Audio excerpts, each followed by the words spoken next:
This is the Big O Show. This is the Big O Show.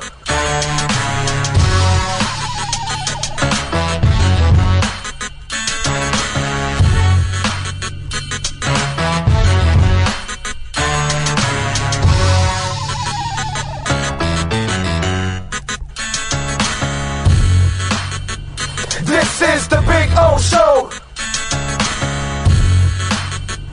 This is the Big O Show.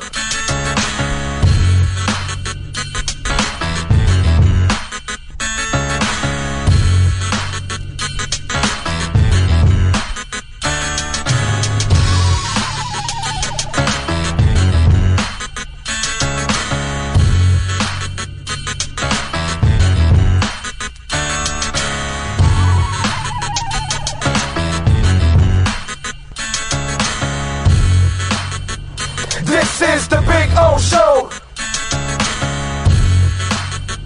This is the Big O Show. This is the Big O Show. Welton Rayom has more than 62 years of litigation experience handling insurance disputes.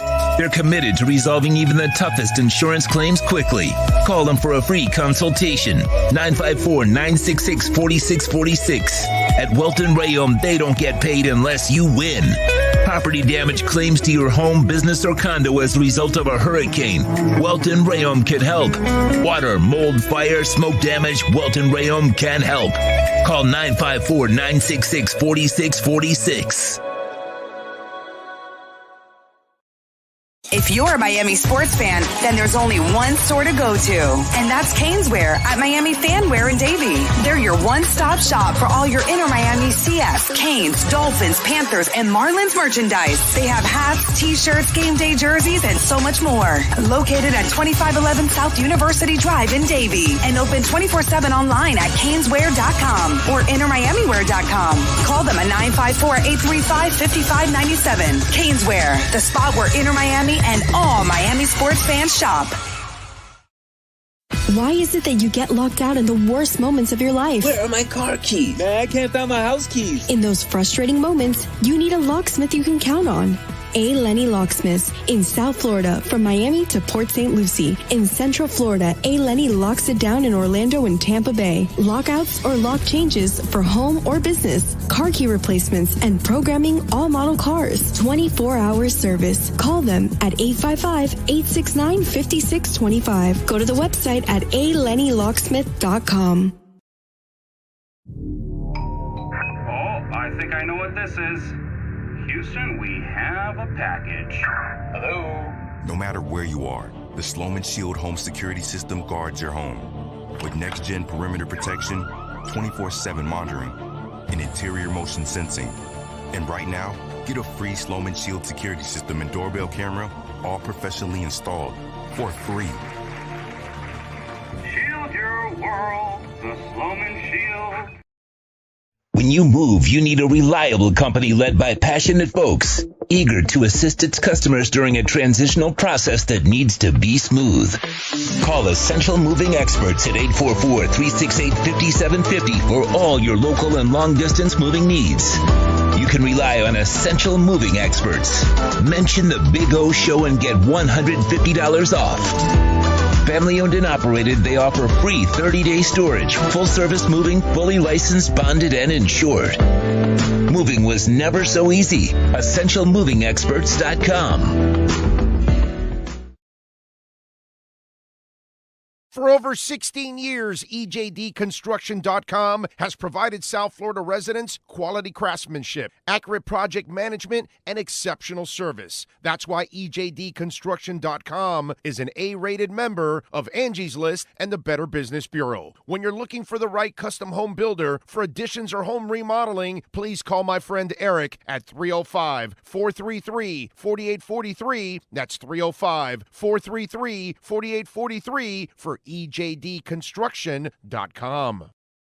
Welcome to Red Light Therapy, a revolutionary technology perfected by NASA to aid in muscle strengthening and recovery. Red, an infrared light, has the capacity to penetrate deep into the cell's mitochondria, potentially leading to increased energy, faster recovery, and the optimal performance your body demands. Train, fight, recover.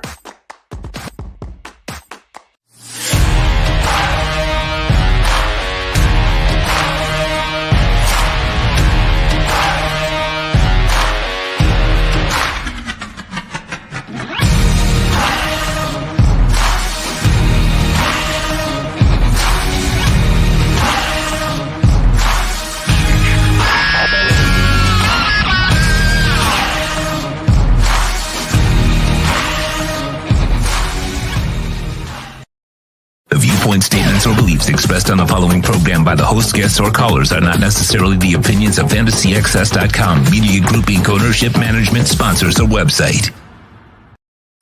When it comes to South Florida sports teams, very few in the media have witnessed, lived, and covered it like the Big O. Let's start the program dedicated to your favorite South Florida teams with a passion that's unmatched. The Big O Radio Show is on. Here's the Big O. Good morning, boys and girls. Yes, sir. It is bright and early on a Wednesday for us. Sometimes we normally start off around 8:45 and leading up to 9 o'clock and getting ready for Inside the Paint. Well, today we had to wake up a little extra earlier for our man Omar Kelly. And Omar is going to join us in a couple minutes here. We'll talk to Omar. We'll have some fun. We'll talk some Dolphins. We got a bunch of stuff. By the way, the line moved. It went down. It was at 4. It's now 3.5 Dolphins.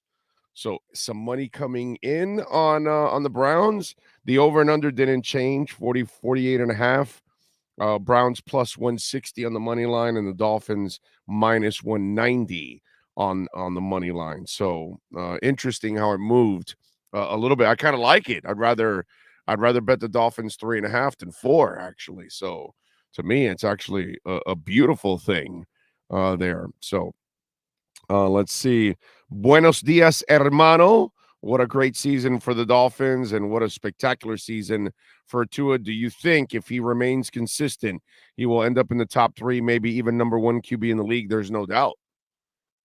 There's no doubt. He's playing like one of the elite quarterbacks in the league. So, yeah. Definitely. I wholeheartedly believe he'll be a top 3 quarterback in the league. Could be number 1. The way he's playing, he's just so efficient and sharp, man, and comfortable. He's got everything going for him now. And he's always had the confidence. Now he's allowed to grow. And that's the tribute to Mike McDaniel. That, you got to believe in people and give them an opportunity in order for them to do the job. And if you are negative from the get-go and you're not going to give them a chance to grow, it doesn't matter who you are. You know what I'm saying? So, things, that's it's kind of the way it is. So, yeah, I mean, yeah, he's got everything he needs now, like he had in Alabama. He has competence around him, and that's going to allow him to be the star that he is. So it's really cool. Dougie Fresh says, just finished my AM water aerobics and ready to go.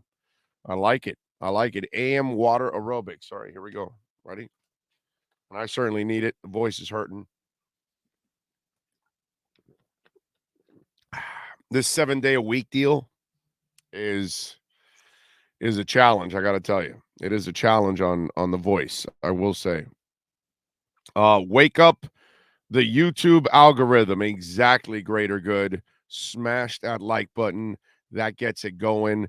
And to all of our friends here in Florida, by the way, be safe. Be smart. Once this storm hits, don't be out on the streets.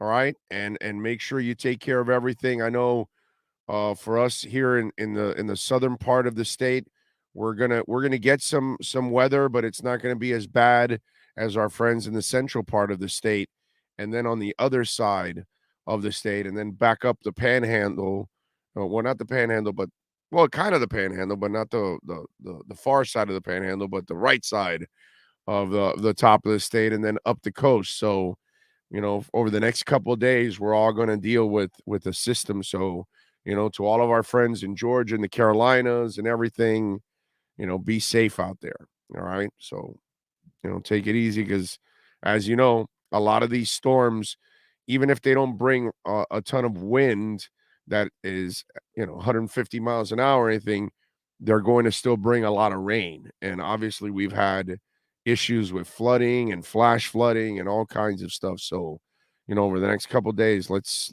try to be safe as we all got to face Nicole here as she ends up causing problems for all of us. Big O, do you think Byron Jones comes back after the bye week? Your guess is as good as mine. I don't know what I don't know what the plan is for Byron Jones, but like I said yesterday, that I think he's going to come back for a couple games because he needs to showcase his skills for free agency in the offseason because the Dolphins aren't going to bring him back unless he takes like a major pay cut or something like that. Maybe they can consider taking him back for next year, but I'm pretty sure they'll probably try to move on. You got to understand what happens here. And even this is also with X. Once you screwed up with Flo, right? And then you had to tear the scab off. You were now left in a lurch because Flo was supposed to bring the kind of offensive staff that allowed you to play Tua for the first 2 years and the first 3 years. And that way you could really find out about Tua, right?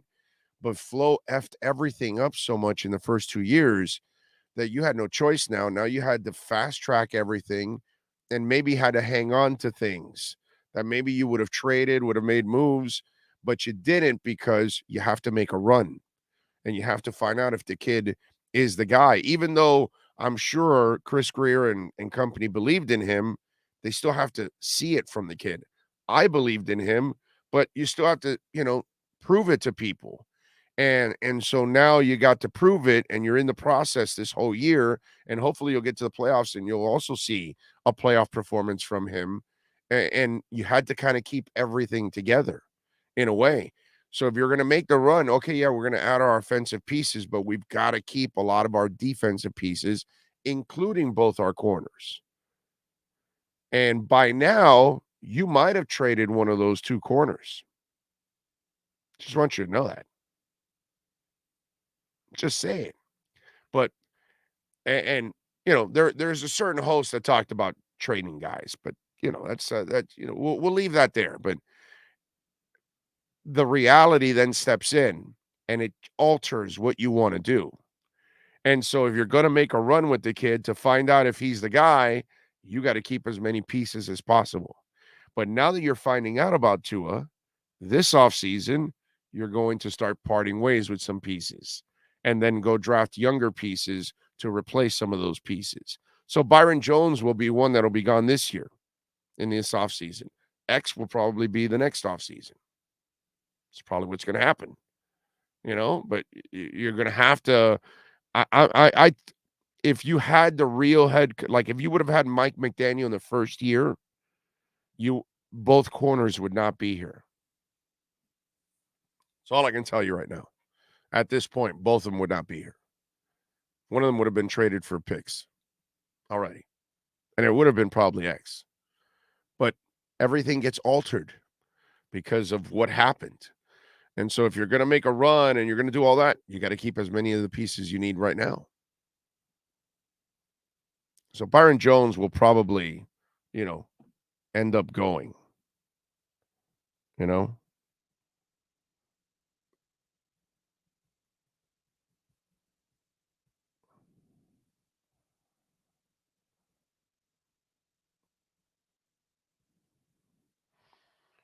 All right, what else do we have going on? We await Omar Kelly, who better show up because I did not do this, so he did not show up. So his ass better get in gear and get on the air here with us because there we go. A slacker. Look at that. I'm telling you, he's half Cuban. All right, let's get to Omar Kelly and our essential experts, Miami Dolphins report. Time to talk aqua and orange, Miami Dolphins fans. It's the Essential Moving Experts Miami Dolphins Exchange with Omar Kelly. When you're looking to move your home or business anywhere in the U.S. from coast to coast, call Essential Moving Experts at 305-602-8369. Flat rates and no surprise charges. EssentialMovingExperts.com. 305-602-8369. Let's talk Dolphins football. Here's Omar Kelly. If you give me the same teams and put exact same teams and put Matt Moore on the field versus Tua, I'm probably going to go with Matt Moore. Stupid!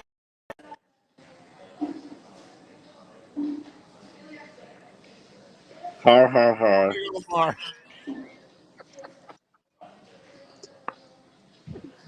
Oh, man. The listeners, by the way, are the ones that did that, okay? They went and found you picking Matt Moore over Tua and sent it to me. Thank you. I appreciate it. Oh, man. Listen, now that he's the number one passer,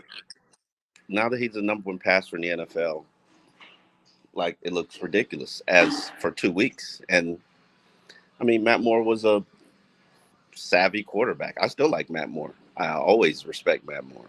I think the conversation was Chad Pennington as well. Still take Chad Pennington.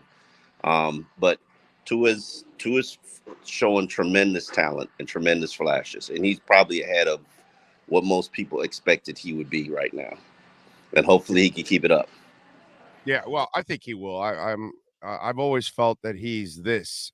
It's just at Alabama, he had structure, Omar. He had real coaches and real talent and a real scheme, and he was, like a rudderless ship for 2 years that he didn't have people around him that could create the direction, and now he has Mike McDaniel, who understands offenses at this level, knows how to build them, and so he knows how to complement your players.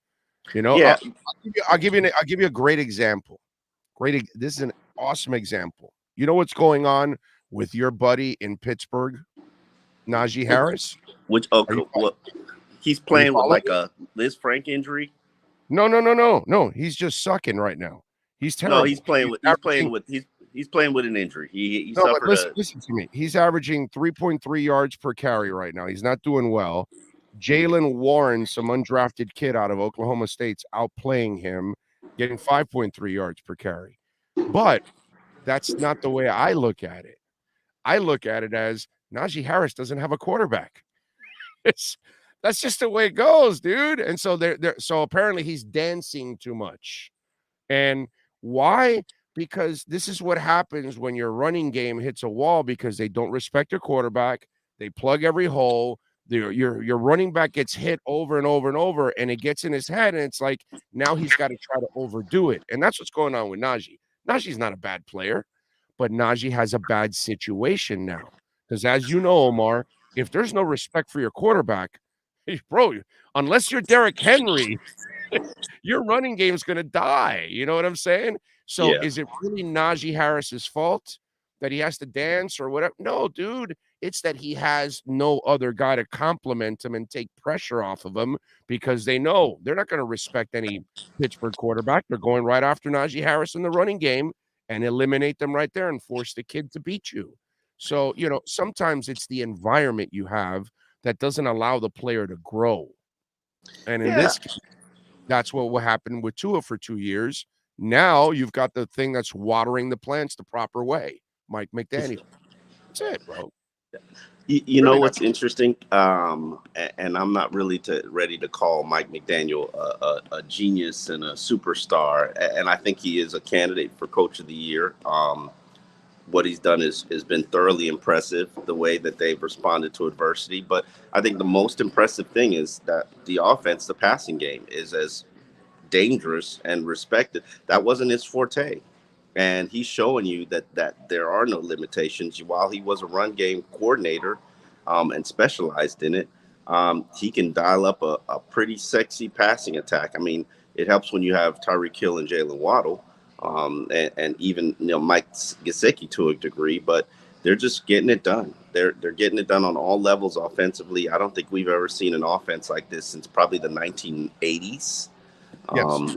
Early 90s too with Marino, early 90s probably. But hey, to add to your point, this is all without a dominant running game. Yeah. I don't think they're a bad running game. Wait till you give Tua a guy that when he puts the ball, the linebackers are, and it's, oh my God, it's over. Wait till you give him a running game. I mean, I like what I saw from Chris Wilson last week. It was pretty impressive, and I definitely like what I saw from Mostert. I know, but you know what I'm talking about. I'm talking about a running game. Like give him when you give him a running game. You know what I'm saying? Yeah, I think the fear of the play action is it's making people respect the run game, and it's opening up the passing game. I mean, I love their offense from a play. I've always loved that offense, play action, moving the quarterback, deception.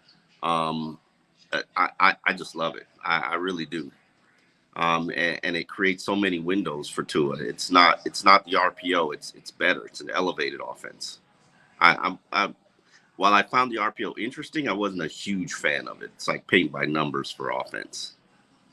Yeah, but it also depends on the passer you have running it, and how much he understands how he can manipulate stuff, whether it's with your ball work or your eyes, because he's done a great job of manipulating and moving safeties and throwing people open also. That's the thing. It's not that they're running free all the time. He's also, with his anticipatory skills, throwing people open too. Credit, by the way, to Emmanuel Acho. He did a really nice job. He put a video together showing some of those plays where he throws people open with anticipation throws. That's been the cool thing of watching people now, respect the kid and his play. And I still hear too much of, it's McDaniel, it's the receivers, and that you can put other quarterbacks in there, and that, come on, man. It's like we've gone through 20 years trying to replace Marino, and stop telling me that you can plug anybody in there and just do it. He's a good quarterback and this has always been the case, from accuracy, anticipation, throwing precision passes. We can say whatever we want about the deep ball, but that's not the foundation of his game. And the truth is, you shouldn't need to have to throw the ball 50 yards in the air on a regular basis. He is this era's. He has the potential to be this era's Drew Brees, and I love that. I respect that. All right, so when you look at the job of the team overall now, and you see it 6-3, they got a good chance of being 8-3. Omar, after the 8-3, because I say that because it's the Browns in Houston, you should win those two games. After that, there's a 4-game stretch where you play at San Francisco, at the Chargers, at the Bills. Well, I don't know if Josh Allen's going to be there or not. And then there's one more game that's not that hard. Oh, Green Bay, because Green Bay's kind of looking ugly. But you look at those teams. If Miami and Tua win 3 of those 4, is Tua in the MVP conversation?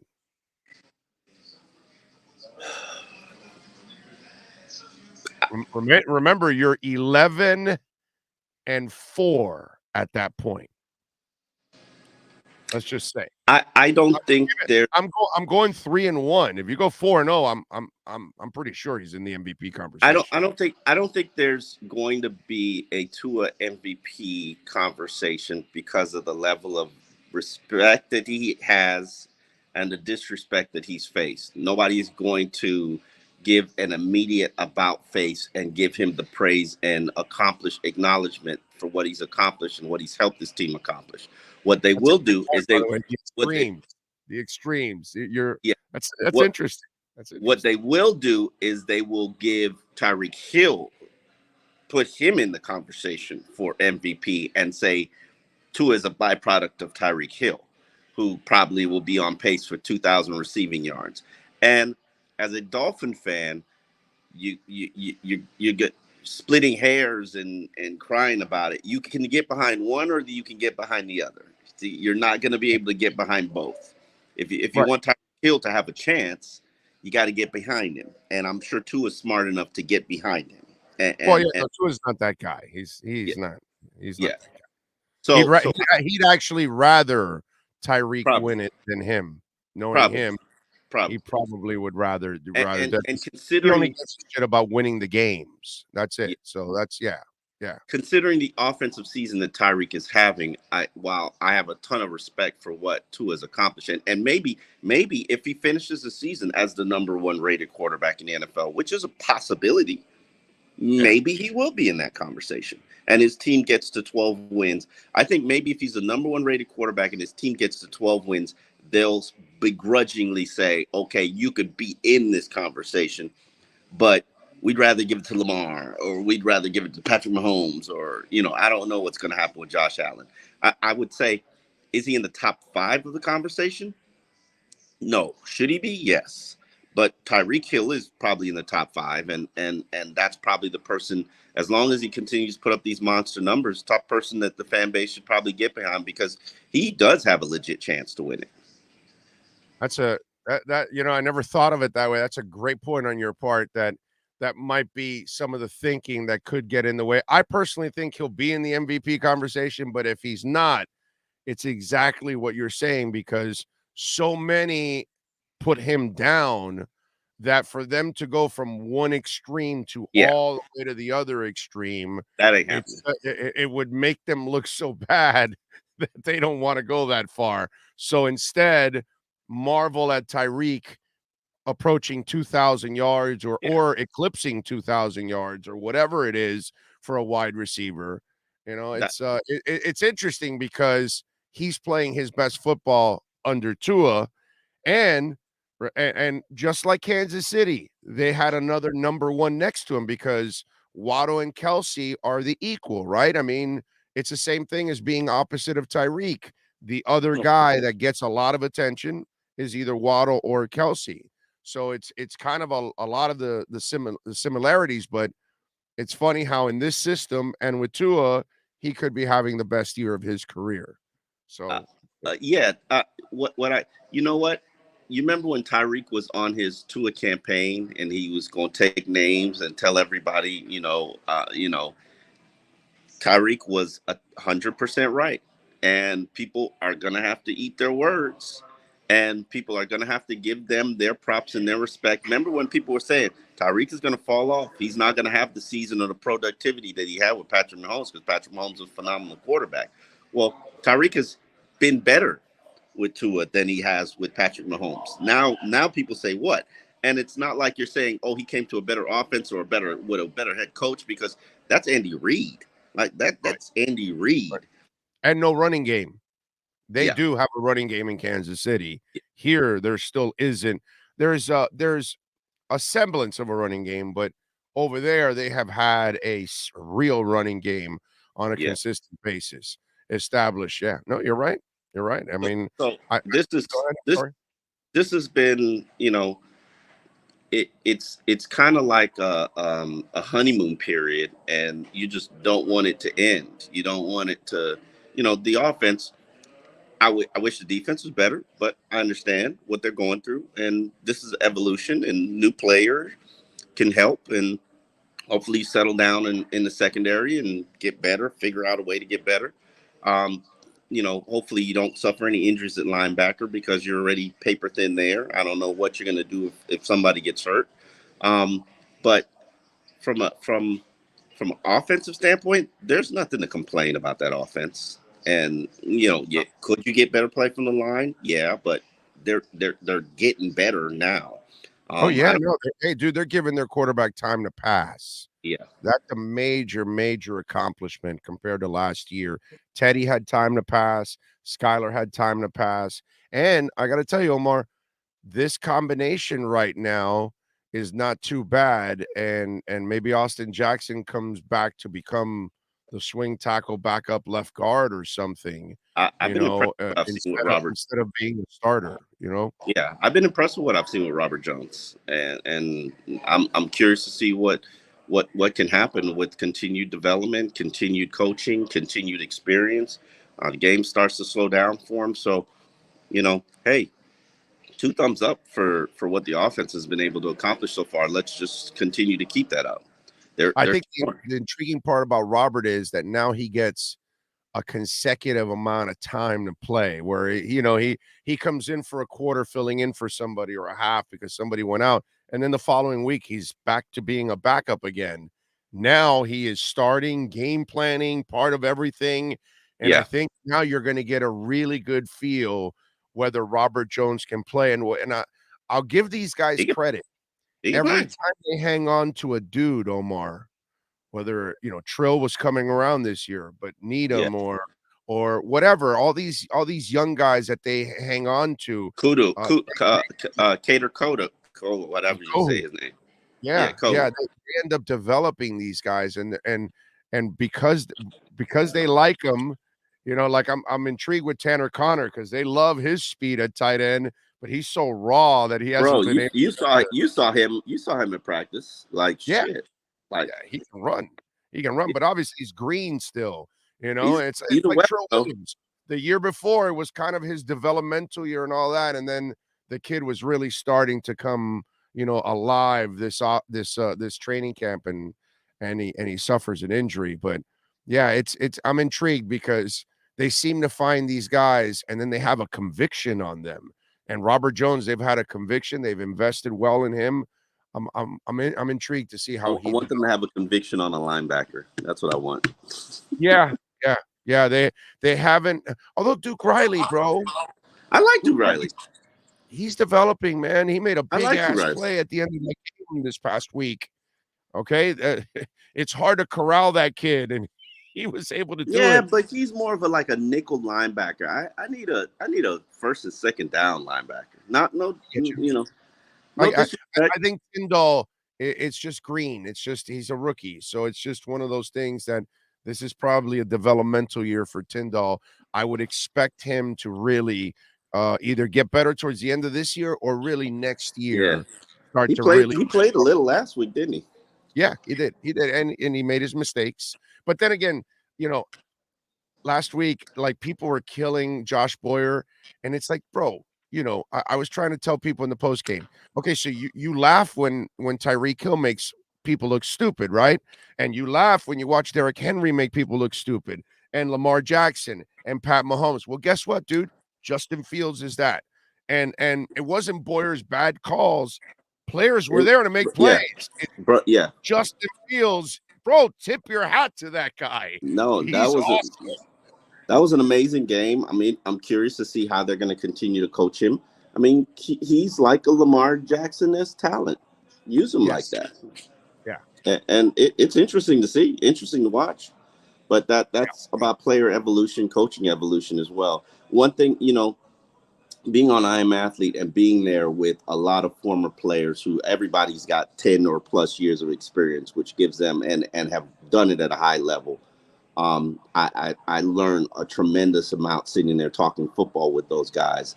But one of the main criticisms that they've always made is that coaches don't want to coach anymore. They want to, this is what I do. This is my style. This is my scheme. This is what we're going to do. Not coaching to their talent, not coaching to their talent strengths and masking their limitations. That was the one thing that I did respect about Brian Flores. He he rarely put players in position to do things that they were bad at. And I feel like we don't get enough of that with Josh Boyer. This is my scheme. This is what I want to do. This is my approach. They need to stop playing so much press and probably play a little bit more zone with the secondary that they have. Maybe they don't. Maybe they feel they don't have corners to play that. That's the I problem. get you. I get you, but and remember, you're playing with corners 5, 6, 7, and 8. You're yeah, not playing with corners okay. 2, 3, and 4. 2, 3, and 4 are gone for the season. And number one is Not playing season. Is Byron Jones not coming back? Well, okay. Here's what my cynical ass is thinking. Okay. I can't get why can't anybody get an answer on this question? Well, we've kind of thrown some hints. He's doing business, bro. He knows he's gone in the off season, and he had a March operation. He had it late, and so why is he still around the team? From what I'm told in the building, that he's very particular about how he returns. It's not a Will Fuller thing, but he's like, I got to be right, or if not, I'm not. And so he's had some setbacks, and 1 week it might be a hamstring, and the other week, working back on the injury, this, that. And for what I think is happening is he's trying to get himself right so he can go on the field and play a couple of games at a high level, put that on tape, so Smart he has business. something going to the offseason. I don't think he wants to put a lot of games on tape, because then he also runs the risk of re-injuring himself, and then it ruins his offseason. So I think he'll come back, but maybe for a couple games. Final month of the season. Okay, I'm okay with that. But yeah, it'll help the team out, and that's all that matters. But my point is, he's 2, Needham is 3, and Trill was 4, and they're gone. So now you're playing with 5, 6, 7, and 8. And number 1 is playing like what, 70-80%, dude. So and you lost Brandon Jones, and he's irreplaceable. This was finding it hard for Boyer to overcome all of that. Yeah, but they should have saw that coming. They should have saw all, especially with the Byron Jones. Not that many. No. When we began training camp and you were there, I told you, I said before all the injuries, cornerback is probably one of my biggest concerns about this team, and that's with expecting Byron Jones to come back. And they should have gone out and they should have gotten a Janoris Jenkins, a veteran that's established, that just didn't want to do camp, that wants to come in and play, and it would have helped the process. But I guess hey, they're where they are without it, so props to them. But at some point, from what I'm told, the Jenkins of the world, the Haydens of the world wanted a full-time starting job, and they were afraid that once Byron comes back, they get relegated. Plus Needham's there, so it was one of those things that they didn't want to. They didn't want to rock the boat. But little did they know that Byron was going to be out most of the season, so it would have been perfect for those guys. Yeah, and then even now, and everything else. So even now, Joe Hayden, you telling me that a Joe Hayden can't help you out right now? I'm not arguing with you, bro. I'm not saying that, but obviously there's something going on there. You know what I mean? Hey, we got to go. Tell them about I Am Athlete so folks can continue to follow you, my brother. We're here right now in Cincinnati, wrapping up. We're doing a project called I Am, and so it's something new for us. It's a new venture. I'm super excited about it. A lot of production work. We just did the wrap for the shoot, so a lot of production work gonna be done on my end. So I'm excited about it. So that's what we got working out now, and we've got our Atlanta tour on December the 1st. We will be in Atlanta. It's going to wrap up our live shows, and then we'll begin taping our episodes. Season 4 on the way. Love it. Atlanta's a cool place to hang out. Shitty traffic, but a great place to hang out, man. It is. Traffic is a bitch in Atlanta. All right, follow me on Twitter at Omar Kelly, and of course, catch him at I Am Athlete. Omar, as always, we'll see you next Wednesday, my friend. Appreciate you. Always.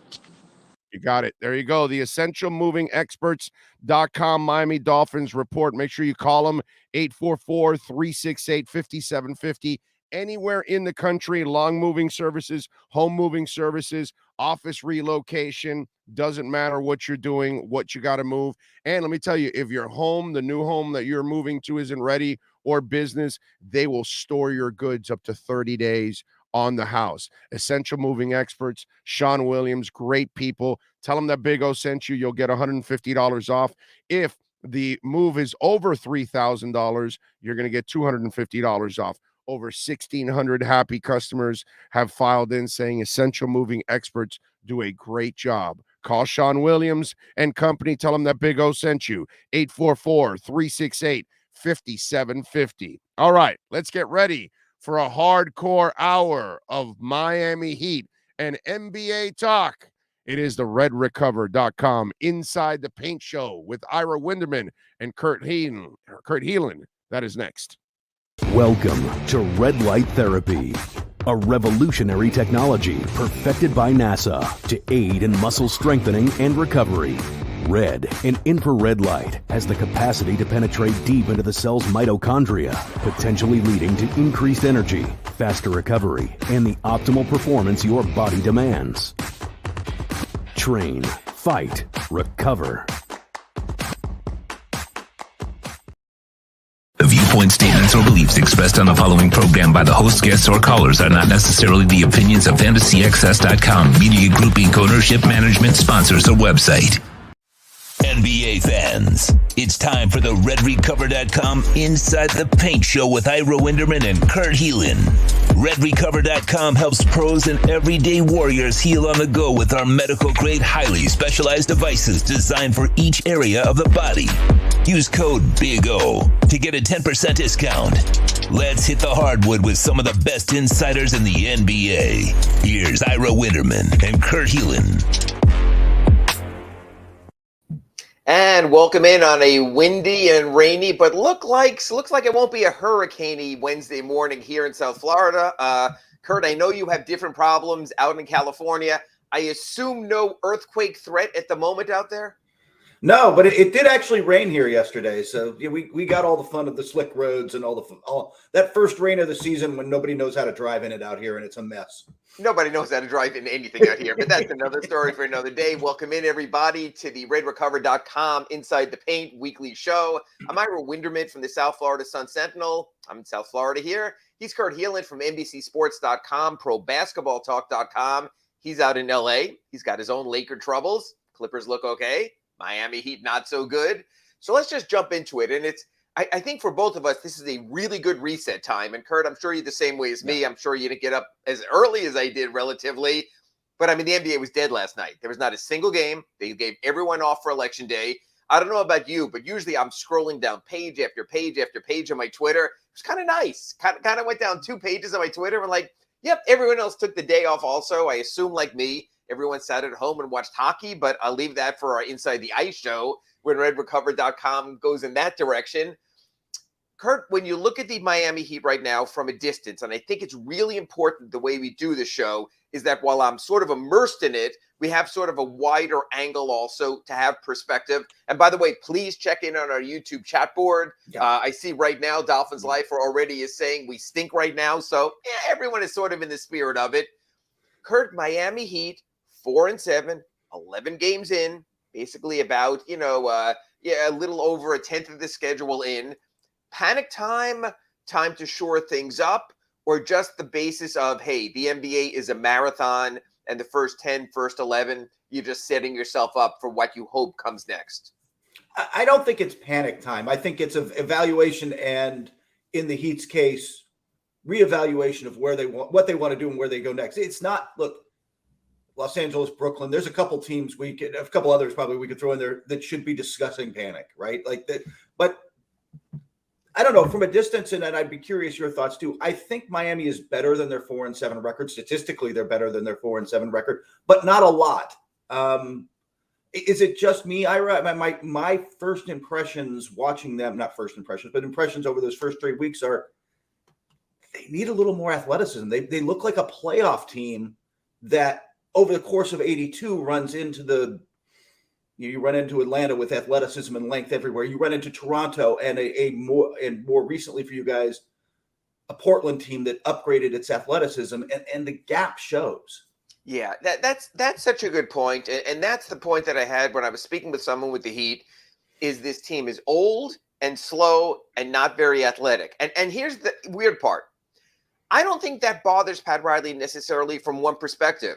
That'll work in the playoffs. Kurt, you know this. The games will slow down. You'll have the genius of Eric Spoelstra coaching and strategizing.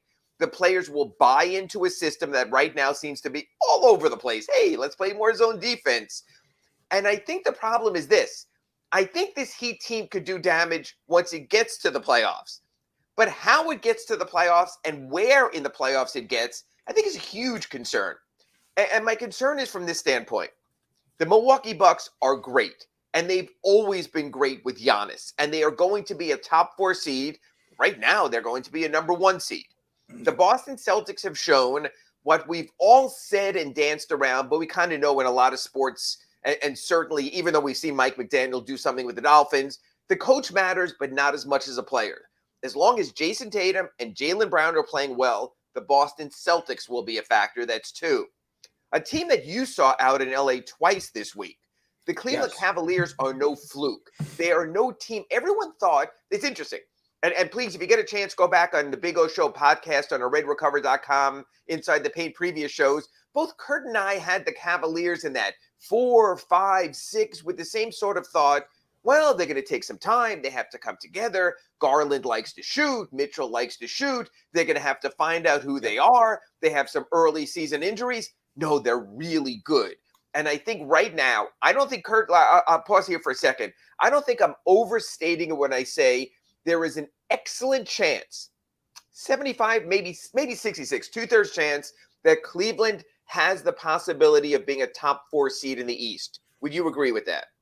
Absolutely. I mean, just being around them, this is one of those few teams, and you don't get a ton of these in the NBA. They genuinely like each other. Like, you can get the vibe from this team really quick that they get along. But I also got to say, I've actually got a story coming out on this later today. They lose to the Clippers, 17-1 run by the Clippers late. The Clippers turned it into a playoff game, turned it into a isolation, matchup-driven basketball game. And the Cavaliers struggled, and they're in the locker room afterwards, and Donovan Mitchell's talking with Darius Garland about how to handle, like physically showing him, like around him, like how to handle this. They're a team that's still building and learning, and I think they're going to be very good for years to come. But I'm with you. I think this is a top 4 seed this year. They're better than I thought they were. You know, it's interesting because I spoke to someone from the Clippers after that game, and he said, Ira, that took our best comeback of the year. That took everything we had to put together to beat that team. So the Clippers exited happy. The Cavaliers exited with a great lesson. So you have 3 teams right there, the Bucks, the Celtics, the Cavaliers, that now, in this 10-game-ish sample size, it's early. We saw last season, this time, the Bulls were great. By the end of the season, the Bulls weren't great. Injuries get in the way, things like that. We have 3. The Atlanta Hawks look very good. The whole, how's DeJounte Murray going to fit in with the Hawks and with Trae Young? Well, he's going to fit in as a damn good player. As what might stand to me, beyond maybe Donovan Mitchell's the steal of the season. And Kurt, I would contend that the DeJounte Murray trade was the steal of the season for this reason. Utah got value back for Donovan Mitchell. They've got Colin Sexton who's helping fuel a winner. And Lauri Markkanen, I don't know. I haven't seen your front lawn, whether you have your Lauri Markkanen for MVP sign up yet. But Not yet. Lauri Markkanen has been one of the best players in the NBA to this point. Absolutely. I absolutely agree. And it was kind of just we thought Utah was going to struggle, not because there wasn't talent on the roster. I mean, Jordan Clarkson can play and Mike Conley can play, but like it was just a bunch of square pegs and round holes, right? Like, I don't know how this is going to fit. I don't think this jugs up his puzzle works. And they did. Lauri Markkanen has been great. Jordan Clarkson's suddenly a playmaker. Like, he's dishing assists and setting guys up and just stuff I didn't think they could do. They're doing really well. Yeah. So in other words, so I'm trying to say is the Cleveland trade wasn't necessarily a steal. I think the DeJounte Murray trade was. Atlanta gave up draft assets and Danilo Gallinari, who subsequently got cut as just a salary, now sitting out the season for Boston with an injury. So what I'm trying to say is it's, you know, and I will get to the chat board, and because there wasn't a game last night, we have more time to go through the chat board. So please keep chiming in. Greater Good, Miami Breaker, everyone there, will get to you all. My thought is this: when I look at a reconfigured East, I look at Milwaukee, I look at Boston, I look at Cleveland, I look at Atlanta right there as 4 teams that are legitimate top 4. And I think the Sixers will learn more of who they are with James Harden out and Joel Embiid back, because I think it allowed Tyrese Maxey to take that next step, maybe even into superstar. I think he's that good. So what I'm saying is this notion of the Heat can dilly-dally through the regular season. And yeah, you don't want to have to lose, a game to the Blazers, but you can deal with it. And yeah, the Pacers are playing for the lottery, but you'll get over that. I think there should be more standings concern than there maybe should be roster concern. Here's the weird part of the season. The Heat have this really weird schedule. They've played 11 games, yet concentrated 8 of them are against 4 teams. It's crazy. They've played a 2-game series against the Blazers and split the 2. 2-game series against the Kings and split the 2. 2-game series against the Warriors and split the 2. 2-game series against the Raptors and split the 2. Kurt, early in the season, you basically expect splits against teams. They see what you can do. They scout a little bit. They get you on the second time. It's sort of how it goes. Right now, the Heat have a 2-game series, weather allowing. Thursday night at home against Charlotte, Saturday against Charlotte. Charlotte's terrible, but I would not be shocked if it's another split. So the only real games on the Heat schedule that have been singletons have been the Bulls loss, the Celtics loss, and the Pacers loss. So again, the sample size of how does the Heat do against the entire league, we haven't fully seen because we haven't seen the Heat against a lot of teams. We've seen them against 7 teams only in their first 11 games, so you still have to learn a little bit more. Kurt, I want to ask you this, because you've been around the Lakers where they've both been terrible and been very good. The Clippers when they've had the good Doc River years and then the down years. Is there the danger of the veteran team thinking they can sort of slide through until they hit their stride? Or is that just the way it is? A 36-year-old guard, Kyle Lowry, and a 33-year-old shooting guard or small forward in Jimmy Butler, is that just the way of the world? I got a feeling it can be the way of the world, but I'm with you. I look, the problem, and we talked about this going back to, our season preview stuff, both conferences, but particularly the East, are just deep. Like there just aren't nights off. Like you don't the Pacers are not playing poorly and they were supposed to be one of the weak teams. The Kings are not a bad team. Portland, we had questions about, but they've still got Damian Lillard and athleticism everywhere. Like you just don't get those nights off, right? You don't get a chance to kind of, and that's why, by the way, I'm sure we'll be talking about this later. I think those 2 against Charlotte are musts. Like that team isn't good, is struggling, is without LaMelo right now, although that's apparently getting close. But you've got to take advantage of these opportunities because in a deep conference like this, like you said, you just listed off 5. That's 5 of the 6 playoff spots locked up. Mm-hmm. You got to get past some good teams to get there. They can't wait forever. They've got to get this ship moving in the right direction. Like you said, a little more firm than he's it. He said ship. There was no T on the end. I know Heat monitors our show, so that's what he said now. So we'll leave it at that. You got to get it. You got to get the Carnival Line cruise ship. Does that help? You've got to get it pointed in the right direction and moving sooner rather than later. Otherwise, I'm going to give perspective because I know I can come off as a negative Nancy sometimes when I'm trying to give the perspective. So I'm going to do a little what I like to do usually at the end of the show when we go over the schedule. But I want to do a lightning round right now with Kurt Heelan of Pro Basketball Talk and NBCSports.com. Kurt, you ready? Let's say he finished 4 or 5 in the seedings, or let's say 5 or 6. Okay. Right now, as of today, but also projecting forward of what you know of these teams. Miami Heat versus Milwaukee Bucks in the first round. Who wins that series? Milwaukee. Miami Heat versus the Boston Celtics in the first round of the playoffs. Who wins that series? Boston. Assuming I'm going to assume Robert Williams is back to being Robert Williams. Yeah, you figure eventually by maybe April he gets back to being himself. Miami Heat against these Cleveland Cavaliers playing as the way they are now, knowing they will grow over the next 4 months. That's a 7-game series. That one's tougher because I still think they are still figuring things out. I still think there are lessons for this roster as it is constructed to learn. I think that's one where the veteran savvy could come through, but it's probably the Cavs in 7. Miami Heat against the healthy Philadelphia 76ers. Remember, Joel Embiid missed the first 2 games of last year's series. I want to put this subtly. James Harden is not as robust this season. What do you think about a series like that?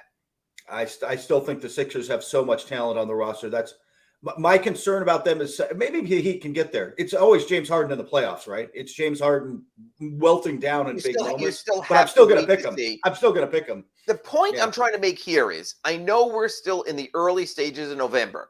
And if you talk about, oh, the sky is falling, people say you're panicking and you're wrong and you're being negative and all of that. What I'm trying to say is when you look at the Eastern Conference right now and where it stands, games matter because seedings matter. Because I think if the Heat go into the playoffs as a number 5 seed or lower, they're going to have a bitch of a first-round series. And nothing is given. And their season can be over by the end of April. We've seen this pattern. The Heat win the 2006 championship, get full of themselves. Some guy's still sweating alcohol when the next season starts. Hello, Antoine Walker. And all of a sudden, you're swept by the Bulls in the first round that year. 2 years ago, the Heat go to the bubble. They are the story of the NBA, of the Eastern Conference. They're playing the Lakers in the finals. And who knows, without injuries to Adebayo and Dragic, maybe even have a chance for a Game 7 in a championship. Come back the next season, they're run out of the first round of the playoffs by the Milwaukee Bucks. We've seen this happen before with the Miami Heat.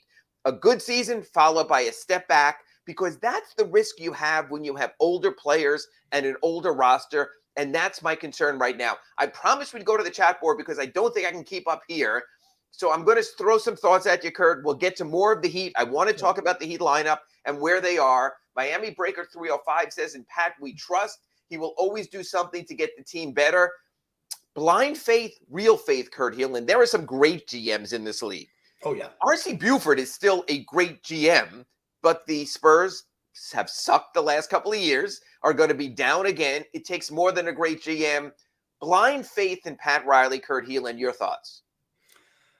Look, he is the godfather for a reason. I think there's few who can do more with building a culture and getting more out of his team and more out of just smart team building than Pat. But doing it mid-season, like making a shift mid-season, is hard. And it's going to be really hard this year. We'll see. I say that we'll see which teams decide to throw up their hands and chase Wembanyama and which teams say it's going to be, Ira, don't you think, like the wildest trade deadline? Because we don't know what teams we thought were going to be good are just going to pull the ripcord. Yeah, and it's funny because I even spoke to a scout this week and I said, well, if you put Wembanyama on the Heat, what do they look like? And he said, there's not a chance in hell that Pat Riley or Eric Spoelstra are ever going to willingly play that game. And he said that entire team would have to be injured for them to do that. So we have that. Jake Gelfand says, hey, look, the regular season is the preseason for the Heat. No worries now. Kurt, we spoke about it the first 10 minutes of our RedRecover.com Inside the Paint. Worries or no worries? Give me the short answer. Worries, like you said, it's about seeding in a deep conference and giving yourself. If you're the 5 seed and you got to play 3 tough series on the road to get through, it is hard. It is a hard way out. Perfect answer. I'm not going to use the user's name here. I'll just call him BB. That Lowry trade for Precious wasn't good. Lowry is horrible. I'm going to leave that to you. Precious is playing well, by the way. It's a little bit of a salt in the wound the way he's playing right now, but I get why you did that. That was a guy who could put you over the top. Living in the moment, I agree. A smart moving. And I'm going to get to Kyle Lowry, by the way, in our next segment. I'm going to give Kurt homework during the break so we can check his Twitter instead or feed the dog. Greater Good says Pat isn't resting. I agree with that. Better or less than 50% that he'd make a move of some significance at some point this season. Better. I agree with that. Also, they're aggressive. Miami Breaker says we have playoff players. I'm not worried. Did the Heat have the quality playoff players that they can win 4 seasons series if they're going for a championship on the road? I don't know if they have that level of playoff player. Your thoughts? I don't know if they've got that yet either, just because I need to see more out of Lowry. Like it's easy to say that. Hold that thought because we're doing a Lowry segment after this, so I don't want to get too deep, but that's a very good point. Greater Good says Riley gave Lowry the respect with that contract. Lowry hasn't returned that respect. Mr. Spock says after 11 games, Tucker already has been a huge loss. The Heat are getting killed inside. I agree with that. We'll discuss that a little bit later. Terry, do you think Omar Yurtseven is the rotation when he gets back? The Heat worked a lot with Omar Yurtseven during the preseason with Bam on that practice court in the Bahamas, so I think so. We're already past. First of all, keep coming in. This is a great day for the chat. The Heat didn't have a game last night. I don't want to be too negative. Kurt doesn't want to be too nice. It's not in his personality. We'll get to that. Kurt, here's your assignment. and this is actual work in the next 90 seconds or so. Kyle Lowry is an NBA point guard. Is he even in the top half anymore? Is he in the top 20? Go through your standings. Take a quick look. I want to come back with a Kyle Lowry-centric segment after this on our redrecover.com Inside the Paint, because to me, I think that's where it might all start and it all might end as well for the Miami Heat. And we'll be back with that after this break on redrecover.com Inside the Paint. You're listening to the redrecover.com Inside the Paint show with Ira Winderman and Kurt Heelan. Redrecover.com's wraps and pads are designed to deliver maximum benefits with each treatment, anywhere you go. Use the code Big O to get a 10% discount.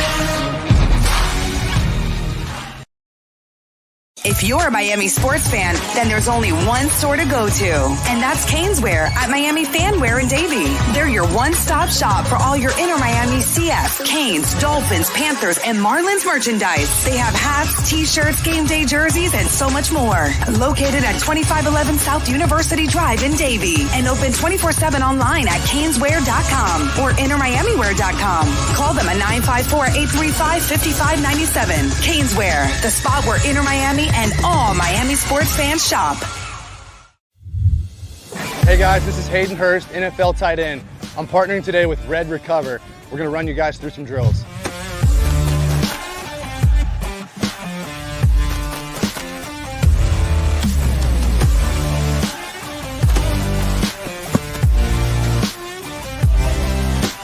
I started using Red Recover last year, my 4th year in the NFL. It just helps me on Mondays after games, get my recovery process started, get back into the fold of the week, and get ready for the following Sunday. And if you want to recover like me, use Red Recover.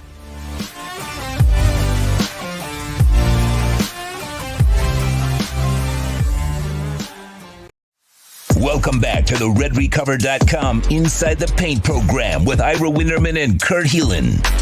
Go to redrecover.com to learn more about red light with videos, blog posts, and 40 years of medical research to treat pain, inflammation, and overall well-being. Use code Big O to receive 10% off your order. Here's Ira Winderman and Kurt Heelan.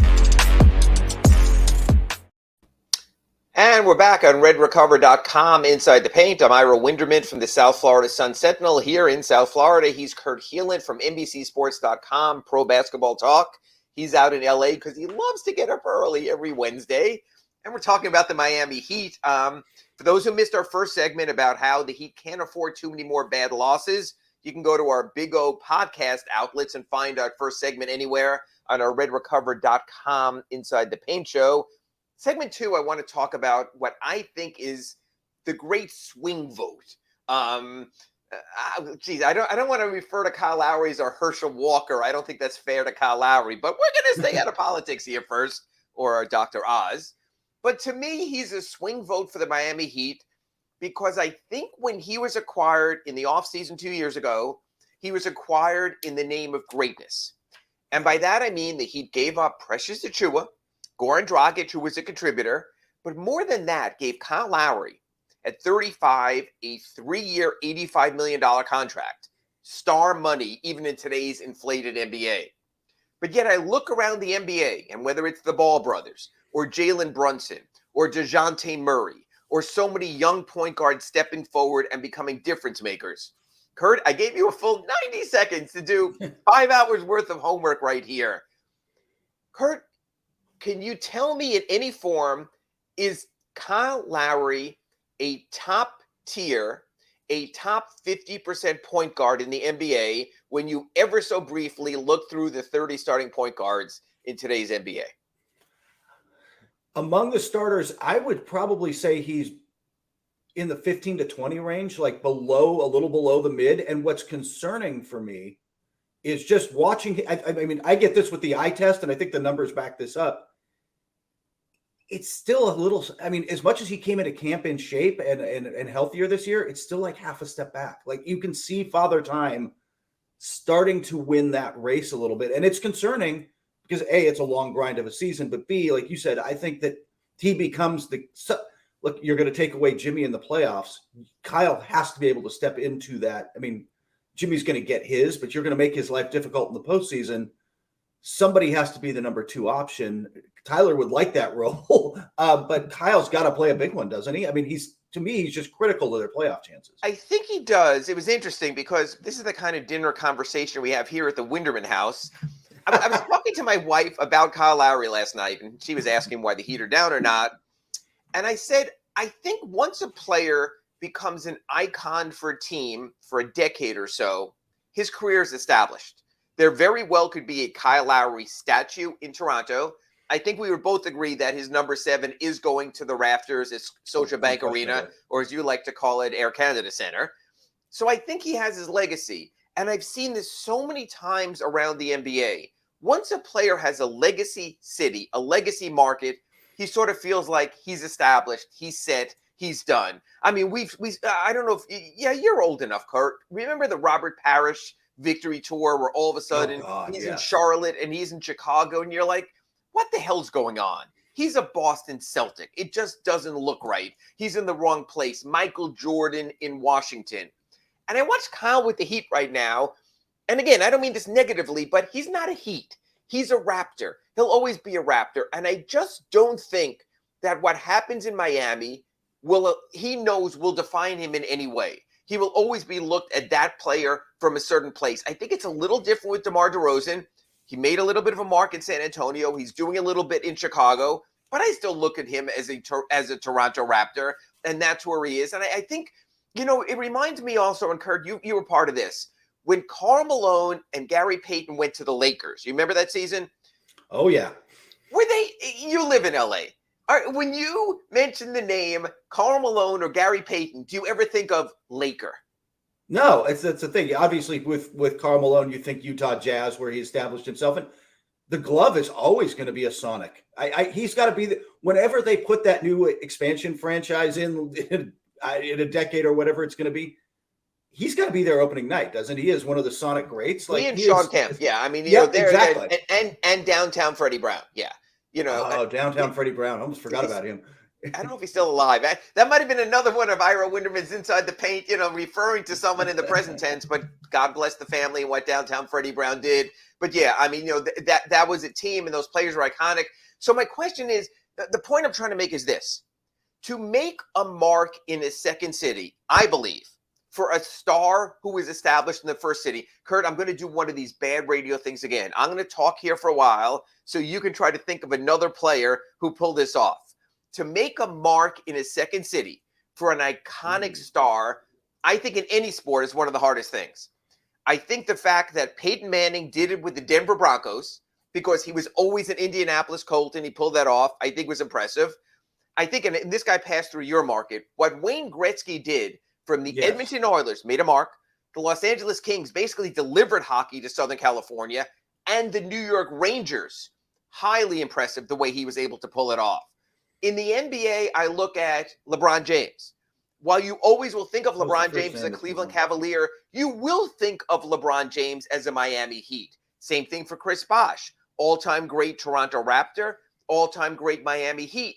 I don't think with Vince Carter, you think of him the same way once he moved on from Toronto. He's just a Raptor. When Alonzo Mourning went to the New Jersey Nets at the time, it never seemed like it was going to work because he was dyed-in-the-wool Miami Heat, even though he started with Charlotte.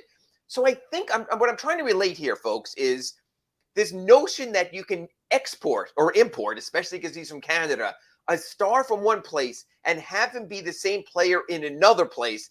I guess you could say Jimmy Butler, but I don't think Jimmy Butler ever got a foothold anywhere. He never went to great playoff heights with the Bulls. He never went anywhere with the Timberwolves. He got beaten by the Kawhi shot with the 76ers. He'd probably go down most remembered as a Miami Heat player because he's gone to the NBA Finals and within one game of his own shot to the NBA Finals a second time. But Kurt, can you think of any NBA player who's established a legacy in one market and then went to another market, and you say to yourself, am I going to remember him with player? You know, it's almost like the Baseball Hall of Fame thing.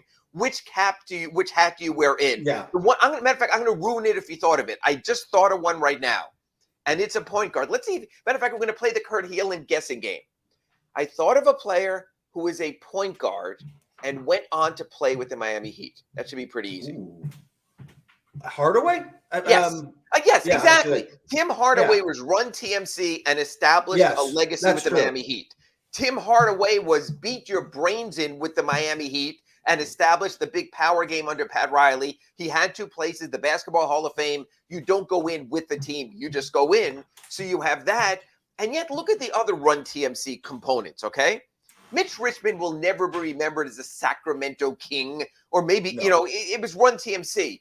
Chris Mullin went to Indiana and had some playoff success with that team. No one thinks of Chris Mullin as, I really enjoyed those Chris Mullin Pacer years. He was a warrior. Can you think of anyone who's pulled off what, to a degree, Kyle Lowry is trying to pull off? It doesn't tend to happen at a high level, right? I mean, the guys you mentioned in other sports who pulled it off, Gretzky is arguably, if not the greatest hockey player of all time, right? Like you're talking about these kind of legends. And even for them, it doesn't work out. Do we think of Joe Montana as a Chief? Yes, really that's a perfect example. I guess Mark Messier would be another one with Edmonton and the Rangers. I was thinking a little bit Derrick Rose, but he changed his game. He's going to be a Bull. The MVP, exciting Derrick Rose is always a Bull. He's evolved his game to be very useful as a backup point guard in New York, right? Like he's become a different player, though. Yeah, it's interesting. And we have some interesting names here. Ray Allen with the Sonics and the Bucks and the Celtics. So he did sort of cross. That's actually a very good one. Thank you, David, for bringing that one in. David also mentioned Moses Malone, who had a career arc with several teams. I think that's a good name also. Julius Erving, you could certainly say in the ABA with the Nets was everything against Hubie Brown's Kentucky Colonels, and then with the Sixers. So, and that's a really good point. But here's the deal. You want to have to do it, to go out of your way, to say, Kyle Lowry to this point has yet to say he's all in with the Heat. You mentioned Heat culture to Kyle Lowry, and he'll almost backtalk you, and he'll saying, no, we had a way in Toronto, they do it here. I'm not going to say one is necessarily better. Like he's still holding on to that. So let me ask you this. When you watch from a distance Kurt Helin, Kyle Lowry play with the Miami Heat, do you see the Jimmy Butler type of buy-in? That I embrace this culture, I want to be part of that. I even thought we started with Goran Dragic when he came from the Phoenix Suns, where he had a terrific career. He came in here and he says, I want to be here. I want to win here. I will leave my soul here to get it done. Do you see that with Kyle Lowry? It's hard from a distance to have that. I thought you had it coming into this season. Just because, like you said, he showed up in shape. He has shown up, I think, more mentally prepared, but I'm not sure physically he can be the same guy anymore. I don't think this is I'm not sure that it's I guess that's what I'm saying. I don't think it's a matter of want right now. I think he would love to be that guy. I don't know that he can be that guy at that level anymore. And if he's not that guy, then it puts a lot more pressure on Tyler and everybody else to step up. And I agree. And boy, there's some really good names here, so I want to get to them. Two Extreme has a really good name. Kareem Abdul-Jabbar. He was Lou Alcindor with the Milwaukee Bucks, and then he wins a championship and goes to L.A. Shaq. We're very stupid, Kurt. I mean, Shaq in Orlando, Shaq in Miami, Shaq with the Lakers, obviously there. Kevin Garnett with the Timberwolves and Celtics. And yet there's a part of me that still sees him as a lifetime Timberwolf because how he resurrected that franchise when he went there. Greater Good chimes in. Greater Good obviously has Wikipedia. He says Freddie Brown is 74 years old and alive. God bless you downtown. All right, good. Two Extreme points out Kawhi Leonard, what he did with the Spurs and what with the winning the championship in 2014, what he did with the Raptors. Again, but to me, I will never think of Kawhi Leonard as a Raptor. That was a one-year rental. That's almost the kind of thing that I dislike. Earl the Pearl Monroe with the Washington Bullets, then went on with the New York Knicks, replaced Dick Barnett. Charles Barkley, very good name, with the Phoenix Suns and the Philadelphia 76ers, although he didn't win in Philadelphia. So that's been good. It's interesting also because another name someone mentioned here in a different sport, I don't know if he's necessarily achieved that, but I guess you could look at Tom Brady also. It's been a small sample size in Tampa Bay, but certainly a reasonable name to do there also. So I want to come back and sort of round up this whole Kyle Lowry thing with this. It is easy to play after the fact, knowing now what you didn't know then and vice versa. So, Kurt, I want you to think back, and I want you to go to the ProBasketballTalk.com archives, since you've written almost every article there now for a gazillion years, including when I was a co-worker with you way back in the MSNBC sports days. If you can recall when the Heat made the trade for Kyle Lowry, and you saw that the Heat were giving, you can even make it up because I'm not checking, and the Heat gave Kyle Lowry 3 years at $85 million. Do you recall what your thoughts were at the time? I don't. I'd have to go back and look at that. Honestly, my guess was that I thought that was probably that's a lot of money for a guy who was turning that age. But I believe I thought that's the gambles you take if you want to take that next step. I'm pretty sure that's what I wrote, but I'd have to go back and look. I don't remember what I had for breakfast, man, let alone. Well, and that's fine. We're getting you up at the ass crack of dawn at 6 a.m. every week in LA, so I understand that. I understand the reason the Heat made the trade. The Heat made the trade because Goran Dragic is a terrific scoring point guard. But their feeling was they needed someone who could really move the ball and be closer to a true point guard. I believe, as a matter of fact, this is another name in sort of what we were just discussing. The comparative is this. Chris Paul. And it's really interesting because Chris Paul was a very good New Orleans Pelican, was a very good Los Angeles Clipper, was a very good Houston Rocket, was a pretty good in the brief time Oklahoma City Thunder. Like he's had his moments and obviously got the Phoenix Suns to the NBA Finals. He's been so many places that, as a matter of fact, I'll throw this to you real quick. If Chris Paul had to go in like the Major League Baseball Hall of Fame, what hat would Chris Paul wear as Chris Paul? I mostly was a. That's a good question. If they win more this year, I would say it might be Suns just because he's had the most playoff success. I would say Clippers right now because he was they didn't do much, but that was a really fun, iconic team with Griffin and with DeAndre Jordan when he still could Lob play. City, the Lob City team, yeah. Yes. So I guess that's who I would think of first. Yeah, you know what I think of first? Can he go in a State Farm jacket? Exactly. Yes. right there with either one of their hosts there and his James Harden commercials as well. So I think that he wanted Kyle Lowry to be Chris Paul, and I think they wanted him to be a table setter and somewhat of a pesky defender. Now, again, injuries are a factor. Last season, before the injuries and before COVID and before his personal matter, his medical issue with his family, he was off to a very good start. And he fit in totally. And he didn't look necessarily, I guess the word we would use this year, old. But I think that has changed to a degree also. And Gabe Vincent has come on and give some quality minutes. And now they're playing Gabe Vincent as a closer along with Kyle Lowry. So you sort of have a different look where Kyle's not being the pure point guard. So to sort of wrap up the segment right here is, my entire thought is this. I think Kyle Lowry has to be a lot better for the Miami Heat to get in the level that we mentioned at the top of our RedRecover.com Inside the Paint, to get in the level of a Milwaukee Bucks, Boston Celtics, I think even Cleveland Cavaliers and Atlanta Hawks based on what those two teams have shown. Kurt, should I hold out hope, number one? And number two, sort of a two-part question because you value the value. Does Kyle Lowry have any trade value around the NBA? Ooh.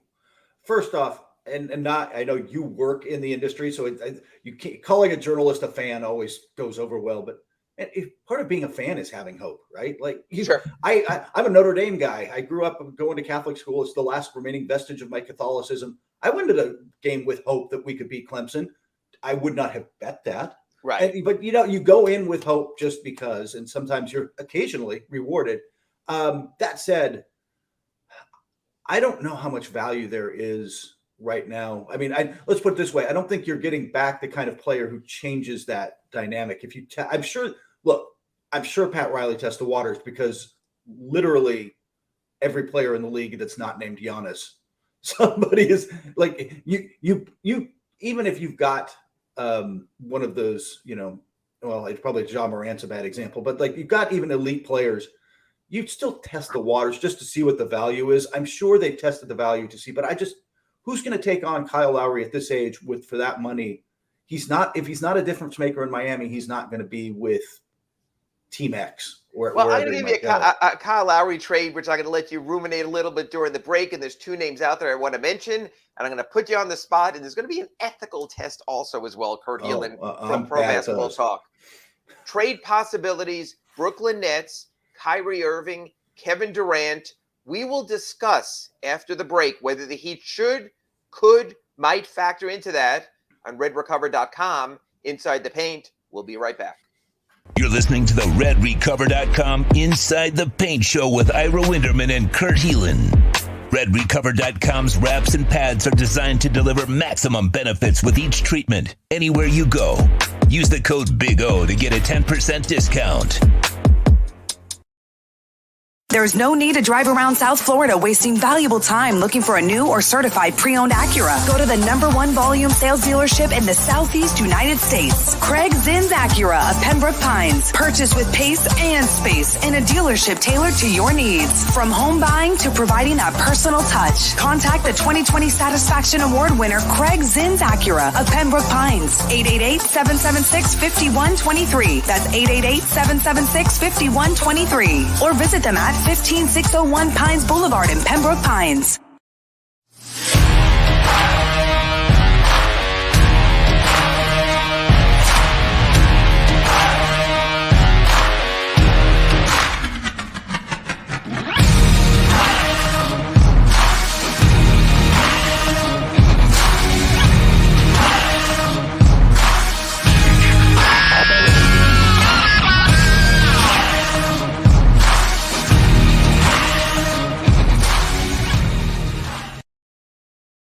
When you move, you need a reliable company led by passionate folks, eager to assist its customers during a transitional process that needs to be smooth. Call Essential Moving Experts at 844-368-5750 for all your local and long-distance moving needs. You can rely on Essential Moving Experts. Mention the Big O Show and get $150 off. Family owned and operated, they offer free 30-day storage, full-service moving, fully licensed, bonded, and insured. Moving was never so easy. EssentialMovingExperts.com.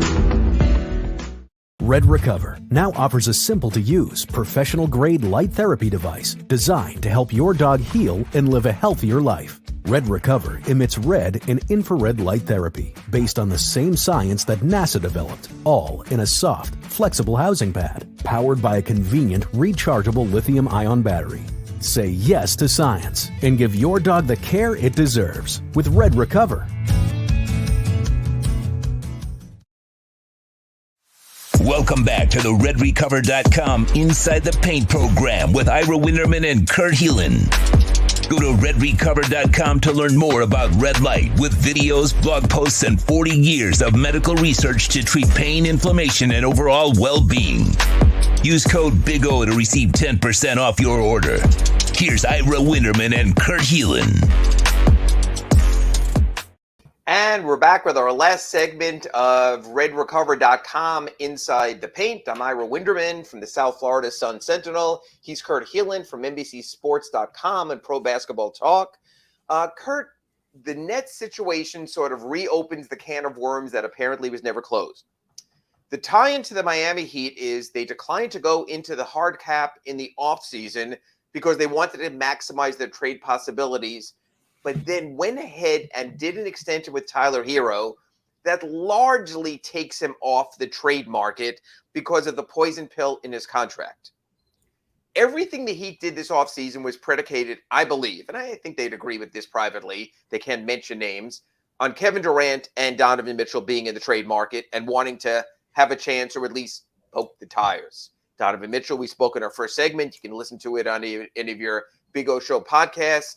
Obviously got traded to the Cavaliers. Win-win, it seems, for both teams with what Markkanen and Sexton are doing out in Utah. Kevin Durant has never been shy from offering his thoughts on social media or anywhere else. His trade demand was never denied by Kevin Durant in the offseason. Matter of fact, he rescinded his trade demand, even though he says he never issued publicly a trade demand. Is Kevin Durant going to be back on the market, Kurt Heelan? Yes. I mean, doesn't it feel like... Not immediately, not like before Christmas, say. I don't think. They're still, I think, going to try to make this thing work. But Ira, I don't think it's a secret. I think the wheels are coming off pretty bad there. They don't look good on the court. Even when they're healthy, they've got some serious, like they're outscoring teams, but they're flawed defensively, and the roster's got some issues. And obviously, beyond that, there's just who knows. I don't even want to get it. Is Kyle Lowry ever going to play? Is Kyrie Irving ever going to play for them again? I don't know. I don't think it's a shock. I don't know that he gets traded during the season, but Kevin Durant is going to be available again. He didn't like the stability level there before, Ira. He can't be liking it right now. So did the Heat blow it by taking care of Tyler Hero's extension and basically forcing him off the trade market? He can be part of a big deal, but you'd have to throw in about an extra $30 million of salaries for his poison pill to disappear in the 25% difference in trades. I know you want to keep your player happy. I know you want to take care of your future. I know if a player goes to restricted free agency, it's unlikely he leaves, but it's possible he leaves. And he gets the type of contract that really sort of puts you in a bind, whether you wind up matching it or not. The DeAndre Ayton situation last summer, player goes back, unhappy. You have to work through that. It seems like the Suns have worked through that fine. In retrospect, did the Heat make a mistake by taking care of Tyler Hero and being sort of the good team and rewarding the loyal soldier? I don't think so, only because, I still think that contract is in a rising cap, is still very tradable. He still is a very good player who brings shooting skills, some shot creation, and some swagger. Not as much swagger as he probably thinks he has, but swagger wherever he goes, right? I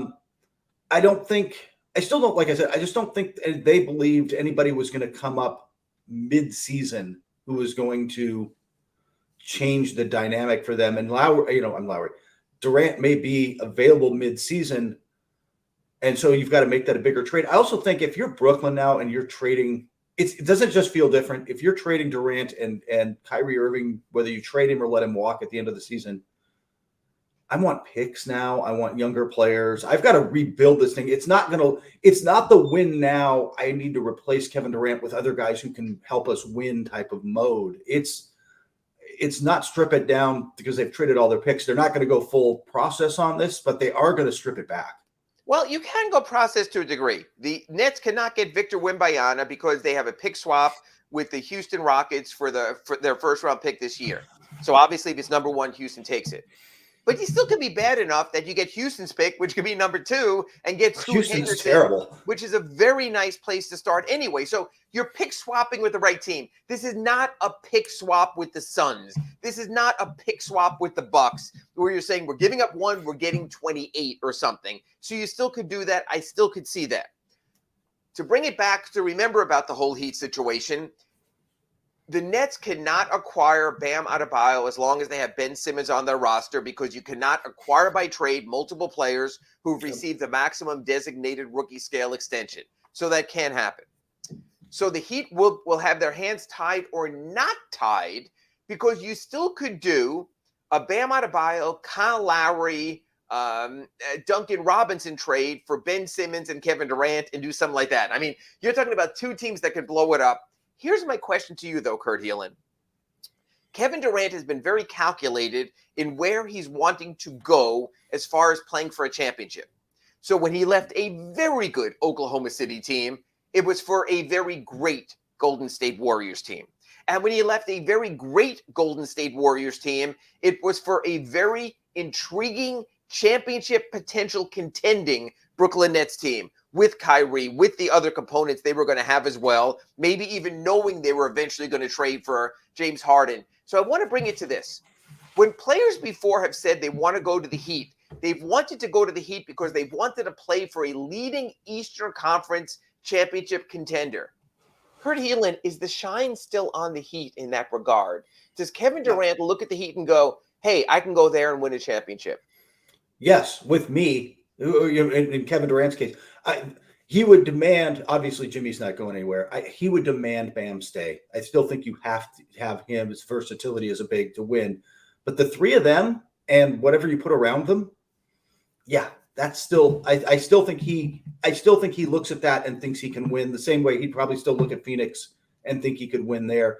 I'm curious. But I think that's going to be the fun part of this trade because they're not really wed to that, are they? Like Brooklyn's like, hey, you want to go to Toronto? Who would be good? But I mean, you want to go to Toronto? You want to go to? I mean, I don't think they're going to send him to Sacramento and do something terrible like that. Well, but again, but so they if you're might. not trading Bam, is there a deal to be? Is there a deal to be made where Kyle Lowry, Duncan Robinson, 2 unprotected first-round picks, is that enough for the Nets for Kevin Durant? Is that a reset? I don't know if that's enough. I got a feeling that they're still going to want a massive, massive haul for him, right? Like, I don't know what else. Young, that's why we're talking about, with Toronto, you can get that young Scotty Barnes type, maybe. But even if you get an OG, an Anunoby or someone like that, you're still getting someone who makes you better. I'm not sure the Heat necessarily have that type of player where they could throw in a trade for a Kevin Durant to make that kind of trade work, which is why the Tyler Hero thing, he would have been the star, the leading man in Brooklyn. He would have been at least fun to watch. Boy wonder. Yeah, exactly. He would. I guess he would have. He makes that trade more interesting. It's just like you said. Does that poison pill still apply in the summer? I don't know when it wears up. The poison pill ends in the offseason. You can do a deal then. I just think the Heat are in such win-now mode, they don't want to wait. They know where this season might be headed. They want to do something. Want to ask you part B of the Brooklyn equation. I don't necessarily see this with the Heat, but the one thing we've seen is NBA teams will take almost anyone if they feel that player can help them win. Kyrie Irving, does he ever play another game for the Brooklyn Nets? I'm going to say yes, but I'm not saying that with much confidence. I think to me, it feels like a coin flip. And the other part of that is, and we've seen multiple stories, a lot of good outlets have touched this and talked to executives about it. Is he tradable? Somebody will trade for him. And I know, by the way, one executive told Sam Amick, like, they've got to send him to a place with a culture that can handle him like the Heat. Like, he actually some executive name dropped him to Sam Athletic at or the Heat to Sam at the Athletic. And on one hand, like some of this again, this is what Brooklyn's been dealing with. On paper, he solves a lot of your Kyle Lowry problems, right? Like on paper, he comes in. Okay, so we're going to have to fill out the rest of this trade, but would you trade Kyle Lowry straight up for Kyrie Irving? Oh yeah, you'd have to. You've got to add.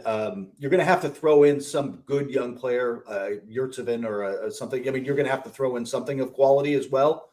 But yeah, I would do. I personally trade Kyle Lowry, Max Strus, and a first-round pick of some type for Kyrie Irving. First-round pick too. They're going to want the pick. I'd try to talk them out of Strus, but I guess the question is, are you ready to? I mean. It's the bigger cultural question of, do you really want to go there? Do you really want to bring him in to a community, by the way, with a large Jewish population? Well, I was going to say that when people mention LA also and how the Lakers want him and a large Jewish community there also, I think Kyrie has to make himself tradable. I think when he meets with Joe Tsai might say, hey, look, you have absolutely polluted and poisoned our situation here. But if you want to get anywhere so we can recoup value, you have to go out and put on a 2-week, maybe 2-month campaign to completely change this narrative right now, which is what Myers Leonard did when he had his moment on social media while he was video gaming and said the most unfortunate of words. He went out there in the community that I don't know if since I've seen a picture of Myers Leonard that does not have him next to a rabbi, that he went that far in that direction. So I just wonder, the Heat will make those kinds of trades. This is different. The Heat went out and got Tim Hardaway when he was a backup with the Warriors and resurrected. They got Anthony Mason when he was trouble everywhere and rebuilt him into an all-star game starter. They are known for that. This is different than anything else. But this is a guy who can come in and wake up a sluggish offense, who has a championship disposition, has hit a huge shot to win a championship for the Cleveland Cavaliers, but has all that baggage. I'm seeing a lot of this right now on the chat board. No way that Kyrie will ever be with the Heat. Kyrie would destroy the Heat. It would be the end of the Jimmy Butler era. Look, I understand where we're going with this, and I understand no one wants to touch someone that is considered that toxic at the moment right now. So I'm just going to end this part of the discussion with this. Kurt Heelan, can Kyrie Irving do enough in a week, in a month, in 2 months, by the December 15th start of off-season free agents eligible to be traded, by the January 15th time when the Heat can trade Dedmon and Victor Oladipo, by the February 10th NBA trading deadline, do you think he can do enough where people can say this sentence, wow, Kyrie really admitted he screwed up and he really paid his atonement for that, and now he deserves more? Do you think he can reach that goal? Could in some alternate universe, yes. In some Marvel multiverse system, yes. That's not Kyrie. I can't see him following through. There's a whole theory that the 6 steps that the Nets laid out for him were made in part because they didn't think he would follow through with them. That they're done and ready to move on, but their problem is, as you mentioned, right now, the Heat aren't going to trade for him. The Lakers won't trade for him right now. Nobody is going to touch that right now. And it becomes, do you just let him walk in the offseason? There's no good answer for the Nets right now. And you're right. It's on Kyrie to reestablish his trade value on and off the court. And do you want to bet that he can do that? Do you think he can do that? I would have my own terms of this. I would need Kyrie Irving to come out, which he never will, and say, you know what? I've been a jerk and a complete ass the last few years. And I've been so self-centered and self-indulgent that I have made it difficult for my teammates. I have embarrassed myself and my family. So I just want people to know from this, and he's not going to do this. From this point forward, I no longer will be in social media. From this point forward, I will only answer basketball questions. From this point forward, my only goal is to win and to be part of the team. So I apologize for my efforts. I will not be on social media, on Instagram, on Twitter, anywhere else, and I will just talk basketball. I have made that vow to Adam Silver, to the NBA Players Association, and to my new team. If I can get all of that, and I know there's not going to be something else. But then, like a man of 1,005 holds here points out on our YouTube chat board on the Big O Show, he says Kyrie still will take more days off than Victor Oladipo, which is sort of his MO, even when he's not talking to crazy talk, that he's still going to give you that. So I think it's interesting. What I'm saying is there is so much going on around the NBA about possibilities. It's been a crazy start to the season. And as much as we lament the Heat's 4-7 starts, it is worse in other places. It is crazier in other places. You have to deal with that. I do want to get to our weekly segment now, though. And by the way, anyone who's chiming in on the YouTube chat board, I will try to get there before we're on the way out. But I do like to talk about the upcoming schedule. We spoke about this in our first segment. As bad as it was against the Kings, as bad as it was against the Blazers, as bad as it was against the Pacers, the Hornets are worse. Especially now with LaMelo Ball being out, Rozier being in and out, with Gordon Hayward being Gordon Hayward. Kurt Helin, the Heat's next 2, as of now, hurricane, tropical storm forecast allowing, against the Charlotte Hornets on the new Miami mashup uniforms in court on Thursday night at FTX Arena and then Saturday night at FTX Arena. The Heat have to get these 2. Charlotte is horrible, and Charlotte really has their Victor Wembanyama thing on, don't they? Yes, and this is 2 you have to take. You're right. I mean, Terry. By the way, trade targets you could be looking at. Terry Rozier is one of those names you're starting to hear floating around as somebody who could, if you were going to flop out a Kyle Lowry type of player. So, and another name in Charlotte is Gordon Hayward, who the Heat have been linked to forever. But I think based on his injury situation, I think they're beyond that. I don't think Gordon Hayward sets up as the power forward replacement. But I digress. Continue, Kurt. Yeah, it's unfortunately for Gordon Hayward. It's just no. By the way, that haircut alone should banish him from being traded. Yes, that's all. That was a mistake. You and I don't talk much about hair for good reason. Gordon, that was a mistake. Like that, you should not have done that. And I have a theory on the Hornets, and it's this. Remember when Kenny Atkinson was going to be their coach? Yes. And then he backed out. Oh, yes. I have a conversation I believe about that he backed out because management there said, we are going to tank. We are going to take a step backward. We are going to reload. And Kenny Atkinson, coming off finally a championship as Steve Kerr's lead assistant in Golden State, said, I don't want any part of that. Steve Clifford, nicest guy in America, said, you know what? I enjoy coaching. Give me what you got. I'll do the best I can. And I think that's where the Charlotte Hornets are. So those two. Then the Heat play the Phoenix Suns on Monday. I've seen a bunch. I know in your website you've mentioned this also. It's a light schedule for the Suns to this point. Very home-based. Or are they as good as their record says they are? They're closer to as good as it says they are. They are closer to being the team they were last year. But that Cameron Johnson injury, he's now out after meniscus surgery for probably a couple months. That one really hurts because they don't have they've got a big gap at the 4 now. They don't have Jay Crowder there. Well, Kurt Helin, using your intel, could Jay Crowder just show up and going, okay, I'll come back and start? Or is that bridge been burned? I've got a feeling that bridge is burned. I got a feeling that he wanted the extension, and that was as big a deal. He wanted an extension, and they go, no extension. By the way, we're not even going to start you. And he's just done. He is ready to move on. So I don't think Jay Crowder is walking through that door. And folks, this is why you listen to RedRecover.com Inside the Paint, because in just an hour, we've traded Kyle Lowry, we brought Kevin Durant and Kyrie Irving to the Miami Heat, and you don't get that kind of content anywhere else on your interwebs. But for now, that's this week's show on RedRecover.com Inside the Paint. He's Kurt Helin. I'm Ira Winderman, and coming up, the Big O Show with lots of Tua. We'll catch you again next week. I'll be in Toronto next Wednesday, 9 a.m., RedRecover.com Inside the Paint. You've been listening to the RedRecover.com Inside the Paint Show with Ira Winderman and Kurt Helin. Go to RedRecover.com to learn more about Red Light with videos, blog posts, and 40 years of medical research to treat pain, inflammation, and overall well-being. Use code BIG-O to get a 10% discount. The RedRecover.com Inside the Paint Show is mastered by executive producer Sean Stanley. Please search Big O Radio Show on most platforms. Subscribe and smash the like button. If you're a Miami sports fan, then there's only one store to go to, and that's Caneswear at Miami Fanwear in Davie. They're your one-stop shop for all your inner Miami CFs, Canes, Dolphins, Panthers, and Marlins merchandise. They have hats, t-shirts, game day jerseys, and so much more. Located at 2511 South University Drive in Davie, and open 24/7 online at caneswear.com or innermiamiwear.com. Call them at 954-835-5597. Caneswear, the spot where inner Miami and all Miami sports fans shop.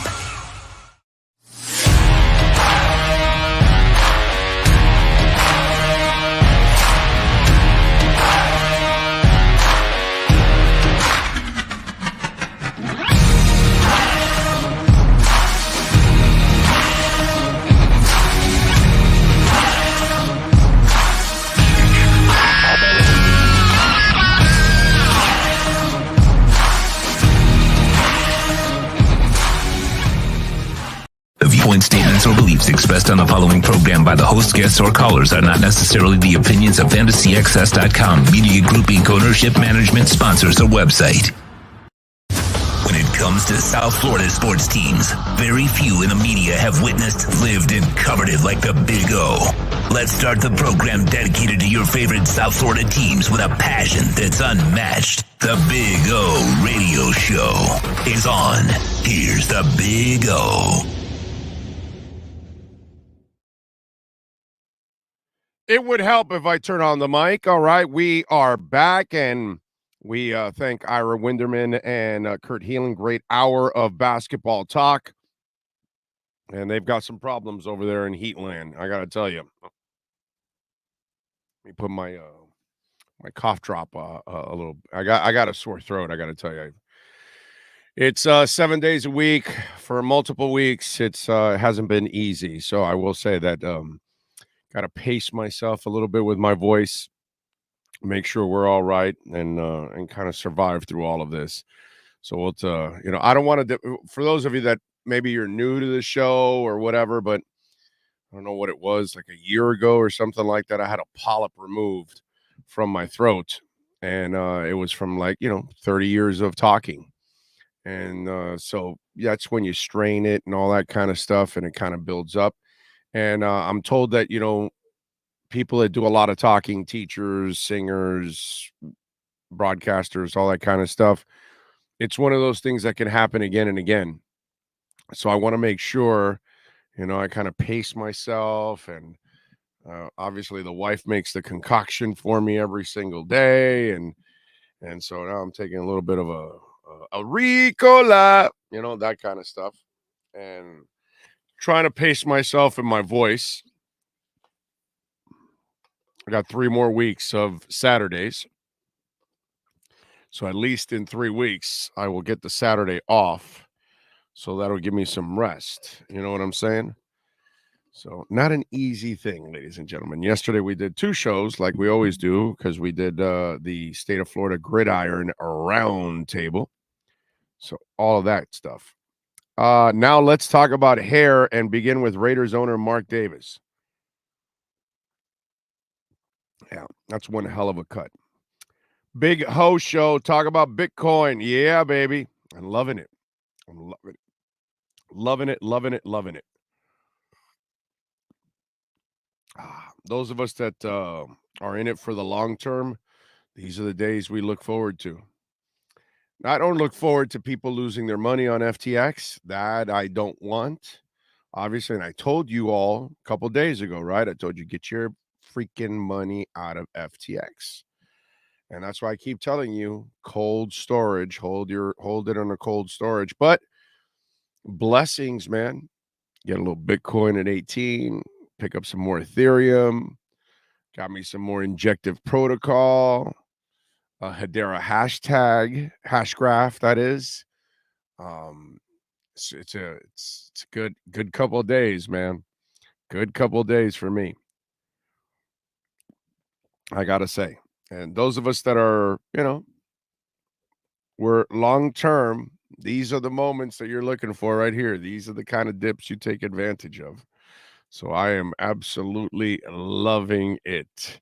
It's not good for some people. That's the part that does suck. And that part I don't like, but how many times do we have to warn you? Do not keep your money on any exchanges. And so right now, FTX has got to gut their company. So what are they doing? They're selling off. So that's lowering prices all over now. And they've got a crap ton of Solana. Solana's been taking a monster hit because Sam Bankman-Fried was a big proponent of Solana. He's got like 10% of Solana. So that's why you're seeing the Solana number go down. The FTT is going to go to 0. And CZ is becoming a bigger monster than ever in crypto. Nobody could touch Binance as it is. Now, he basically, and let me tell you something, I think CZ did something very good long-term for the crypto market because Sam Bankman-Fried did not look like he was good for crypto. And that was a power move by CZ. And CZ is definitely more about what the future is going to be about. That's why Fidelity and all these banks are all adding crypto because they know what's coming, eventually. But it's a shame because, today Meta's going to fire 11,000 people. And we're going to I think the first half of next year is going to be pretty bad. I think we're going to go through a really rough time. And then maybe we start recovering the second half of the year. So stocks and maybe even housing around the country is going to go down. Not as much here in the state of Florida because DeSantis did a really good job of keeping everything open, even though it put some people at risk at times, but he kept everything open and other businesses came in left and right. We got a lot of companies that established themselves here, and so we should have more work than the average state. Our home prices are probably going to hold up better than in most places. That's why it was a landslide yesterday. Like Chris had no shot at winning yesterday, like 0. Anybody that thought he had a chance, you're an idiot. You don't know anything. You don't follow what's going on, or you're just, a party zombie, as I love to call anybody on either side that just follows the party for no reason, and just no matter what, But so yeah, this is we're going to go through some rough times. So I think we're going to see some more dips, stocks, crypto. I think housing, you might be able to maybe take a little advantage here, but I think in other parts of the country, there's going to be some really good opportunities for real estate. So yeah, this is where, as God, I forgot who's the famous investor that said when there's blood in the streets, that's when you invest. And that's what's been going on for 6-8 months now, that both markets have been just bleeding. You know what I mean? Now's the time to buy the Tesla. Now's the time to buy all the great stocks, because they're all down and they're all going to go back up again eventually. Eventually, we'll get everything back on track. So it's rough. And the other thing is that we're in the middle of the elections, and so they're waiting to see what side takes over. You know what I mean? And I mean, we're going to head to a kind of a Republican shift anyways because of the poor job that Biden's done. So, whatever. They've got 2 more years to kind of change it, or if not, things will happen. It's how it is. But we are going to go through some rough waters. Now, if you are an investor, you're going to get opportunities from here on out. And that's the beauty of it. Frankie Fresco says AEW Wednesday, Jamie Hayter versus Sky Blue. Who we got?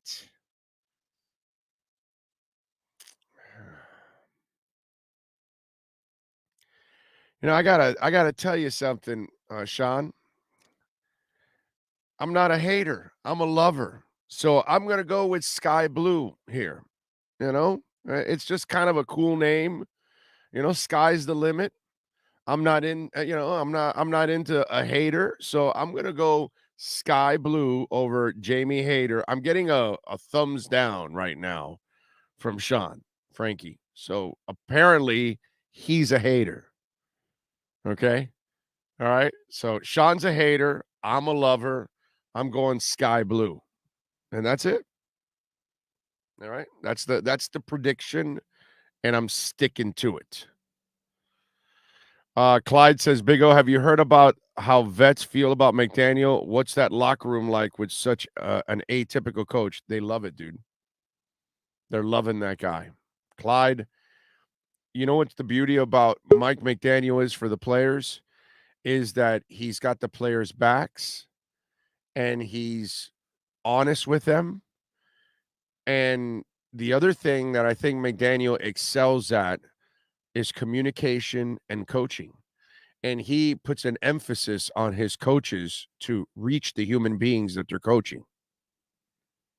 So he's big on connecting with them and teaching them. And apparently he's also very good at simplifying it, where it could be complicated, but for each individual, they simplify it so they can do their jobs without having to think a lot. I think McDaniel is, it's like McVay. It's the new way of coaching. I mean, listen, haven't you been around kids nowadays? Haven't you been around teens and 20-year-olds? They're different. So that you got to handle these things differently. I'm sure teachers nowadays in classrooms are different than the teachers that taught us 30, 40, 50 years ago. Okay?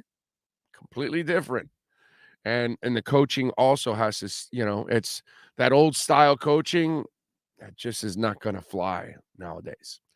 All right, let's go. Let's get into a little NFL talk with the man, the myth, the legend. That is Ian Rappaport and our Red Recover look around the NFL. Football fans, it's time to take a look around the NFL. It's the RedRecover.com look around the NFL with Ian Rappaport. RedRecover.com helps pros and everyday warriors heal on the go with our medical-grade, highly specialized devices designed for each area of the body. Go to RedRecover.com to learn more about red light with videos, blog posts, and over 40 years of medical research to treat pain, inflammation, and overall well-being.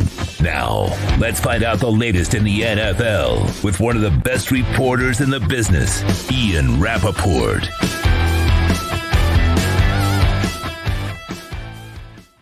He is and ready to go. And by the way, Juice F5 just sent a super chat, and I've actually mentioned that myself. McDaniel, from a personality standpoint, is Spo 2.0. Exactly. Eric Spoelstra is not like Pat Riley. He's a cerebral coach. And McDaniel, I think, is the same. And good morning, sir. You have a little insight on McDaniel, and I think I do. You agree with me on that assessment on what kind of a person / coach he is and a communicator? I'm not sure about Spo because I don't know him like you guys know him. I would just say this. I mean, I think a lot of coaches really run into trouble trying to be coaches, if that makes any sense. Like they are who they are. They get named as head coaches. It's a great thing. And then they spend the next 2 years trying to act like a coach, right? Trying to perform like a coach, trying to be up there. And, sometimes you got to send a message to the team and, all of those things that are sort of like coach-ish, but that players can really see through. And we haven't seen any of that from Mike McDaniel. Instead, what it's really been is just him kind of being himself, like regular. I mean, the same way he was when he was a receivers coach or whether he was the, run game coordinator or whatever. He's just literally who he is, which the best way to fail as a coach is to try to be something you're not. So it's been, I think, really promising for Mike McDaniel early on. I'll give you a little insight. When they hired Flo, they asked him specifically, "You're not going to be Belichick." And he said, "No, I'm my own man." And he tried to be Belichick, and that's why it kind of didn't work out too. So it's one of those things. It's better to be yourself, and it's really paid off. By the way, didn't you love it when Justin Fields was on his sideline? He said, "Hey, come on, stop it already. Let's go." That was awesome. Yeah, I enjoyed that. It's funny though because he likes the run game and he appreciates mobile quarterbacks, although Tua is not particularly mobile. That he likes Fields' game. And I mean, I would say this, you're as someone who has supported Tua, even when people were kind of like, is this guy really a franchise guy? And for quarterbacks, we as a society really benefit when everyone takes a deep breath and says, you know what? It's year 1 and we don't know anything. It's year 2 and we don't know everything. Let's see what happens in year 3. And I think Justin Fields, for those who decided not to destroy him in the first year and a half, are really going to benefit from that because he has been pretty good. It just took a little while for the coaches to figure out what he was. And really having patience with determining quarterbacks is really beneficial to everyone.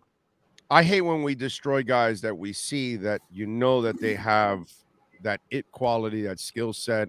Just give them some time sometimes. Yeah.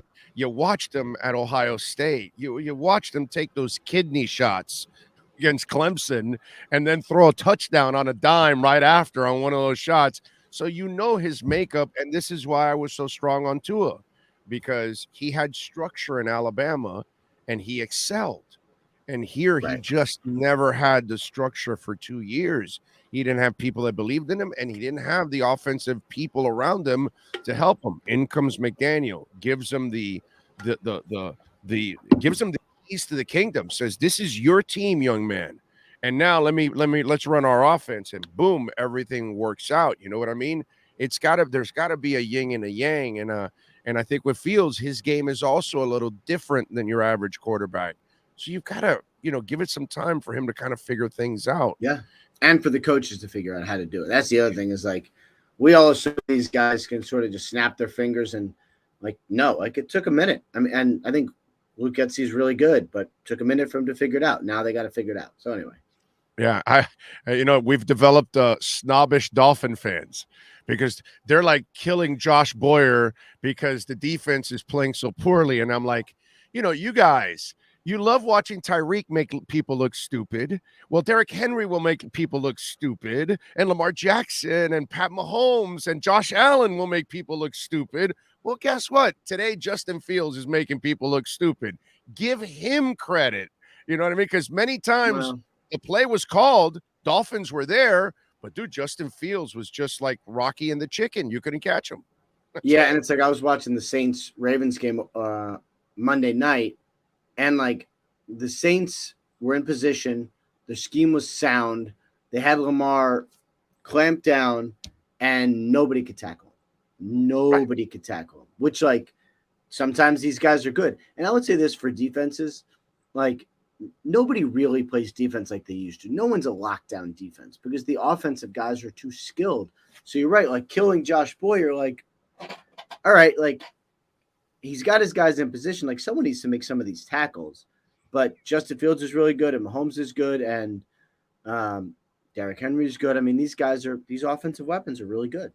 Duke Riley actually made a big tackle at the end of that game that really helped out against Fields. He finally caught the chicken. He was Rocky at that moment. Finally, after training, he caught the chicken. All right.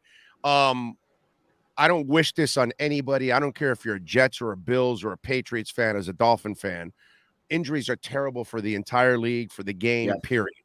But dude, this Josh Allen stuff, the fact that they're this quiet, that's kind of ugly, bro, because usually when there's no injury or whatever, they get it out there right away. Hey, everything will be all right. Needs this second opinion, all this kind of stuff. This is looking pretty hairy. Tell me what you know. Well, I would say this. It's not nothing. It's definitely not nothing. It is a thing. And it's something that – so here's what I know. My understanding is that it is a UCL sprain, a sprained elbow, so ligament sprain, which is a tiny tear. It is not considered to be something catastrophic or major. It is considered something that Josh Allen is going to have to work through and figure out and see if he can play this week. I do not know for sure that he's going to play this week. I think functionality is going to be the main thing. How well can he just function? How well can he grip a football? How well can he do the things he needs to do as a quarterback? If he can't, then he won't play. I don't get the sense it's going to be an extended absence, but that is my understanding of where it stands, that you need to see him day to day, how he responds to treatment, how his elbow is, but it is something that at the very least he's got a chance to play on Sunday. All right. Frank Reich. I don't know anything about this, but from afar, when I see the GM stay, I kind of do this math that I say, Frank must have had a hand in the last couple quarterbacks. And they said, well, dude, you called your quarterbacks. We got you your quarterbacks. You failed. You're out of here. I almost feel like that because he's a good coach, man. He knows his stuff. And I just kind of get the feeling that he might have screwed himself over in Indy. What happened there? I mean, it's the GM job to acquire the quarterbacks. I know the coach can voice his opinion, but it's literally the general manager's job. So, Chris Ballard seems safe.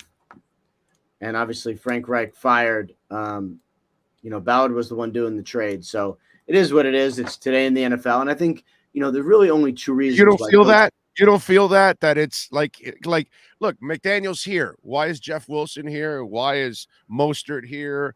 Why is Sherfield here? Why is definitely get it? Definitely get it. But it's got to be.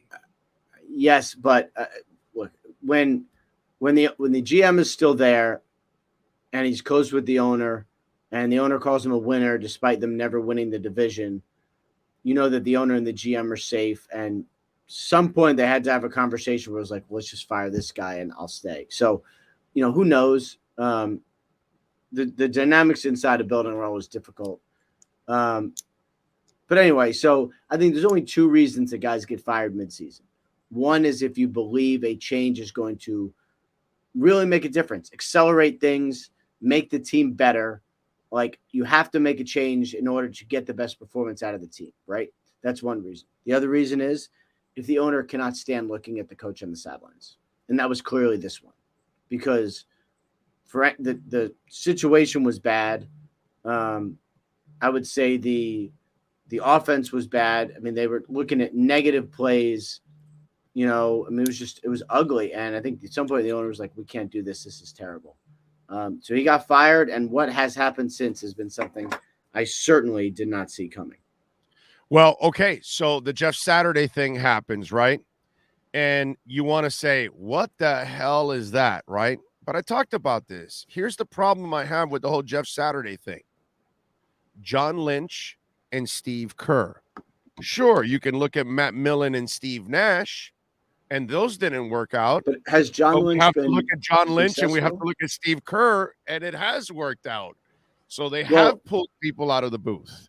I mean, John Lynch, yes. I mean, I guess, but he also traded all of his first-round picks for a quarterback who hasn't played in 2 years and, drafted, Solomon Thomas, number 2 overall, drafted a linebacker who hasn't played. I mean, there's, 49ers hasn't been perfect. Hasn't been perfect. But they are better now than they were before, right? They're better now. They're a very well-coached team. Very, very well-coached team. But anyway, I have a lot of respect for the coaching profession. I have a lot of respect for the coaches who work their way up, who learn the job, who learn the craft, who try to get better, who actually are coaches. To hire someone who's literally not a coach and say, not only is the interim, but he has a chance of the real job, it's disrespect to all of the coaches who've ever done it and worked their way up.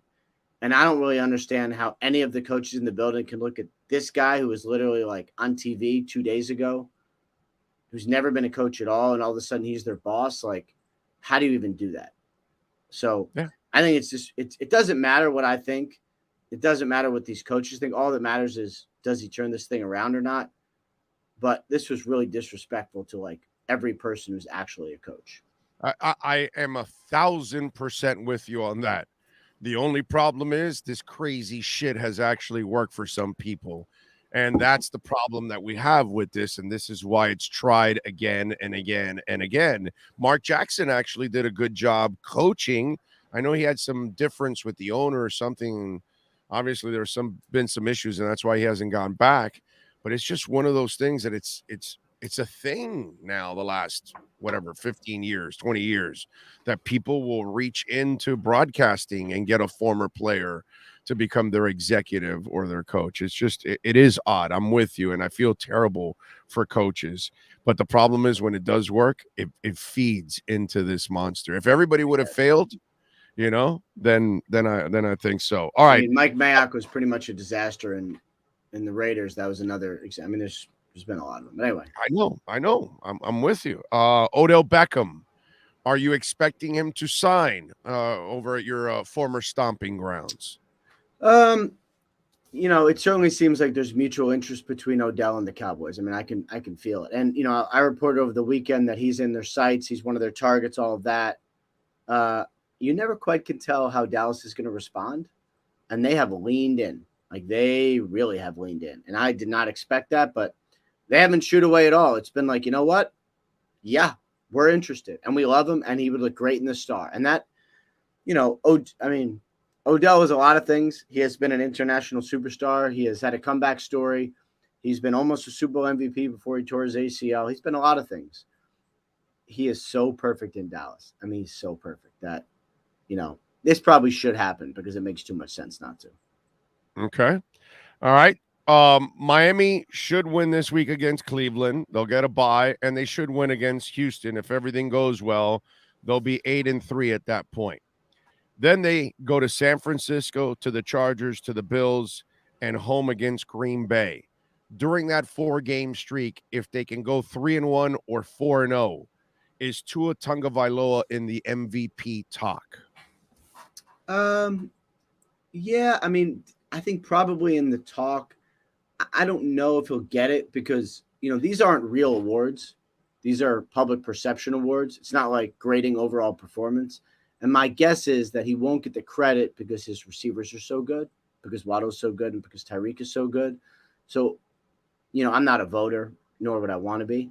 But, I could see someone being like, well, yeah, he's good, but I mean, look who he's throwing to, So I would imagine he'll get dinged on that a little bit, but it doesn't matter because it's all, I guess it's important, and I'm always interested in who gets the MVP, but let's not pretend it's like a real thing based only on merit. You know what I mean?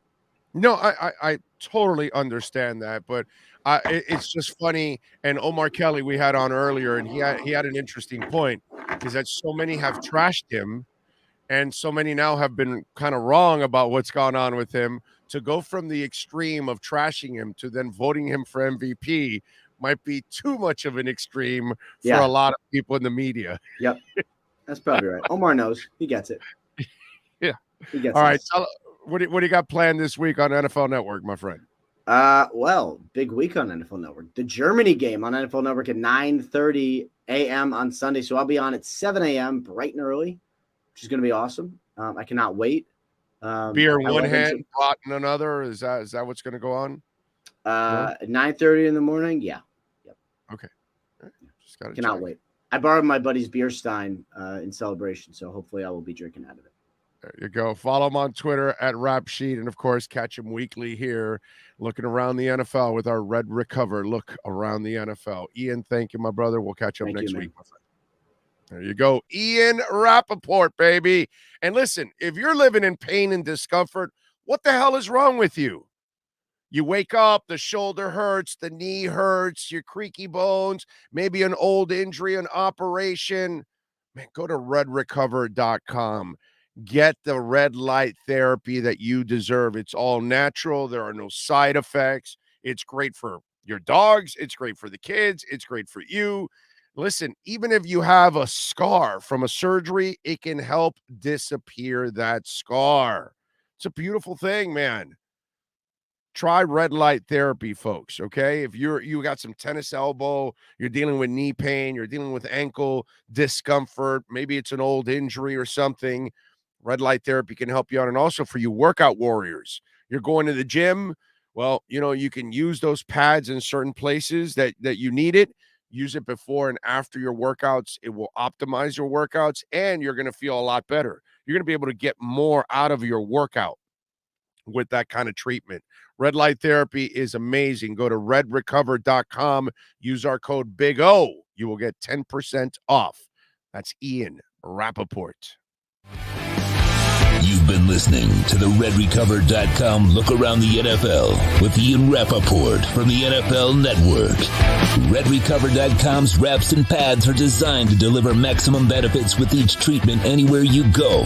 Go to redrecover.com to learn more about red light with videos, blog posts, and over 40 years of medical research to treat pain, inflammation, and overall well-being.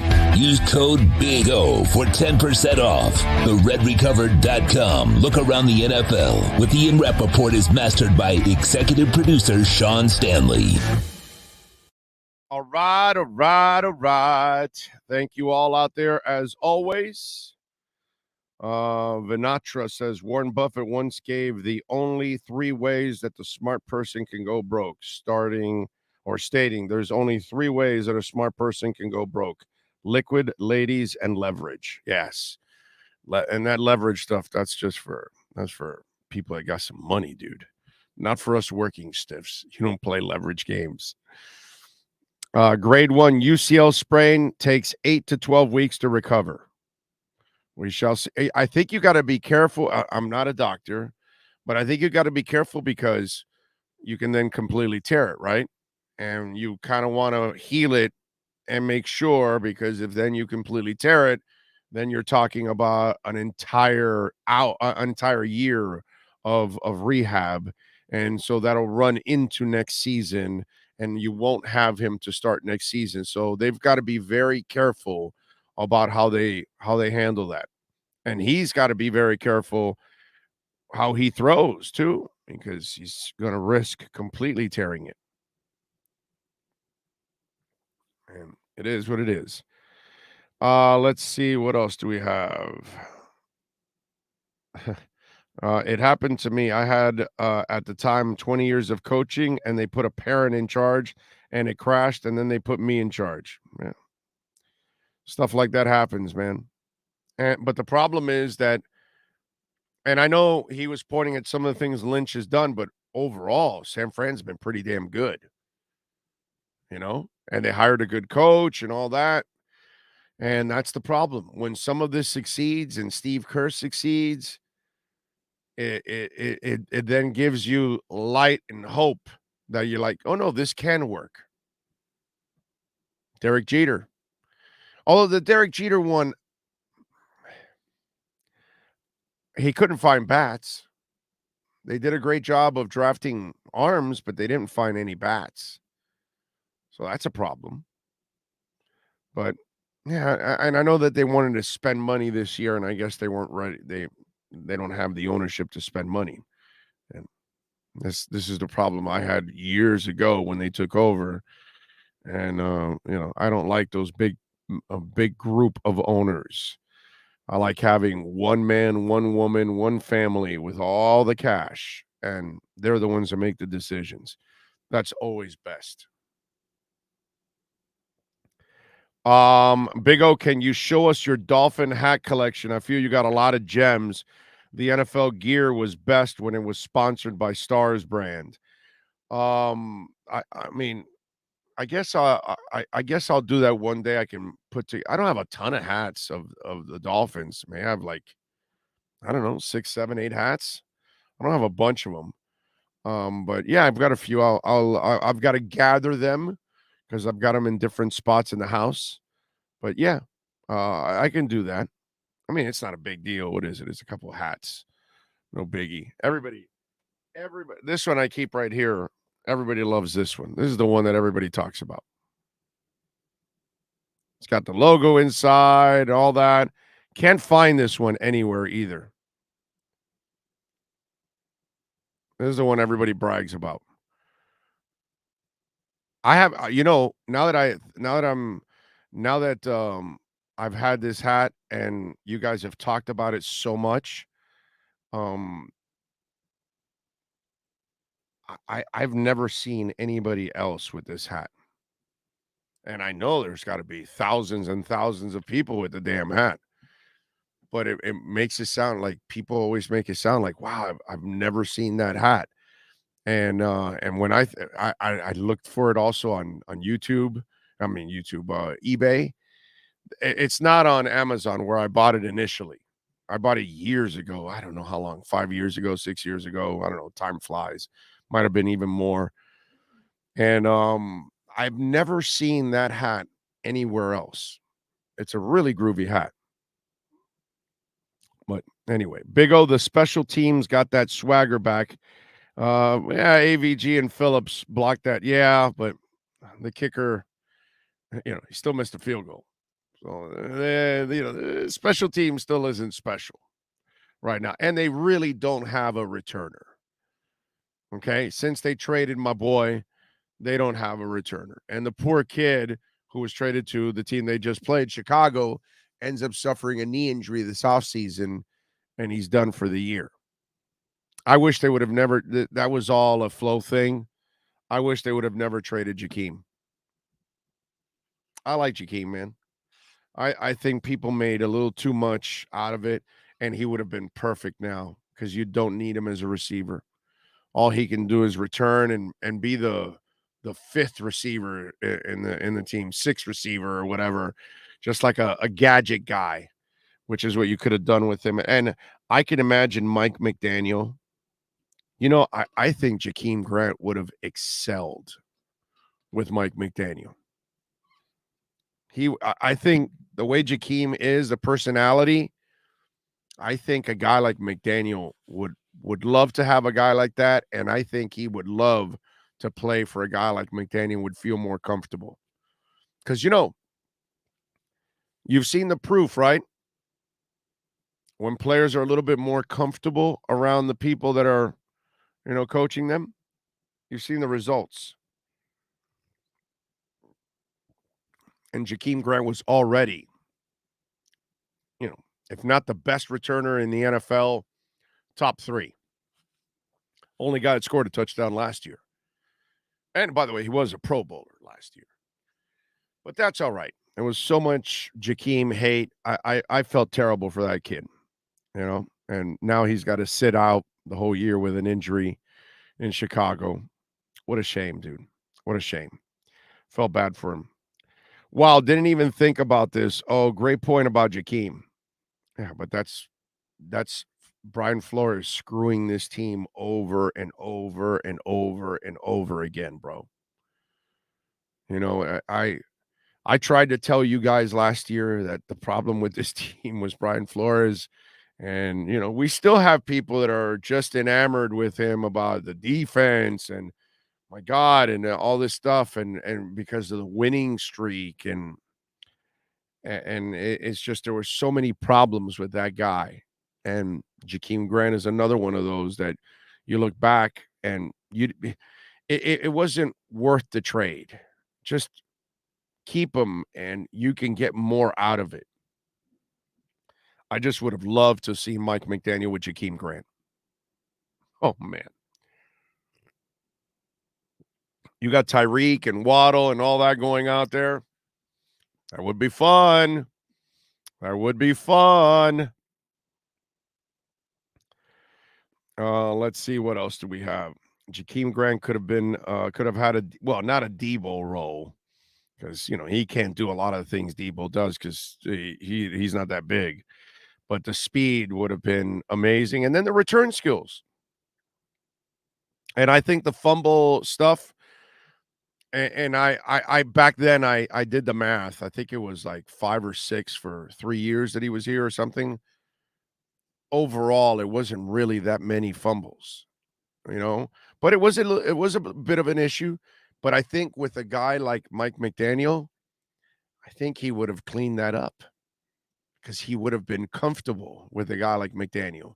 Whereas with Flo, he never was able to get comfortable with Flo because there was too much of the intimidation going on. It's a shame. Oh, he signed with the Browns, not the Bengals. Not the Bears.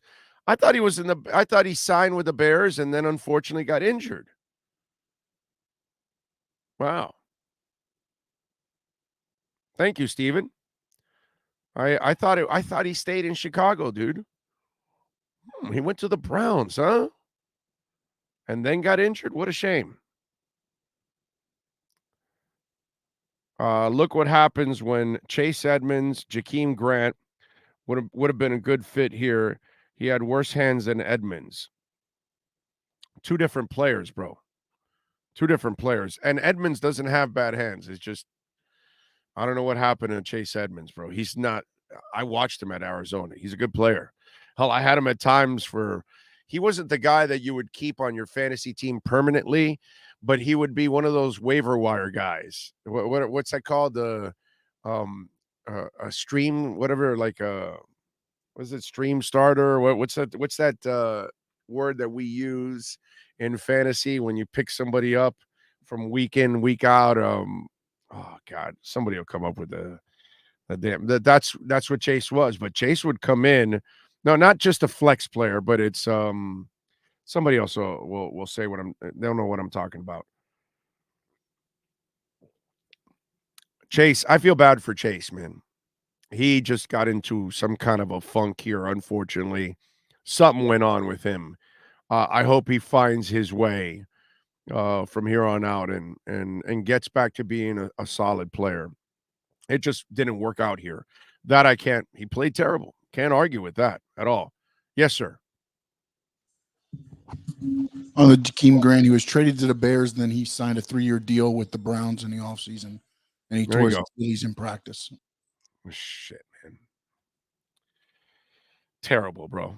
Feel bad for him, man. I really do. I remember when he got the injury, although I don't know why I kept imagining he was still in the Bears. And I saw he was out for the year. Just like, what a shame. I wish he was here. Maybe he doesn't get injured, Initially traded to Chicago. Yes, we got that, Michael. Thank you. 2 different players, but both were horrible at catching the ball, Big O. It wouldn't have worked out, and Edmonds was with McDaniels. No, I know too extreme. It doesn't work out to have the best returner in the NFL. Was Chase Edmonds the best at anything? I'm just wondering, too extreme. You're trying to compare 2 players. Did Chase Edmonds go to the Pro Bowl last year? Or did Jakeem Grant go to the Pro Bowl last year? I'm not exactly sure, too extreme. And the 5-6 fumbles in 3 years? Again, you're making it's the same thing as people that want to get rid of Tua because he missed 2 games every year. Same thing. But, too extreme. If you want to compare a Pro Bowl player, you can talk about a couple of the drops. But what you can't talk about is he's one of the 3 best returners in the NFL. He's a Pro Bowler. I don't know, man. It's not the same thing, dude. Not the same thing. You could say whatever you want, but sometimes you got to take some bad with the good. And I will easily take the bad with Jakeem Grant and get the good, because constantly will give you better field position. And every once in a while, he's going to bust one because he's one of the few people in the NFL that could actually bust one. So too extreme, you and I are going to respectfully, completely disagree on that. You're comparing a Pro Bowl player to a non-Pro Bowl player. And I like Chase Edmonds. but it didn't work out here. Jakeem, I wouldn't blame everything on Jakeem, dude. I think he's done a really good job overall. Chase looked lost in the scheme. Yeah, he looked lost. Chase didn't fit, Howard. Just unfortunately. Hopefully he'll find a better system. I mean, look, it's what I was talking with Omar earlier. Najee Harris is on the brink of losing his job to an undrafted kid out of Oklahoma State. And eventually, once you give that kid from Oklahoma State all the carries you're giving Najee, he's going to end up doing a lot of the things that Harris is doing because defenses don't respect your quarterback anymore. So it's harder for your running back to establish himself. It becomes so much harder when there's no respect for your quarterback. So is it all on Najee Harris? I don't believe that. I don't believe that. And I know people in Pittsburgh, oh, he's averaging 3.3 and all that. Get him a quarterback, straighten the offense out, and I bet you Najee Harris will look a lot better. Ooh, Russia orders troops to withdraw from occupied Ukraine city of Kherson and take up defensive lines on the opposite bank of the river. Ooh, that's a big turning point in the war.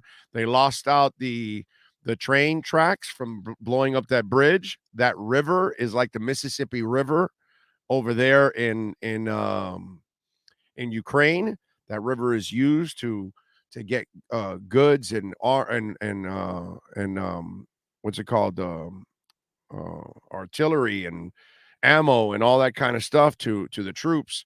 Once they got them over the river and then they start pushing them away, Ukrainians will take control of that river, eventually take control of Kherson, and then moving on, they're probably going to end up taking what's the name of that area that's going to control the Black Sea. So a lot of progress being made by them. It's crazy stuff, man. Let's see. What else do we have here? Mike Thompson says, Jakeem unfortunately puts the ball on the ground too much. It's an adventure. 6 times in 3 years? That a lot? For a Pro Bowl returner? I think most of you guys are full of shit. Quite honestly. Okay? I think most of you that complain about Jakeem Grant, you're the same people that complain about Tua missing a couple games. So you'd rather have no returner. You'd rather have no impact in your special teams because a kid may fumble a couple times a year. You know? Out of all those fumbles, how many games did it cost you? Maybe one? I don't know. Making a mountain out of a molehill. That's a Pro Bowl returner. That guy, since he got in the league, he was one of the 5 best returners in the NFL. Since he's been in the league. I think most of you are, you couldn't be more wrong about Jakeem Grant. I mean, I find it asinine to not want Jakeem Grant to what you have now. It's like that to me is incredibly stupid. Okay? So for all of you out there that want what you have now in the return game, which is absolutely nothing over Jakeem Grant, I just want you to say, I just want you to know that's stupid. Okay? All right?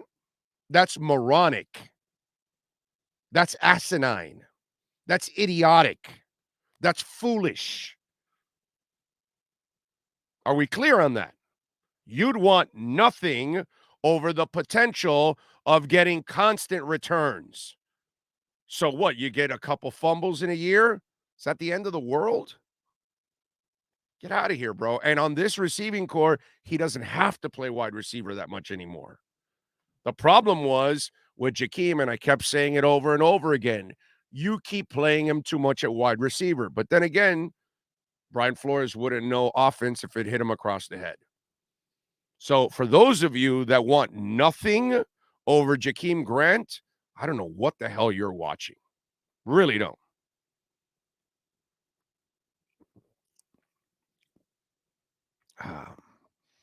I would really like Jakeem in the return game to what we have now, and he's a hard worker too. I mean, who wouldn't want Jakeem in the return game right now? It's stupid. They have nothing. Cedric Wilson doesn't do anything for you. They don't have anything, dude. They were trying Preston Williams there. You know? So I just stop everyone wants Jakeem Grant as a returner. Oh, not just catching. So do I. That's what I've said for years, dude. For years. I said, your problem is you have all these injuries at wide receiver. Every year you had all those injuries, and I kept saying, you're thrusting Jakeem into a role that he shouldn't be in. That's not his role. His role is as your returner. But everybody's worried about the fumbles there. It's ridiculous. Like, it's just silliness. Nothing or Jakeem Grant. I hate Brian Flores, bro. It's hard for me to hate somebody. I can't stand what that guy did to the Dolphins. I can't stand that he confused a shit ton of you guys like he's the second coming of anything. Really is, bro.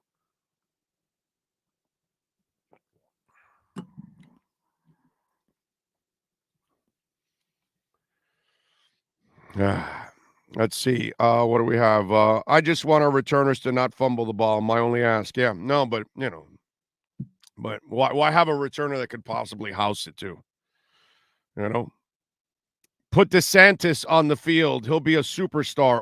Oh, as long as you have his wife on the sidelines cheerleading, then we're all right.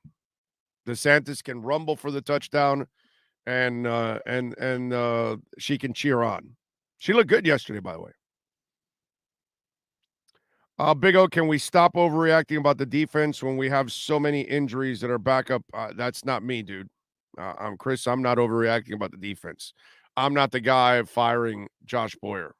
I think he's done a really good job overall, considering what he has to deal with. I think he's done a really good job overall. So, you know,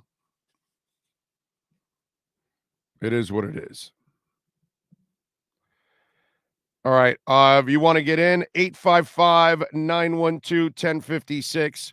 That's 855-912-1056. If you want to get in on the Welt and Rayom text line, you can also reach out to us on Twitter. That's at Big O Show. Of course, that is a 24-hour talk show. That's where, of course, you can reach out to us at any time.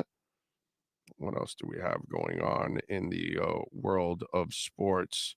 By the way, tonight, Panthers are back in action, taking on the Hurricanes, and that'll be at 7 o'clock. The Heat are off tonight. Tomorrow, they will take on the Hornets. Is it still going to be called the FTX Arena, or are they going to change it to Binance Arena? I'm wondering. So is that what's going on? I don't know. You tell me. What do we got? What do we got? All right. What else do we have going on in the world of sports? I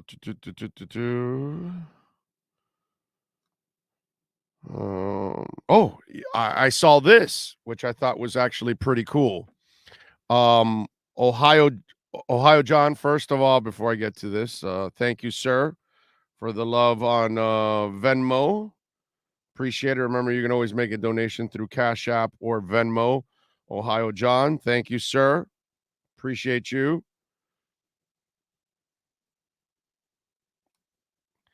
Kader Kohu is do I have time? Yes, I do. All right. Kader Kohu is climbing the charts. Pretty impressive. The undrafted rookie out of Texas A&M Commerce is the 6th rookie in the power rankings. You know, we're talking about guys like Sauce Gardner and Garrett Wilson and, you know, Chris Olave. Dameon Pierce has looked really good. These are higher picks, man. These are guys that are drafted. Some of them really high draft picks. Kader Kohu did not get drafted in all 7 rounds. This is a street free agent that the Miami Dolphins signed, thanks to Josh Boyer, the guy some of you want to fire, by the way, and Kader Kohou is the 6th ranked rookie. That's pretty good, man. That's pretty damn good, bro. I mean, there's a lot of players drafted in 7 rounds, ladies and gentlemen. And Kader Kohou is better than hundreds of players that are drafted. And there's only 5 other rookies in this ranking that they have in front of a guy undrafted out of Division II. You saw it. I saw it in training camp from the get-go that you're like, whoa, after he came back from the injuries, you're like, whoa, who is this kid? You know, and all of a sudden he's just grown and continued to play, and it's pretty impressive, man. Pretty freaking impressive. That's got to make a lot of front offices feel like shit. Okay. That's strong stuff right there. So way to go, Kader, man. That is fantastic. Almost as fantastic as that Perdomo Champagne cigar right there with a 93 rating from Cigar Journal, by the way. And go to perdomocigars.com. Check it out for yourself. They are absolutely phenomenal. What else do we have going on? But anyway, good job by Kader. I thought that was a really cool thing. Looks like they are not sure where Brittany Griner is now. They moved her and lawyers have no idea where to. Oh, that poor girl. She just made a terrible decision and she's so screwed, bro. And she's black and gay in Russia. Are you kidding me, dude? You know how racist and biased they are over there? Oh, it's a bad thing for her, man. She's not going to get out of there. For her career is over. Her life is, you know, I mean, I don't what made her think that she could walk into Russia with weed. I that part just, you know, I feel terrible for her. There's no doubt. You're just wondering like, wow, man, use your head. What makes you think you're going to walk into that? You're going to Russia. It's like you're going to China, you're going to Cuba, you're going to one of those places that are it's basically like a jail.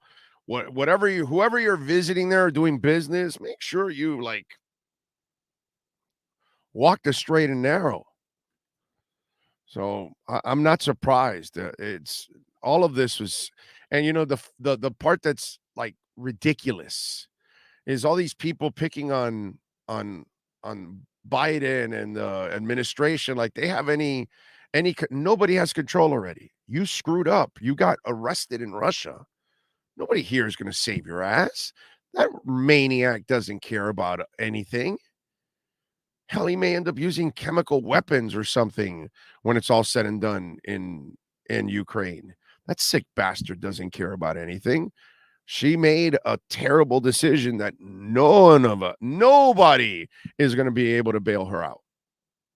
Can't blame anybody on this side of the world, unfortunately. And I feel bad for her. I feel bad for her wife. I feel bad for Brittany's family. I get it. But that's a terrible, terrible situation, man. Sad. Let's see. Why is Boyer getting credit for Kohou's success? Greer signed him. Well, this guy, your last name is Meatball. Well, that's kind of what your brain is right now, my brother. When you don't have the information, you got to ask first. Okay? It's not Greer signed him. Boyer scouted him.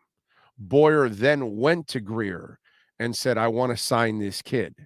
And Greer, being a fantastic general manager without an ego, allows others to contribute to it. Okay? He's not like Saban. He's not like Flo. You know, he's not like some of these guys that don't want to work with anybody, that only their opinion matters. So Chris Greer gave him the leeway of scouting the kid, following the kid, and then they went and signed him. It's Boyer's find. And again, this is the beauty of Chris Greer, that he allows these kind of stories to even get out because he doesn't have the ego. That's why he went and brought Reggie McKenzie and Marvin Allen, because those two guys are general managers on their own. The only thing is they're black. So the problem is, since they're black, they don't get the same chances. But Chris Greer, being the genius that he is, says, my team's going to be better if I bring Marvin Allen and Reggie McKenzie. Those guys are awesome. So he's a guy that's going to listen to others and give them an opportunity to contribute. So that's the story behind it. Josh Boyer is the one that found Kader Kohou in Division II, Texas A&M Commerce. So yes, Chris Greer didn't draft him. He signed him as a street free agent, but he signed him under the guidance of the defensive coordinator. So that's why Boyer gets the credit. All right, let's get ready for hour number 2. Give us 2 minutes. Matt Verderam is going to join us in our Red Recover Inside the Huddle. Welton Rayom has more than 62 years of litigation experience handling insurance disputes. They're committed to resolving even the toughest insurance claims quickly. Call them for a free consultation. 954-966-4646. At Welton Rayom, they don't get paid unless you win. Property damage claims to your home, business, or condo as a result of a hurricane. Welton Rayom can help. Water, mold, fire, smoke damage, Welton Rayom can help. Call 954-966-4646. I think I know what this is. Houston, we have a package. Hello? No matter where you are, the Sloman Shield home security system guards your home. With next-gen perimeter protection, 24/7 monitoring, and interior motion sensing. And right now, get a free Sloman Shield security system and doorbell camera, all professionally installed, for free. Shield your world, the Sloman Shield. Why is it that you get locked out in the worst moments of your life? Where are my car keys? Man, I can't find my house keys. In those frustrating moments, you need a locksmith you can count on. A. Lenny Locksmiths in South Florida, from Miami to Port St. Lucie. In Central Florida, A. Lenny locks it down in Orlando and Tampa Bay. Lockouts or lock changes for home or business. Car key replacements and programming all model cars. 24-hour service. Call them at 855-869-5625. Go to the website at alennylocksmith.com.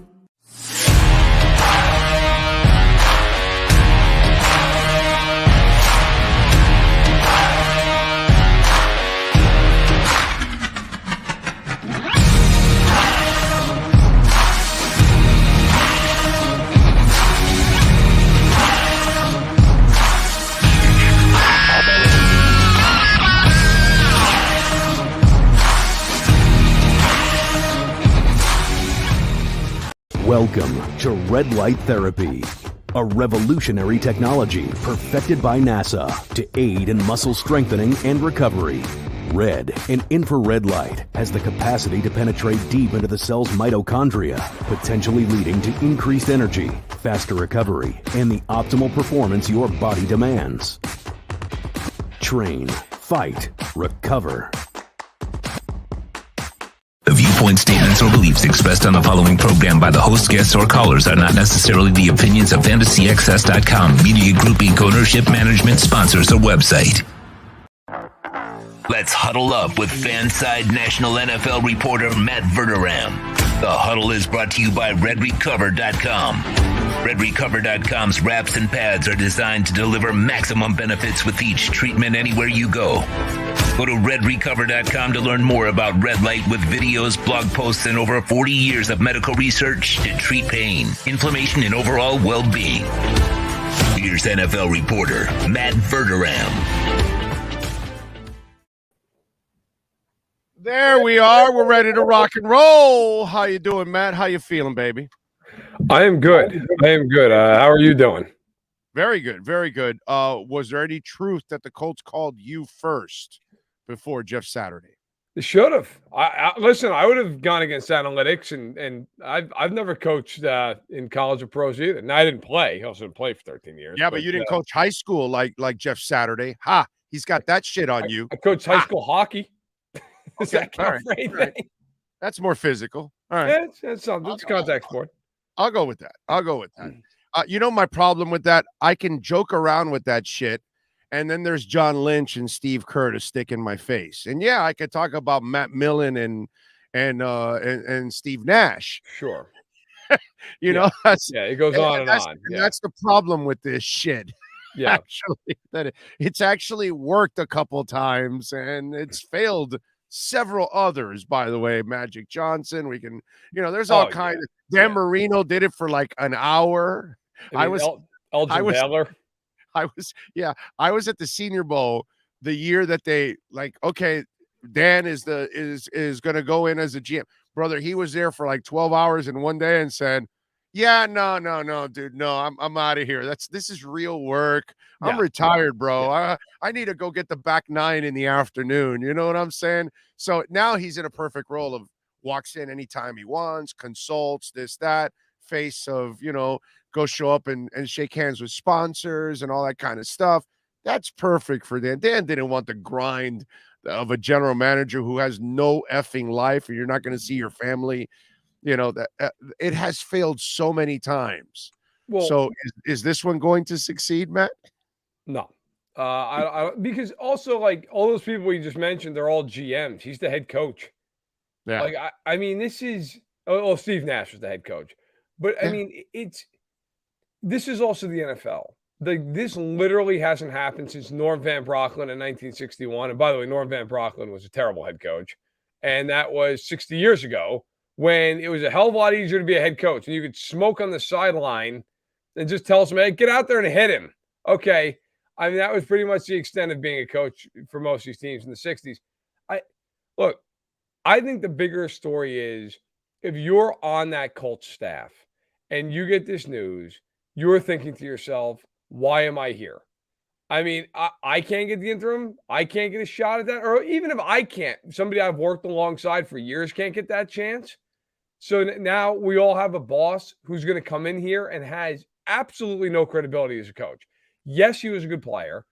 But if Irsay wants to go the route of, well, I want to bring in a former player and a legend, you have Reggie Wayne on your staff.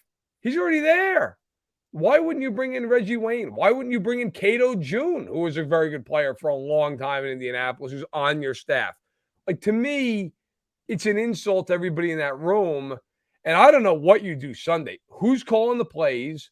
Obviously, now they've announced it's going to be a 30-year-old who was basically a quality control coach who's going to come in there now and just do this. You have a head coach who's never been a coach at a meaningful level. You have essentially what is now an offensive coordinator who's never been a coordinator anywhere. And you have a quarterback who was ridiculously overwhelmed last week, making his third career start. Good luck. That is a recipe to not win a game the rest of the year. You mean Sam Ehlinger doesn't lift your sails and just make you feel like he didn't do it in college? It was a good college. I mean, it's so bad. Although I got to tell you, I got to say it. Like, I was thinking about this matchup, Colts and the Raiders. I'm probably going to write about it at some point this week.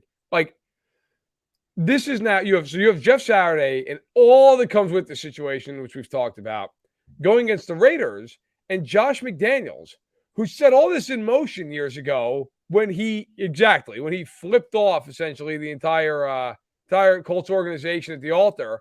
And what happened? Well, so they had to scramble. They hired Frank Reich, and everything's history since. And Chris Ballard ripped into McDaniels during that presser, that crazy day when he didn't show up, essentially.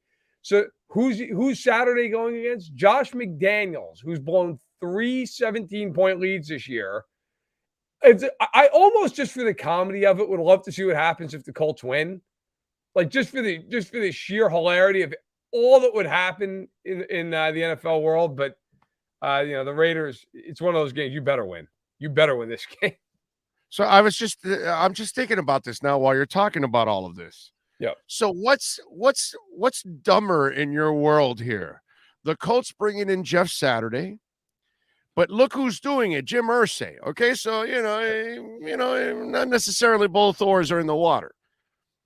The Raiders hiring Josh McDaniel after the debacle, after watching every apple that falls from that Belichick tree is rotten, you still go and hire McDaniels, and now we see the results. Or after all those titles as a defensive coordinator and as a head coach, Bill Belichick goes into the season with no offensive coordinator and has like this makeshift offensive coordinator stuff, which, by the way, kind of reminds me of what Flo was trying to do here in Miami in a way. So which one makes the least amount of sense to Matt Verderame? I mean, it's quite a race. I would say the Jeff Saturday thing. Like I was texting people in the league right after that was announced. And I had one person in the league say to me, it's the most surprising hire they've seen in their 30-plus years in the NFL. I had another person say to me, the only reason they did this is to tank because they need a quarterback. Right. And then, and there were some other people who had differing opinions. So one person actually was like, hey, good for Jeff. He's a good guy. I'll see how it works out. But the vast majority of it was, what? I mean, that was pretty much the overwhelming thought coming out of the NFL. I would say, though, like the Josh McDaniels thing, look, and I can honestly state, I said this way before the season started. That hire never made any sense to me. Never. Me neither. He's never been good unless he's had Tom Brady. Ever. Anywhere he's been. Like, he was a terrible head coach in Denver. He was an awful coordinator with the Rams in St. Louis for a year. When he didn't have Brady in New England, they were all right. They were nothing special. And let's face it, anytime you're in New England, Belichick runs everything that goes on anyway. So you go to the Raiders, and everybody's acting like this is some home run hire. Why? He's never done anything, ever, anywhere he's been. So, and now they're 2-6, and he's supposedly this offensive guru, and they stink. They can't score. They blow leads like crazy. So I would say those two are worse. Belichick, at least, I'll give him the benefit of the doubt. Like, I didn't understand it, but he's Belichick, so you're like, well, maybe. And to their credit, with no quarterback, they're 5-4. So, I always try to just give Belichick hey, he's Bill Belichick. But the other two teams, I'll never understand it. Right. But, I mean, I would figure him to make smart decisions, not Mark Davis or Jim Irsay. You know what I'm saying? That's kind of – and, by the way, Seattle, I thought they were going to tank because I got to admit, you're starting Geno Smith. You'll win one game this year. And, boy, was I wrong. And God bless Geno Smith because he's a Miami guy. And I gave up on that guy years ago. I mean, like the second he came out of Florida State, I gave up on him pretty much. And God bless him, bro. He has turned himself into a decent quarterback. And for him, he's had a hell of a year. For him, hell of a year. Wow. He to me, is the comeback player of the year. Yes. I don't think there's any question. I would even argue, I mean, he's not the MVP of the league. I've started to see people like, is he the MVP? No, he's not the MVP. But is he in the top 10? I mean, he's had a really good year. He really has. I think, the two teams in a weird way that I think people don't believe in the quarterback, even though that all the evidence is pointing that you should believe in the quarterback, Seattle and Miami. Like there's this weird, Tua underthrows the deep ball. Okay. I mean, yeah, sometimes, but he's having a great year. At some point he underthrows Tyreek. He doesn't underthrow Waddle, which tells me that he's still kind of that timing shit with him, that it's still not there. Although, as one Dolphin fan that was kind of smart, and you should know this because you're a KC guy, he said there were many times, and he showed it. He threw me like 6 in a row of Mahomes underthrowing Tyreek too, because I guess sometimes with that freak, that gear, you may go late. Now, Mahomes has a better arm, so it's going to happen a lot less to him.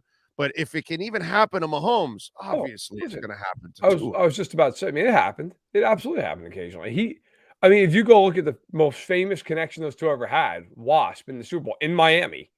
Right. I mean, I was at that game. I was in the press box. That ball, Tyreek Hill basically caught like a punt. I mean, and the part of that was DeForest Buckner was in the process of trying to kill Mahomes. But still, the point remains like, listen, I think those are the two teams right now in the league that people are like, well, it's like always a moving of the goalposts with these things. Listen, I don't understand why the Seahawks are an underdog against Tampa this week. Why? They're better than them. They've outplayed them all year long. Brady's not been as good as anybody would have thought he would have been this year. He's struggled. Their offense has been hideous. Miami's a 4-point favorite against Cleveland. Why is Miami a 4-point favorite against Cleveland? Miami is at home against the Browns. They're significantly better than the Browns. They should win that game going. Oh, I'm laying them. It actually went down to 3.5. I took it this morning at 3.5. It's insane. Like, well, now look, I understand that Miami's defense, like, there's like some concern there, maybe. But I mean, it's not like Cleveland's going to go out there and score 1 million points in this game. I mean, if Cleveland wins, it's going to be they don't. It's going to be because Cleveland runs the ball like crazy, and it's just one of those like, everybody instead of getting 12 possessions gets 8, and there's a turnover, there's a missed field goal, something like that. I mean, it's not going to be because Cleveland goes out and scores 42 points. No. So, I think those are the two quarterbacks, and for whatever reason, there's like this hesitancy to admit. And to me, like, I've watched Tua every snap of the year. Like, he's played really well. He's been really good, and and you get these people who are like, well, his life's made easier. Yeah, well, I mean, look around the league. Allen's got great receivers. Mahomes has great weapons. Hurts has great weapons. Burrow has great. Like, that's part of it. That's part of being a really good player. That's literally the point. I mean, as you can see over my shoulder, I'm a New Jersey Devils fan. Marty Brodeur was a great goaltender for 20 years. Well, guess what? He had 2 Hall of Fame defensemen in front of him. Like, that's part of it. It's part of sports. It's who's around you. So I think those two teams deserve more credit than they're getting nationally. Of course, man. No, I'm with you there. In fact, I've been talking about this the last couple of days. They should beat Cleveland. They should beat Houston after the bye week. But then you've got at Bills, against Niners Green Bay, at Chargers, and at San Fran. Yes. If Miami and Tua win 3 of those 4 or all 4, Tua gets in the MVP conversation, I think. But Omar Kelly had a great one this morning, and he said because so many people buried Tua, it's going to be hard for their egos to have that incredibly pendulum swing of, he can't play, he's got no arm, and now I got to vote for him for MVP. Wow, So there'll be a lot of people that will stay away from that vote because it would make them incredibly wrong. So I think Omar Kelly's got a really good point on that one. There's probably some truth in that. I mean, like, you know what? You're right about, the Dolphins. These next 2 games, to me, if you're Miami, you got to win these games. I mean, these are games where, Cleveland's decent, but they're not a team Miami should lose to. And then they should kill Houston. And then you have, as you mentioned, they have a 3-game stretch to start December that is going to be really defining in a lot of ways. You have at the Chargers, at the Niners, at the Bills. To me, in a weird, that's one of those trips that if you win one of them, okay, not a disaster. If you win 2 of them, that's great. And if you win all 3 of them, that's unbelievable. I mean, if you win all 3 of them, you got to be considered a legitimate, hey, this team should be in the Super Bowl conversation. Yeah. Hell, I'd even argue 2 of them should be in the Super Bowl conversation. So, well, by the way, you talk about moving goalposts. What was the entire offseason? Oh, no, they're starting off with the Patriots, the Ravens, the Bills, and the Bengals. And they went 3-1, and they didn't go 4-0 because Tua got injured in that Bengals game, because I'm convinced if Tua's in that game, they win that game too. Very well could have. Very well could have. So it's funny how they, moving the goalpost, that was, let's see if the Dolphins are for real. And, I mean, to me at this point, I remember we talked about it before the season started. And we're like, if they go 2-2, that's great. Well, they went 3-1, and like you said, very well. Who knows? Could have won the Cincinnati game. To me, at this point, Miami's clearly, other than Kansas City and Buffalo, the best team. And I'll even go a step further with this. I really think that if Miami gets into a playoff game, plays Buffalo or Kansas City, they have a shot to win the game. Like, I don't think there's like this, oh my God, there's no way. Now, look, I do believe there's something to, not just for Miami, for any team, there's something to the idea of like, those 2 teams have been there in the playoffs. They've been there for years. Right. Like, there's an experience factor. There is. Of course. That being said, Hill's got plenty of experience, and Tua won a national championship. So it's not like he's never been to a big game in his life. Teron Armstead. Right, exactly. Sure, another guy. So I mean, they have that experience. I will say I'm interested to see when they go to Buffalo in the regular season. I actually think in a weird way it benefits Miami. It's a late season game, so you're going to get bad weather, or at least it's going to be cold. You would think, unless you get some unseasonably warm weather in Buffalo. But my point is, I think that helps Miami in this regard. You're going to get a feel in the regular season for what the playoff weather might be like. If you've got to go to Buffalo, if you've got to go to Kansas City, the playoff game, and it's 10 degrees, at least you've done it in the regular season. Whereas if you played Buffalo on the road in September and you don't have another game like that, then it's like, well, what the coldest game we've played all year is 70 degrees, and now we got to go down there and play some game where we're totally out of the element that we're normally in. I think it's going to be really interesting. I do not think Miami is the one team in the AFC, maybe Cincinnati too, you want to throw them in there, that can score with Buffalo and Kansas City. I don't think Baltimore can. I don't think the Chargers can. Miami can score with them. Like, Miami can get into a game where they win 35-31. I think that's how you have to beat one of those two teams. Yeah, and not for nothing, but I don't think those moments will be big for Tua either. Where other young quarterbacks, you might worry about it. That dude's wired differently, bro. That dude won more than he lost around Brian Flores, who hated him and didn't want him there.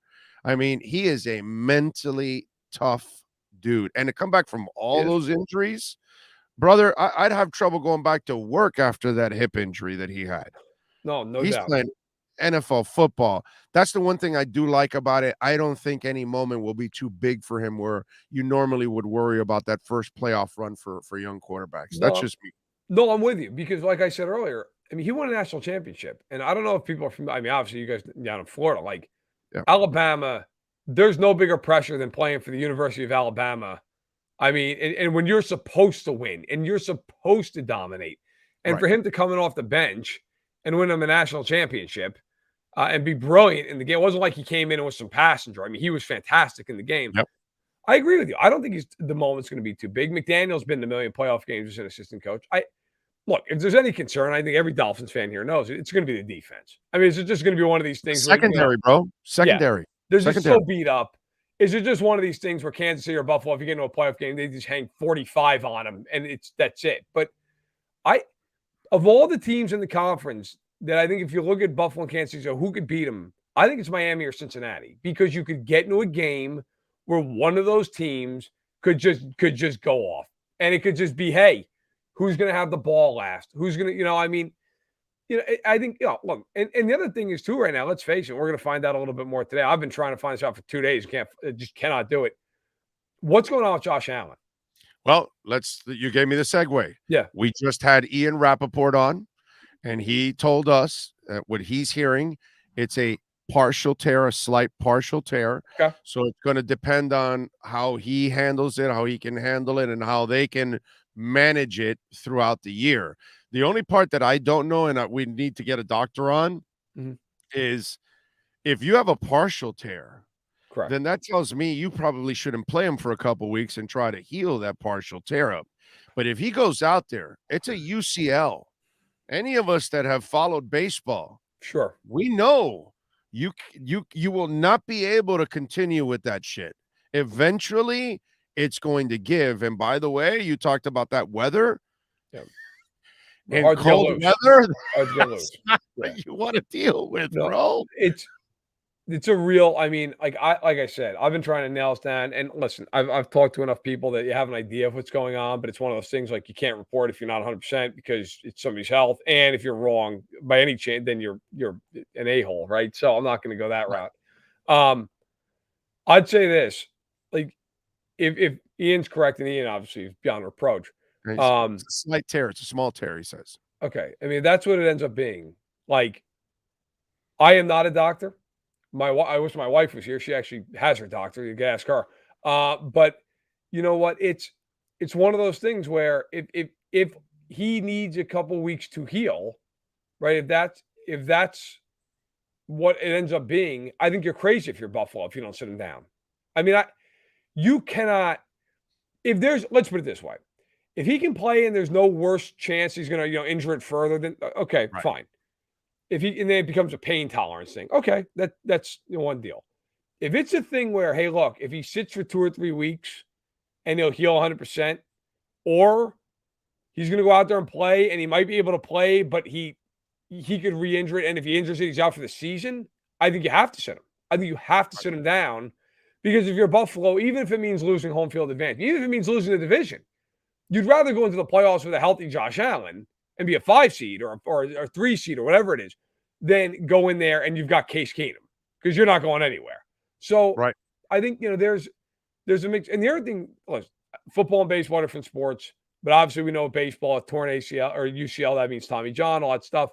Well, football, I wonder, guys who hurt their UCL in baseball, even guys who don't always need Tommy John, their velocity comes down significantly, because obviously everything was, you're throwing motion, UCL, all of it. Can he throw the ball as hard? Can he throw, or is it one of these things where some throws he will, some he won't? I mean, we saw 2 throws after he hurt himself on Sunday. One was 75 yards down the field, one of the best throws you'll ever see. The other one was skipped into Stephon Diggs 10 yards down the field, 20 yards down the field. I'm very interested to see. I mean, McDermott is going to speak here in a matter of about an hour or so, so it'd be very interesting to see what he has to say. And here's the catch-22. Because I think of those UCL tears, usually you got to be careful with that, because then it becomes a complete tear and he's done. It could, yeah, so sure. Here's what you got to say. All right, guys, either we shit the bed for this year and we put him on ice and we get him healthy for next year. But if we play him and he risks and he injures in the next month, then he's going to have an injury that's going to go into next season. Sure. And so this season's ruined and next season's ruined, because we won't have him for the first 12 games. And that means we won't be in playoff contention at that point by the time we do get him back. And so I think that's the fine line you got to walk with Buffalo. Again, I don't know. Ian says it's a slight tear, but can that tear become something bigger? Because most pitchers, from my experience of covering baseball and watching it for years, brother, once you get a partial tear in your UCL, you're done pretty much. You're pretty much done. Either they shelve you until they can get you back healthy again, or they go and have the surgery and you're done already. One of those things. But it's rarely they let you go back out there with a slight tear, because it really creates a real problem. I'm just a fan of baseball. I don't cover professional, obviously, but if I remember right, didn't somebody on the Rays like partially tear it, and then they eventually needed Tommy John last year? Yeah. So I mean, look, you know what? Either way, if we're going to find out here soon enough. If I'm the Bills, by the way, I was looking down at my phone here for a quick second, because I wanted to look up the line of the game. That line, the early line, was 9.5. Then it was like 6.5, 7, depending on the book. It is now 3.5, which is telling you Vegas thinks he is not going to play in this game. You know what? Look, I think the questions are going to be, I mean, I don't know anything yet. Nobody does totally, because the Bills haven't said anything, and nobody's come out and been 100% on it. But if he misses time, how much time does he miss? I mean, the Bills schedule the next couple of weeks. They play the Vikings this weekend at home, and then they have the Browns, and then they have the Lions on Thanksgiving. Those are the next 3 games. Now, you would think with Case Keenum, they can beat the Lions. I would think they beat Cleveland. I don't know if they beat Minnesota. So, we'll see. The one thing that scares you if you're a Bills fan, beyond just obviously his health, they are so incredibly reliant on Allen to do everything. I mean, to run the ball, to move the sticks. Like Sunday Night Football, watching Mahomes, I actually thought to myself, he had 509 yards in the game. I thought to myself, like, this is what the Bills have to do every week. I mean, Mahomes had to run for 60-some-odd yards in the game, throw for 400 and so. Like, that's literally that's every Bills game. He's got to just take off running 10 times a game. And it's fine, and it's fun, and it's a magic show when it's working. And then, now, and this, to be fair, he got hurt in the pocket. Right. But every time you get hit, you take a risk. We've talked about it with Tua. I'm not a fan of it. If I was a Bills fan, I'd be pissed that they let him run too much. But then again, I think it's a Tua thing. Although lately, the last 2 weeks, Tua's either been throwing the ball away or sliding, which I've been really proud of him. Get down. Yeah, he's been doing it, which is kind of crazy. But his normal thing is just play the game. And that's the problem with Josh. Joe Burrow has that same mentality too. Just play the game. And if you have to run and you have to take a hit, so be it. It's just one of those things. I personally, if I was a Bills fan, I would hate it. I think it's irresponsible of them to allow him to run that much. I'd want my quarter like Justin Fields. God bless you, dude. You put on a show for us on Sunday. He did. He was but you impressive. cannot live like that because eventually, bro, they're going to catch up to you. You got to beat people from the pocket. That's one thing I give Lamar Jackson a lot of credit for is he runs a lot, but he doesn't take big hits. He gets down, gets out of bounds, right? He's smart about it. He very rarely, I mean, the one time he got hurt, it was actually, again, not in the pocket, but he was trying to pass. He was trying to scramble away from a guy. Happens. I always believe if you're the quarterback, look, man, just get down. Like now, look, if it's a playoff game and you got to have, hey, that's one thing. You're fine. You lower your shoulder. You do what you got to do. It's third and it's a critical situation. Fine. These guys are like 2nd and 9 in the second quarter or some game. Like, bro, just take 3rd and 2. It's fine. Like, and everybody on the team would say the same thing. Get that. We'll pick up the 2 yards. But, that is one criticism. I think the Bills have done an amazing job building that team. But if I have one criticism of them, how many years is it going to take for you to build a semblance of a run game? I mean, it shouldn't be that every time they need 3 yards on the ground, Allen's got to run a quarterback sweep. Right. I mean, and by the way, Devin Singletary's a decent back. He's not Walter Payton, but like he can't pick up 2 yards. You can't hand off and block for 2 yards. You're never going to be a team that is going to be a power run team. I get it. I mean, neither is Kansas City. But if the Chiefs typically have to line up and run for 2 yards, they can do it. Like Buffalo, it's like, well, they've got to just let Allen pick up every yard they get. And so if he's out, you do wonder, like, can they function offensively? Can they function at all? Unfortunately, might have to find out here. Yeah, that's would be. I think they're going to struggle big time without Josh. That's exactly what you said. They rely on him to do so damn much. Frank Reich, what do you? I almost get the feeling that he picked the quarterbacks, and that's why he's not there, and Ballard is still there. Rappaport talked about that Ballard and the owner have a really good relationship. Yep. But they're like I made the example of, look, McDaniel's here, right? Why did they trade for Jeff Wilson? Why did they bring River Craycraft? Right. Why did they bring Mostert here? Why did they bring Sherfield here? Oh, I'm sorry. He coached all those guys. Yes. And so there's familiarity. And I would imagine that Frank Reich, the QB guy, I'm sure Ballard wasn't telling him, you got to get this quarterback. I'm sure Frank said, that guy fits my system. Let's go get him. And I almost get that feeling that that's what cost him the job, the failure of the last 2 quarterbacks. Your thoughts? Yeah. Carson Wentz was definitely a Frank Reich guy. I mean, Frank Reich, I absolutely, I understand, went to the table for him. And I remember he even talked about that, I believe, at the Combine last year. It was my guy, and I wanted him, and that didn't work.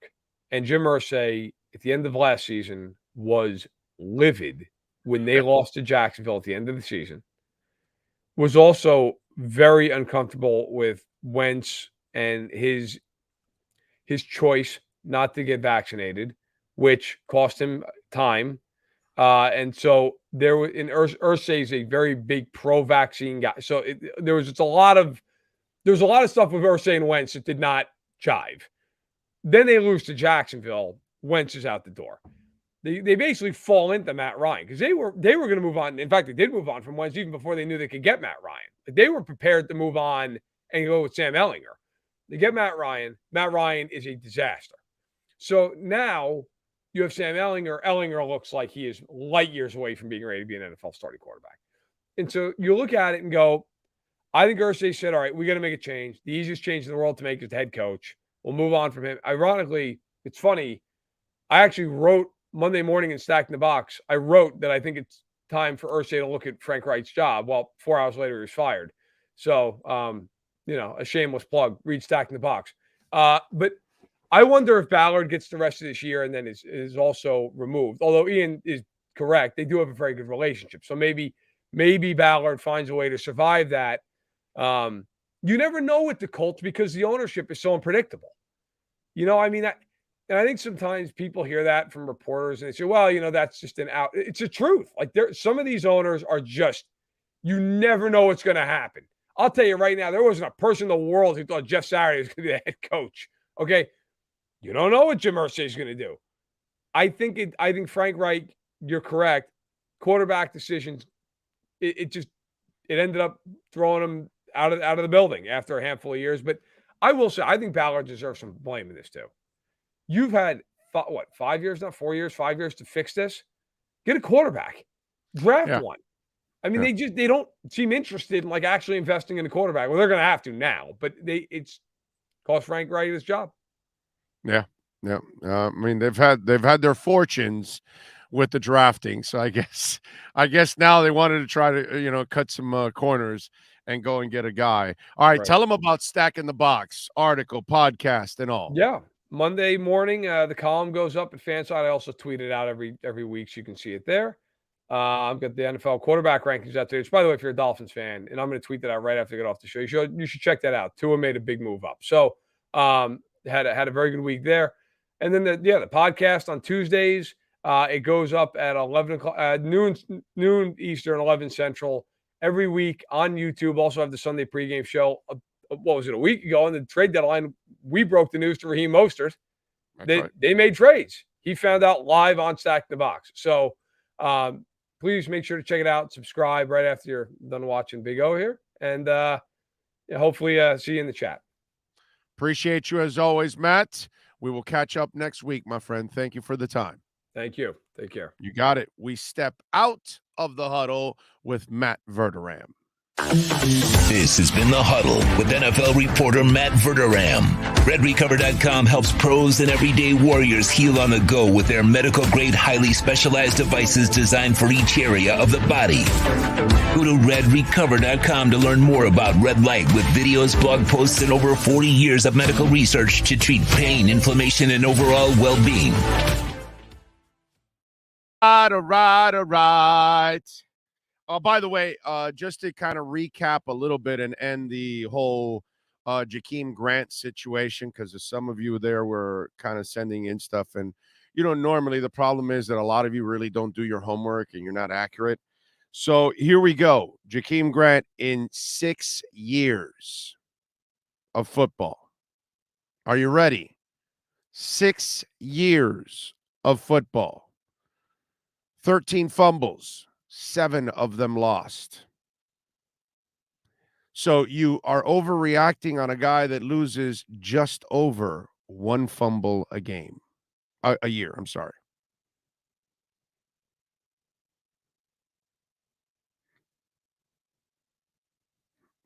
I don't know what to tell you, ladies and gentlemen. After all of that crap that you all are spewing about, 13 fumbles, 7 of them lost. It's just your mind plays games with you, and you think he's lost 800 balls. But when you've lost 7 in 6 years, that's not really a ton. Okay? Just 1 over a year. And for that, you're not willing to have one of the 3 best returners in the NFL? Last year, maybe the best returner in the NFL? Last year, a Pro Bowler? Okay. Keep thinking that stupid shit. Okay? Keep thinking that. Because that makes a whole ton of sense. Oh, Jesus. I'm telling you. And with this coaching staff, would have been awesome. Okay. Because I saw some idiot put, he had 13 fumbles. Yeah, but he doesn't realize that you don't really lose all your fumbles. Sometimes you recover your fumbles. You don't recover them all the time, but he did lose 7 of the 13. In 6 years? Really? Is that like this enormous number? Not really.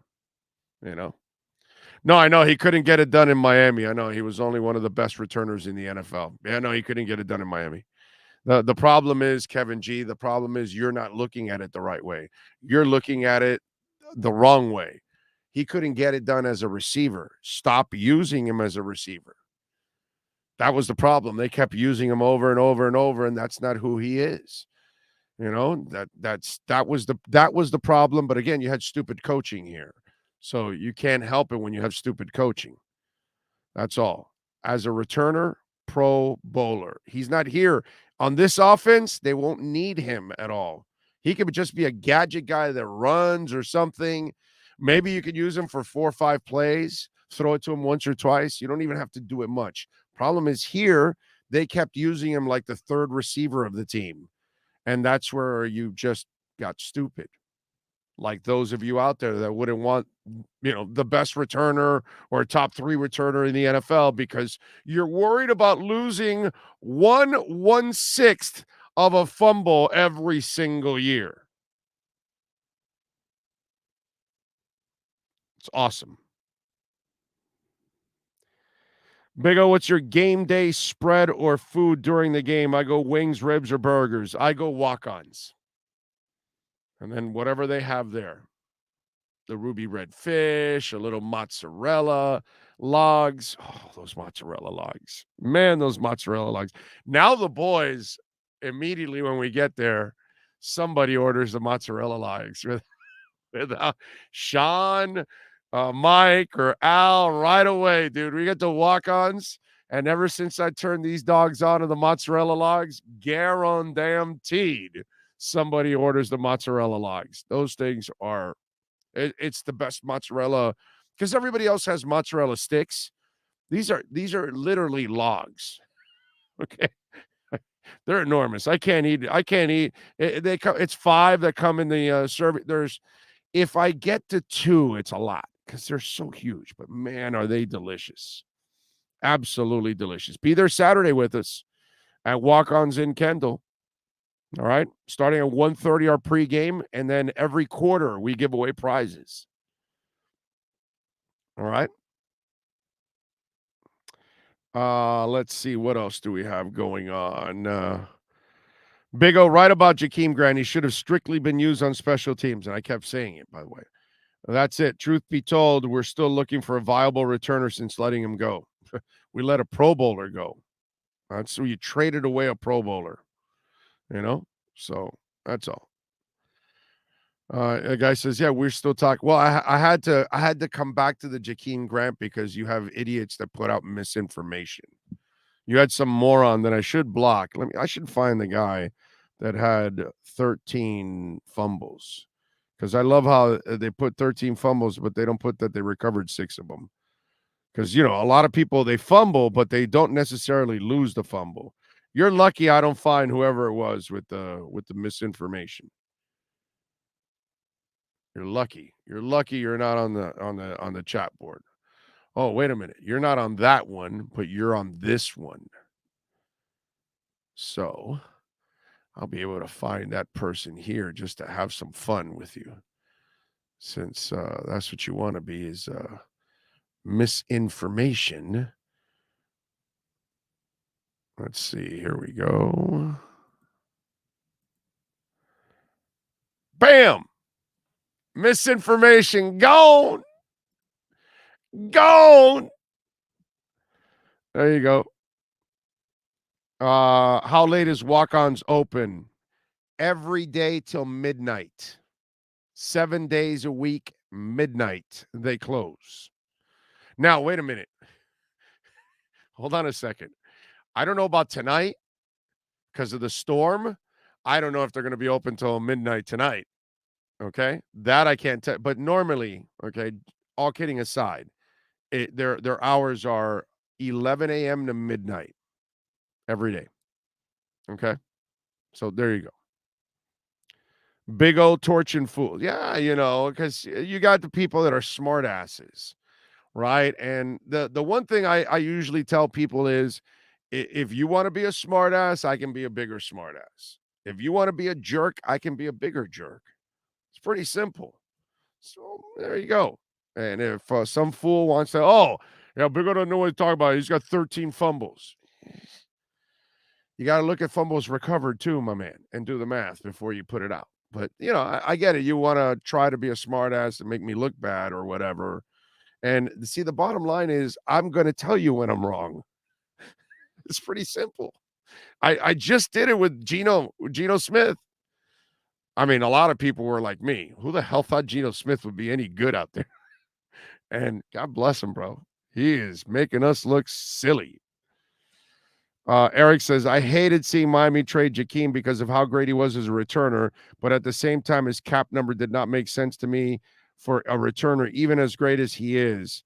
I would have easily taken his cap number as a returner. He changes the field for you. He gives you better field position all the time, and every once in a while, he's going to be able to house it.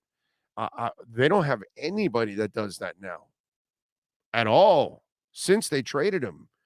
It's been now. I'm sure next year, linebacker, maybe a backup strong safety. We'll see how Veron McKinley develops this year, but returner I think is going to be something in there. They're going to try to find a receiver / running back, corner that's a returner. Guaranteed. They'll do that next year. That'll be one. They won't have a lot of draft picks, but who cares? Last year, they didn't have a lot of draft picks, and their draft was phenomenal. Channing Tindall will work out. I'm not worried about it. And Ezukanma already looks good, and he's good for the future. And then, obviously, Skyler's your backup quarterback next year. That's like, oh, my God, what a draft pick. What a freaking draft pick that was. You drafted – do you realize – I just thought about this. Holy shit. Holy shit. Do you realize that you got a general manager that found a quarterback and a backup quarterback? I just thought about that.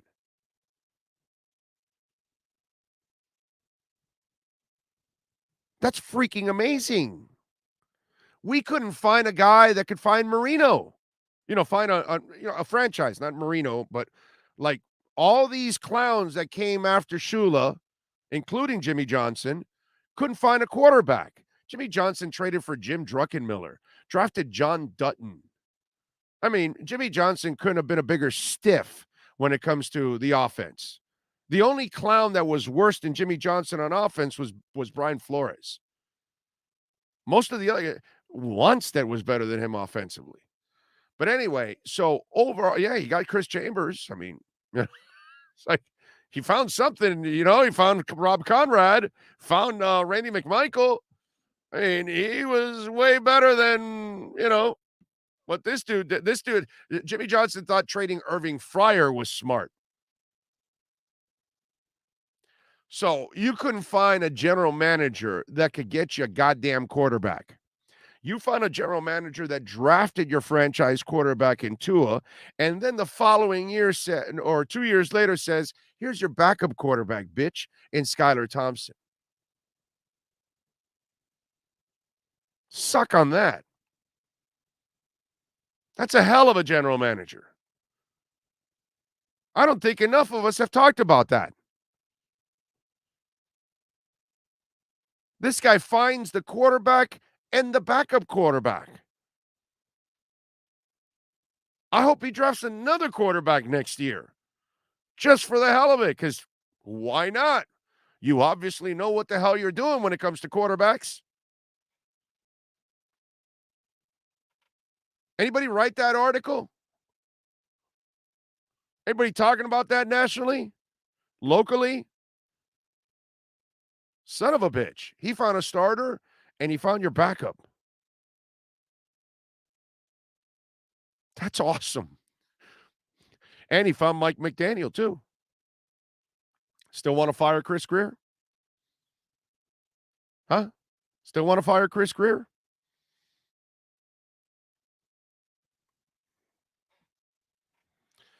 So there you go. Here's Andy Breakstone. Channing Tindall, what the hell has he done? He's a rookie, bro. Relax. I get it, Andy. What the hell Tua did for you, right? And then now Tua's kicking ass, right? You're that guy, right? You're the guy that overreacts when rookies don't play well or the situation's ugly, and you're just going off on a rookie. Let's just do that. Give him time, bro. Relax. Take it easy. Okay, Channing Tindall is not a guy that I'm expecting to come in. He's a third-round pick. Give him some time. That's Omar Kelly overreaction for you right there on your part there, Andy. Conrad swimming with the Sharks, and he swims for miles. I'm not surprised that Conrad could swim for miles after he had that incident. Do you remember the thighs that dude had? So he could probably swim to Cuba. Won't be surprised if Baker and his contract disappear in the offseason. Linebackers who tackles a must. Also, help at corner if Byron is let go. Depth at O-line as well. Problem Miami has is limited picks. Well, it's not a problem. They've done great with their picks. The problem was that the owners cost them the first and the third. It's not. Let's not make it sound, like, hey, they don't have picks because the owners are idiots. Because they're supposed to have a first and a third also, but the owners are idiots. God, the owners for the Dolphins are just they make me sick. They do. They make me sick to my stomach because they don't allow the football people to be football people. And then they want to be football people. No, dude, you're the billionaire owner. Shut up and stay in your press box and talk to your friends and your family members and treat them and show them that this is your place, your team, all that stuff. But let the other people that know way more than you about this do their jobs. Now, nobody goes over and tells Stephen Ross, hey, go buy that property and reconstruct that one. And no, that's your business. You're the real estate guru. You go ahead and do your thing. But when it comes to football, Stephen Ross, you don't know jack shit, bro. Stay away from it. Bruce Beal, you're another fucking clown. Stay away. Now, I'm glad that the NFL has cock-blocked your ass from out of here. Because that I would love to sit down and have a conversation with those two guys and say, what the hell were you guys thinking? I'd love to have that conversation because I know neither one of those two idiots could ever talk to me when it comes to football. Because I'd crush both of them right there, personally. I would love to have that conversation. They would not have fun with me because I would rip into both of those fools. Because apparently nobody else in the organization can do it because they work for him. But since I don't, I'd like a piece of Bruce Beal and Stephen Ross for 10 minutes in a room. I'd like it. I'd make them this small. This small. And I'd make sure that when I'm done with Stephen Ross, he'll never make another football decision again. He won't even dare. I'd destroy his ass if I'd see him personally. That guy doesn't have the balls to sit in a room with me because I would tear him up and talk to him about all the stupid shit he's done since he got here. Shut up, stay in the background, let Tom Garfinkel do all the work because he knows what he's doing because he's the one that probably wanted Chris Greer, not you. Sign the checks and stay away, dude. I hope your daughter runs the team. I'm sure she's a hell of a lot smarter than you are when it comes to football because that doesn't take a lot. God, those two guys just piss me off. This team is on its way, and these two idiots take away more ammunition from them. We got a great general manager that can find a starting quarterback and a backup quarterback and a coach and a great personnel department. But he has to, the GM has to deal with idiot owners that don't know anything about football, and then they think the Tom Brady move, boy, that would have been great. God, it's just amazing to me. Anyway. Did you hear McDaniel say that we are getting good left guard play? I'm watching it. I would not make any changes. I would not do anything with Austin Jackson. If and when he does come back, he would be my backup at this moment until Shell runs out of gas and he's not playing well and he's making mistakes. Then I'll put Austin Jackson in there. If Robert Jones is making mistakes and not getting it done, then I'll put Austin Jackson in there. But for now, I'm sticking with the team that's given up no sacks, I believe, in 2 weeks. Right? It's no sacks or 1 sack. Somebody help me out there, but it's amazing. It's awesome. Tua's got time to throw. Call the midterm crypto run. Yes, I've been taking advantage. Where are we at now? Did Bitcoin go up or down since I've been on? Let's see what's going on. Ooh, 17.5. Wow. How about some Ethereum? 12.10 for Ethereum. 12.07. I kind of like that. Okay. These are such great buying zones. My God. My God. All right. Let's see. I got Joe Shad sending me some stuff here on Tua. He's got all kinds of positive stuff on Tua. I like it. I like it. I like it. Very nice. Very nice. He did get bothered yesterday when I called him out by.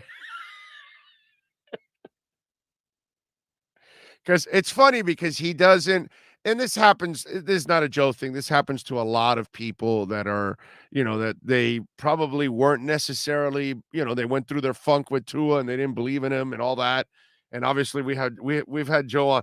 If we wanted to make an edit reel on Joe's appearances over the last year before all this, we could come up with a ton of doozies like what you guys did with Omar. We didn't even go find the Omar one.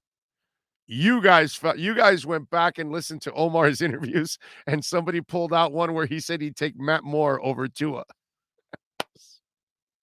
That was awesome, bro. That was awesome. That was great. And I'm sure if you guys felt like it, you could do a reel of Joe. You know what I mean? And so now he's obviously believing, right? But still, there's that little. And that's why when, early in that interview yesterday, when he goes, well, there are 2 balls that Tua would like back, and boom, I put it back in the file cabinet in my head. And I said, see, he already thinks there was 2 and it was only 1. The one to Smythe was Smythe's fault, not Tua. But he's blaming Tua. And then when I brought it up to him, well, he got pissed, you can tell. If you listen to the interview, boy, he went out of that interview at 100 miles an hour. You know what I'm saying? But no, he's on the bandwagon now. He's believing. I mean, you gotta believe now. You gotta believe now. And you got no choice, man. He's kicking ass. Can you put out the Omar vid on Twitter? It's just go to my Twitter page. It's there.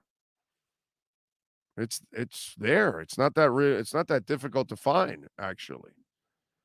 The Twitter one. And Sean, do you have it? Can you play it for people? And it's on my Twitter feed on my timeline now. It's probably not early. You're gonna have to scroll down a bit to run into it.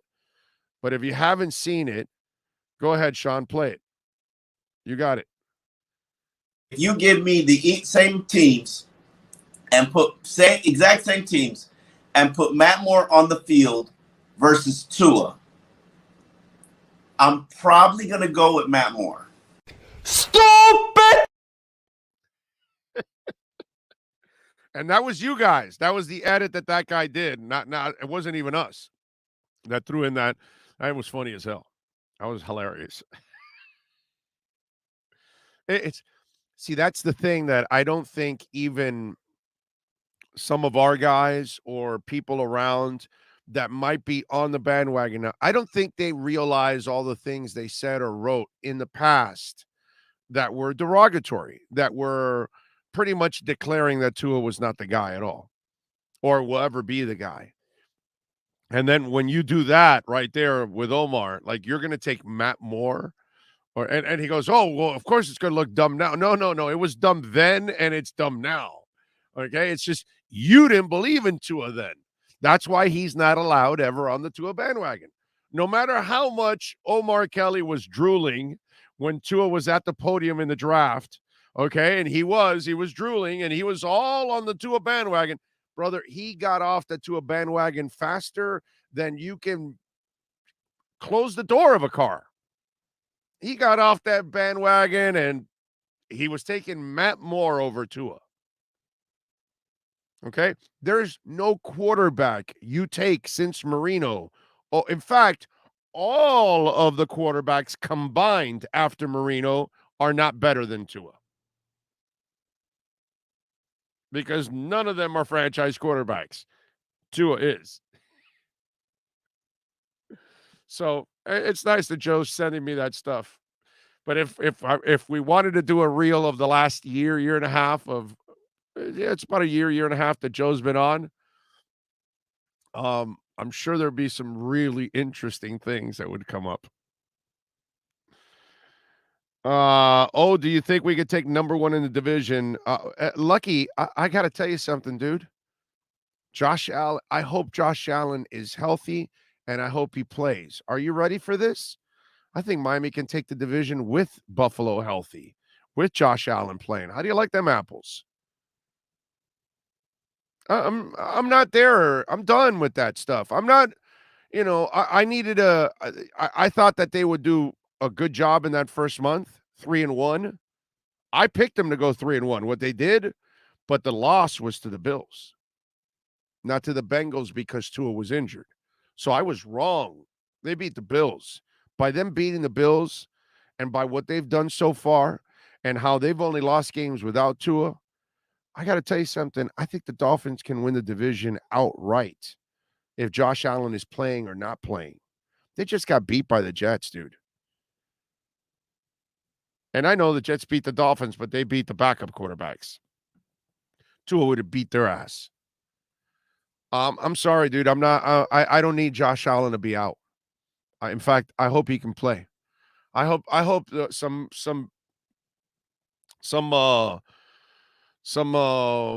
fairy what is it, the fairy dust or whatever that crap is called. I hope they sprinkle it on his elbow and fix it. And I hope he's healthy as hell and ready to go against the Dolphins. And I think the Dolphins can beat him. I like that. So yeah, I think the Dolphins can win the division. They're going to the playoffs, but I am now past just the playoffs. I think they can actually win this division. And I think they're only going to get better. Even the secondary with all those guys, I think those guys will get a little better.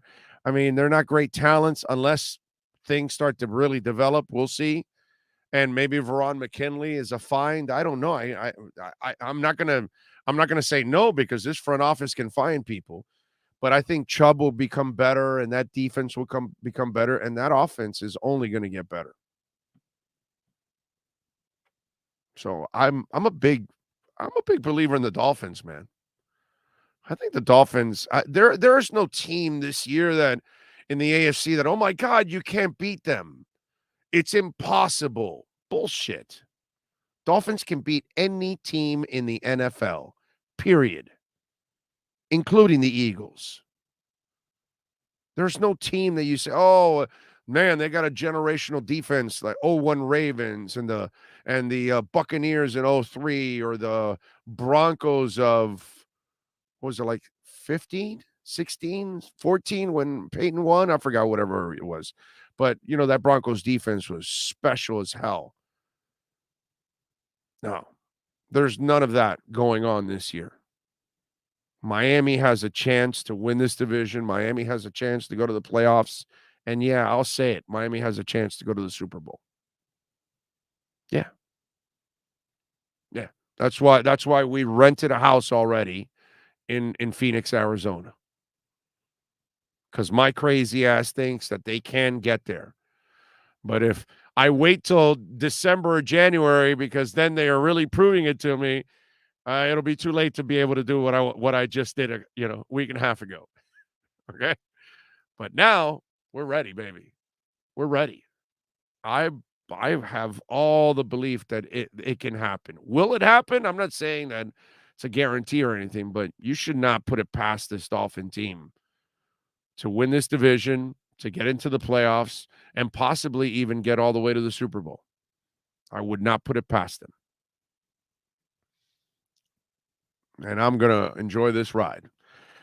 John R. says, among all NFL QBs in Week 9, Tua was number 1 in passer rating, number 1 in yards per attempt, number 2 in passing yards, and tied for first in completion with 25 plus. There you go.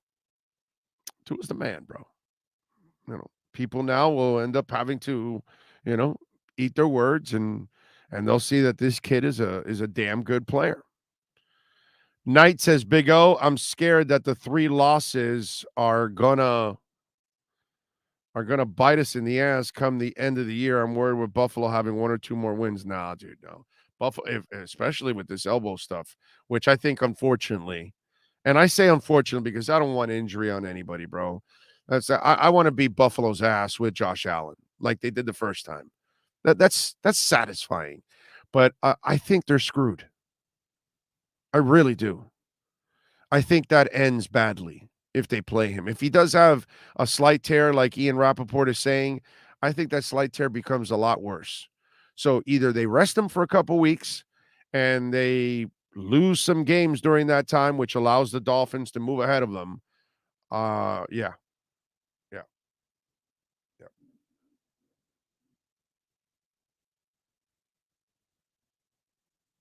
By the way, Gus, thank you for sending me that. I actually went back and forth with Barry Jackson this morning, and everything is fine. He just was taking time off. That's all. Taking time off, and he'll be back soon, he told me. So Barry Jackson is all right. Gus 1388. Thank you for retweeting, because Big E put it out there. And just so you know, I went back and forth with Barry this morning, to see how he's doing, and he told me he's fine. There's nothing wrong at all. It's just that guy never takes a goddamn vacation. You know what it was, right? The Herald probably kicked his ass right out of the building and said, Barry, get out of here. You write 87 articles a day. You never, ever rest. You're covering all 7 beats in South Florida. All right? You need to rest, or we're going to all get arrested, because they're going to think that we're running a slave trade here at the Miami Herald. Okay? And so they forced Barry Jackson to rest for a couple of weeks. They said, rest, Barry, rest. The Dolphins have a Super Bowl run you've got to cover.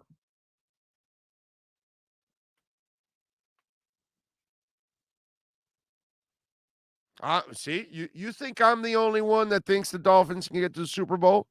The Miami Herald and Barry Jackson, who, by the way, is a Tua believer. He's not the president of Tuanon, because I'm the only one that's allowed to be president of Tuanon, but he is on the bandwagon. Barry Jackson is on the wagon with us. Okay, he is allowed. I say he is allowed, because he has been a truther here. He's been spreading the love of Tua. He's been telling people, you're overreacting. You don't know what you're talking about. Tua is better than that. And he was on my side. So Barry's all good. He's resting. He's recharging the battery for the Dolphins Super Bowl run. Can you imagine Barry Jackson in Phoenix? That man's going to be going crazy, running all over the place. Now, the good thing for the Herald is Barry will only be forced to cover 1 beat while he's in Arizona. You know, when he's in South Florida, forget about it. He's covering FIU, FAU, UM, Dolphins, Heat, Panthers, Marlins, Canes, Inter. He's all over. He's like savoir-faire. So Barry Jackson is fine, recharging the battery, because the Herald and Barry Jackson know that the Miami Dolphins are going to make a Super Bowl run, and he's got to charge the batteries up. So that's it. All right. So when he comes back, expect Barry Jackson's battery to be completely charged. And, you know, he's like a Tesla, clean burning battery. And so this thing will last forever. So he's ready to go. That's your update with Barry Jackson. We are going to win this Sunday and hope Josh Allen is okay. Will Austin Jackson play? I don't think so. If anything, Austin Jackson starts practicing, I would make him a backup. There's no way that I would play him right away. I wouldn't touch that offensive line until somebody, falters. Big O, Lenoid and Friends. Holy crap. I spent hours watching them. They are from Moscow, which I would have not thought. Great band. I told you. What was it? Dougie Fresh is the one that turned me on to them. They're freaking amazing, dude. I love watching those guys on YouTube. Lenoid and Friends. Lenoid. And they do a lot of bands. But, man, they do such an amazing job of Chicago. Oh, my God. They're so good. Let's see. Josh Boyer dialing up the Amoeba defense for Jabroni Brissett this weekend. Yeah. Ask again about Byron Jones. He says the possibility of him returning this year is still open, but there's no crystal ball to give him the foresight of that, says Travis Wingfield. Oh, that's what he put from the coach? Yeah. Tan Marino. That's the Tua name now. Tan Marino.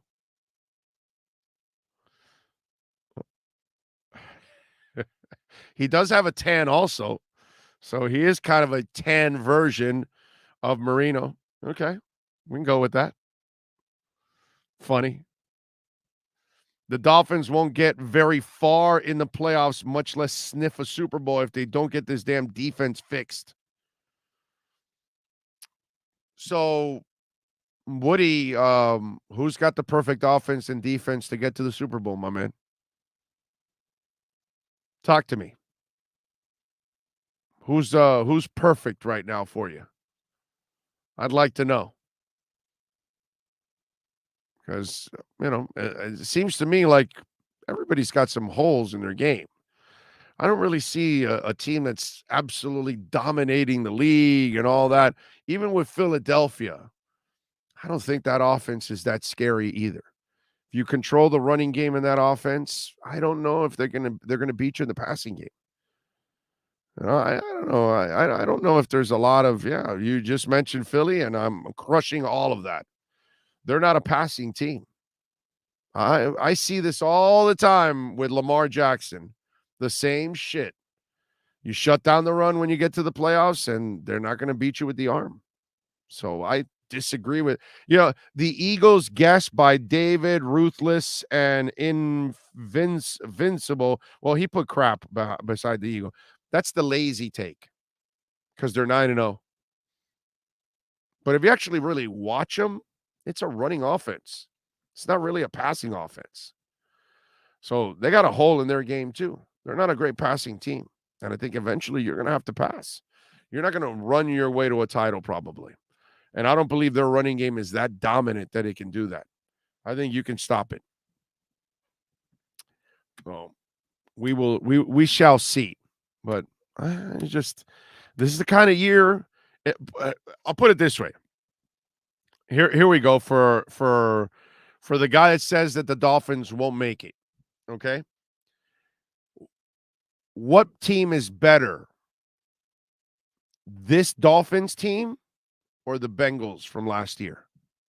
Which one you taking? Because I'm taking the Dolphins. I think they're the better team. I think McDaniel's a better coach also than the Bengals coaching staff. How do you like them apples? So if Cincinnati can get there, why can't Miami get there?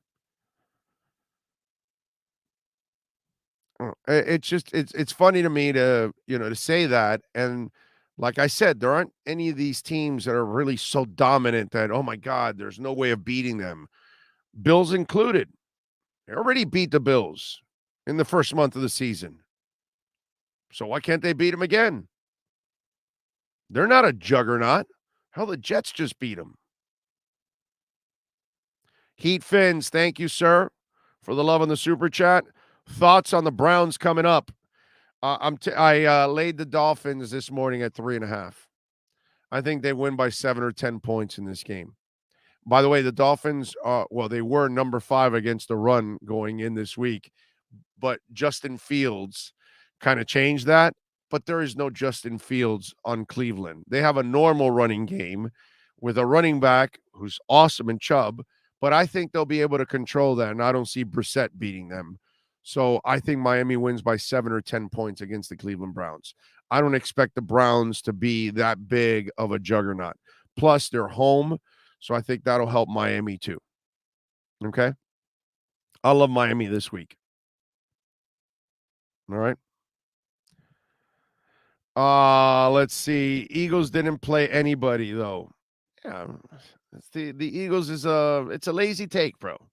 It's only because they're undefeated. Go watch that offense, and it's still a remedial offense. But things have gone well. Things have gone their way, and you gotta love that. If you're an Eagles fan, that is. It's a cool thing. Let me see something here, by the way. Let me check something out for you all there.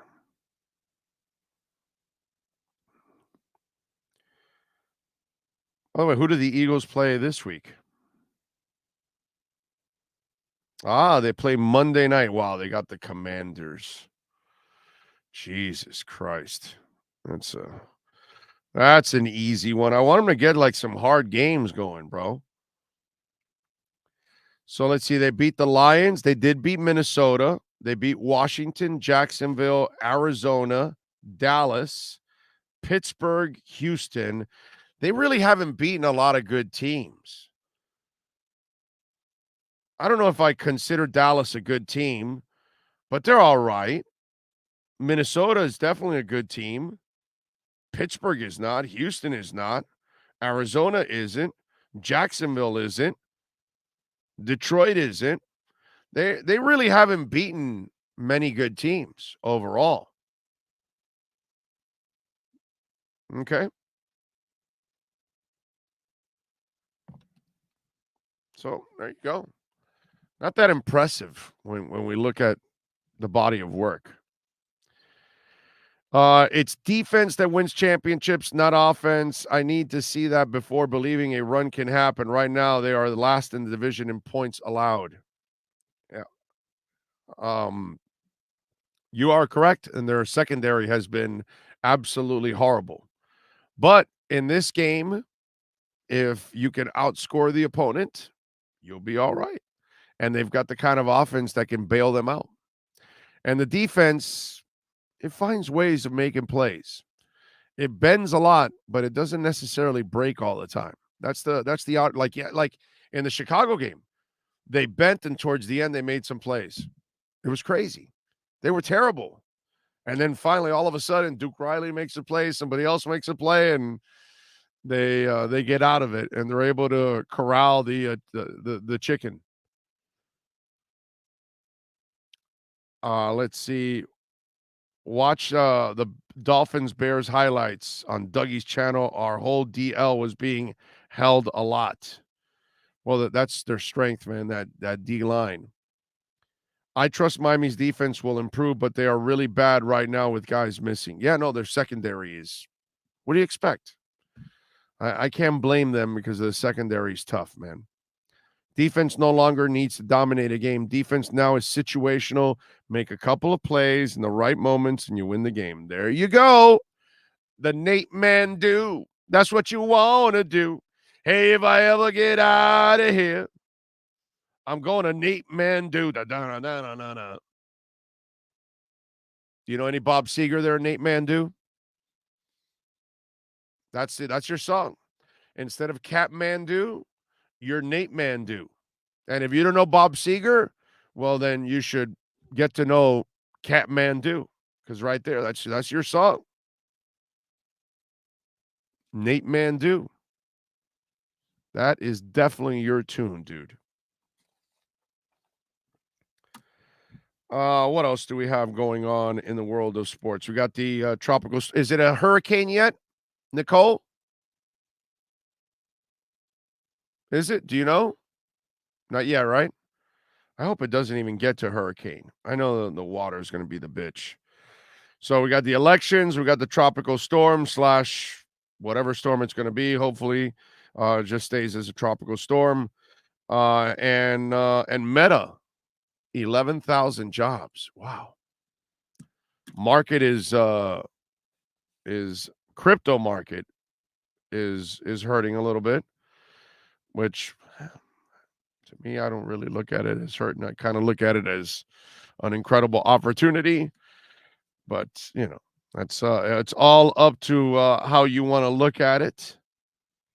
17.4 right now is Bitcoin. Ethereum is at 1,200. Both amazing deals right now. Man, I wish I had more money to buy this dip. Everybody does. All right, let's take a quick break. Back with more right here on the Big O Radio Show. If you're a Miami sports fan, then there's only one store to go to, and that's Caneswear at Miami Fanwear in Davie. They're your one-stop shop for all your inner Miami CF, Canes, Dolphins, Panthers, and Marlins merchandise. They have hats, t-shirts, game day jerseys, and so much more. Located at 2511 South University Drive in Davie, and open 24/7 online at caneswear.com or innermiamiwear.com. Call them at 954-835-5597. Caneswear, the spot where inner Miami and all Miami sports fans shop. Why is it that you get locked out in the worst moments of your life? Where are my car keys? Man, I can't find my house keys. In those frustrating moments, you need a locksmith you can count on. A. Lenny Locksmiths in South Florida, from Miami to Port St. Lucie. In Central Florida, A. Lenny locks it down in Orlando and Tampa Bay. Lockouts or lock changes for home or business. Car key replacements and programming all model cars. 24-hour service. Call them at 855-869-5625. Go to the website at alennylocksmith.com. For over 16 years, EJDConstruction.com has provided South Florida residents quality craftsmanship, accurate project management, and exceptional service. That's why EJDConstruction.com is an A-rated member of Angie's List and the Better Business Bureau. When you're looking for the right custom home builder for additions or home remodeling, please call my friend Eric at 305-433-4843. That's 305-433-4843 for EJDConstruction.com. Oh, great. You have a doorbell camera. Now you have a front row seat to your house getting robbed. They're breaking into my house! Ooh, there goes the TV. I'm sure it'll turn up at the pawn shop. No, not the TV! Just because you can see them, that doesn't mean you can stop them. With Slogans, you get 24-hour monitoring, a free home security system, and professional installation. Plus, free doorbell camera, one that'll actually work for you. Get out of my house! Get out of the house! Call 1-800-ALARM-ME. When you move, you need a reliable company led by passionate folks, eager to assist its customers during a transitional process that needs to be smooth. Call Essential Moving Experts at 844-368-5750 for all your local and long-distance moving needs. You can rely on Essential Moving Experts. Mention the Big O Show and get $150 off. Family owned and operated, they offer free 30-day storage, full-service moving, fully licensed, bonded, and insured. Moving was never so easy. EssentialMovingExperts.com. Welcome to Red Light Therapy, a revolutionary technology perfected by NASA to aid in muscle strengthening and recovery. Red and infrared light has the capacity to penetrate deep into the cell's mitochondria, potentially leading to increased energy, faster recovery, and the optimal performance your body demands. Train, fight, recover.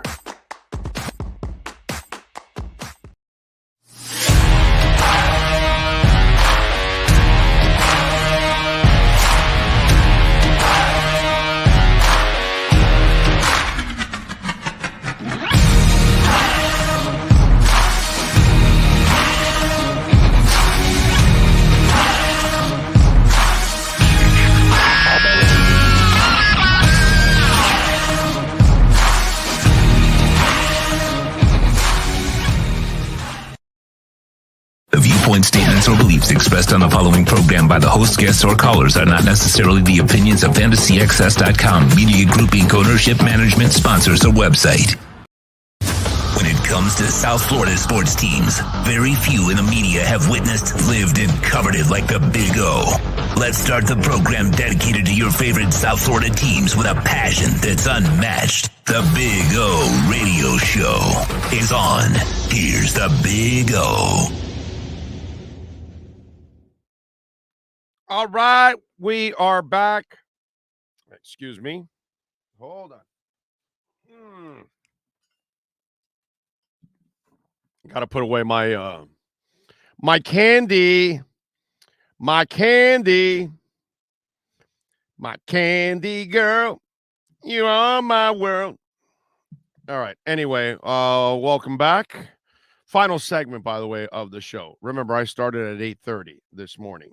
So if you didn't catch Omar Kelly, it's all the way I'm sorry, we started at 8:25 this morning. Omar Kelly joined us around 8:34, I think it was. Something like that. So there we go. Got a little more injective protocol. Just dipped.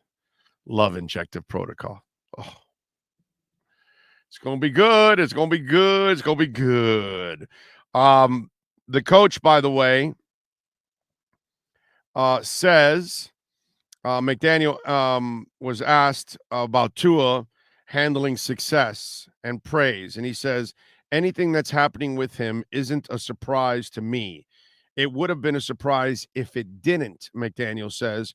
Tua has been the same guy. He knows exactly who he is, and he has not deviated. So some of the things coming out of practice, he still doesn't know anything about, what's it called, Byron Jones. So nothing there on the Byron Jones front. Let me see if there's not really any earth-shattering stuff. He has, obviously he gave the company line of respecting Cleveland and they're a damn good team and they can beat anybody and all that stuff. He said Cleveland ain't no joke and all that. And listen, let me tell you something. You got to take them serious, especially with their running game. Brissett will try to stay away from mistakes, but I think you can force him into those mistakes. To me, he's got to talk of Cleveland. But is there anything earth-shattering? He also credits the offensive line coaches for teaching technique to the offensive line, that they've worked really hard in making sure that these guys have improved their technique. So we will see. He also says in OTAs, Tyreek executed a route that McDaniel and his staffers back in 2013 developed that not many wide receivers can run. That was the first on-field moment where they realized how different Tyreek Hill is. All right. He had to do what had to do with how deep the route is and fast you need to get there. Sometimes he gets there a little faster than the ball.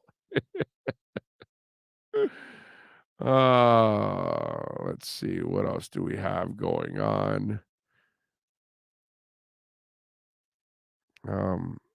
And by the way, when asked about whether there's a point of return for Byron Jones isn't reasonable, he says, as for whether the expectation is still for Jones to return this season, he says, yeah, that's still open. And I'm telling you, he's going to want to get a couple of games in to get that tape for next year. He's not going to want to stay out the entire year. And this is good for the Dolphins, at least. Whenever you can get them back, you're a better team. You're a better defense.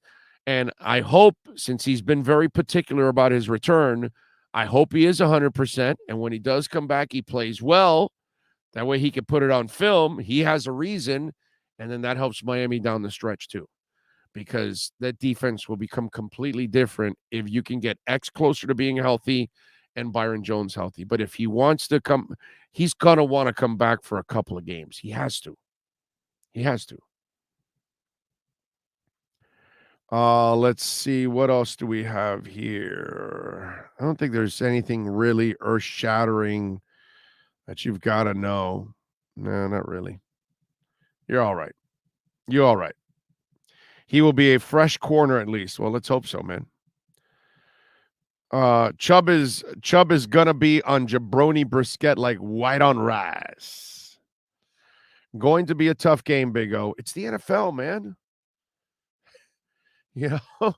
We got to stop with this elitist attitude that we have some Dolphin fans like we're above tough games or anything. This is the NFL, man. The Packers lost to the Lions, and the Bills lost to the Jets, and the Raiders lost to the Jags. And Miami lost to Stanky Fingers and the Jags last year. It's the NFL. You need to come play every week. I know it's cliche-ish and all that crap, but those guys on the other side, they actually get paid. And you know what the misconception is about some of the players out there from some of you out there? You think they don't care. Most of them care. Most of them take a lot of pride. Most of them hate to lose. Most of them hate to work all week and prepare all week and go to all these meetings to what? To just hang out there and do nothing? No, dude. They want to put good film out there because it helps their careers. It helps them in free agency. It helps them to get incentives. Nobody wants to quit. Nobody wants to tank. Players don't want to do that. That's something that I think. Does it happen to a couple of players out there that they don't have the character? Preston Williams. Yeah, no. I mean, of course there are people like that. Will Fuller. But you know, most guys take a lot of pride in what they do, and they're super, super competitive. I hope he comes back. He will help this team if you can get him back. And this game against the Browns will be very tough because you're in the NFL. So you better take everybody serious. You only have 17 of these games. You're 6-3. Your job is to go 7-3 this week. You're a better team than the Browns. Go prove it. You're a better team than the Texans in 3 weeks. Go prove it. And then you get to the second meet of your schedule. You already went through the first one at the beginning of the year with flying colors. Now you got to do it again. And let's see what happens. Passing game for Cleveland is no joke, and Njoku is a tough matchup for Miami, but that's it. Cover the tight end, stack the box versus Chubb and Hunt. Can't let Jabroni get comfortable. Is Njoku hurt again? Was he out last week with an injury? I don't know if it's a serious injury. I don't know why I imagined him out last week, and I don't know why I picture him on the sidelines. Was it last week or the week before for the Browns or whatever? Jones lost his job with the Finns for next year by sitting out. Kohu will take over his spot, maybe next year. But if Byron Jones can play, you're going to bring him back. You're going to start him at corner raging, and you'll move Kohu over to slot, which, by the way, he will be fantastic to play the slot. And I think you become a better team, my brother. That's the most important thing. I get Byron has his agenda, but if you're the Dolphins, his agenda and your agenda are colliding now down the stretch. You need the corner. It's not like you have a couple corners playing shutdown corner. No, your secondary is one of the worst in the league, if not the worst. So you've got to make changes. And if Byron can get you in there, then you do it, bro. You know? So, Big O, did you see Tua got 17,000 votes for the election? No, get out of here. Is that a story? They wrote him in or something? Is that what you're saying? That's funny. I got to say, it's better than any of the candidates they ever give us. Although, say what you want. Again, I don't care about Democrats and I don't care about Republicans. I only care about Americans. I mean, the governor that won for us in our state, that guy's done a great job.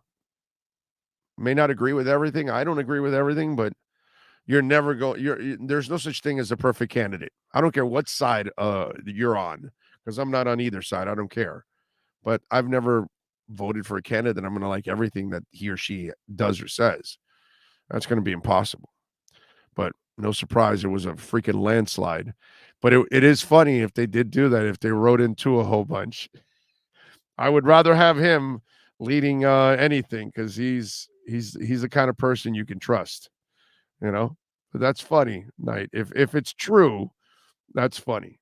That is hilarious. Let's see. Byron and Flo Schill. He won't get play all season at a guess. Oh, you mean Byron, and if Flo is still here, you're saying he won't play at all season? Is I don't know about that. You got to win, man. You got to win.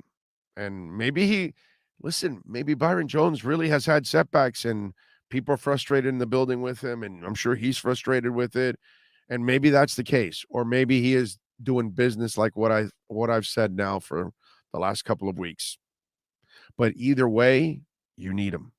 So if you can get him on your team, then you do it, man. You have to do it. Let's see. DC Attorney General will hold major press conference on Thursday to announce major announcement regarding the Commanders. Well, maybe they're going after Daniel Snyder. Maybe they have the ammo they need to go after the midget.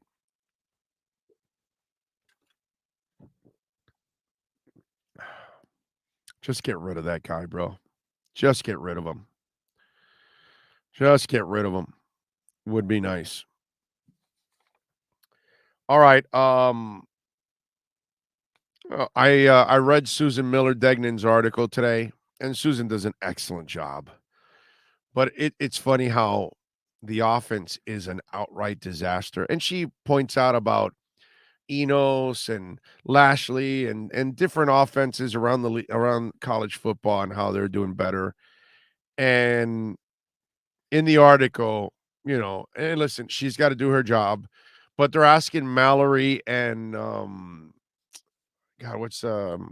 Restrepo, Xavier Restrepo, about the offense, and they're gushing about how much they love what Gaddis does, this, that, and what else are they going to say? You know what I'm saying?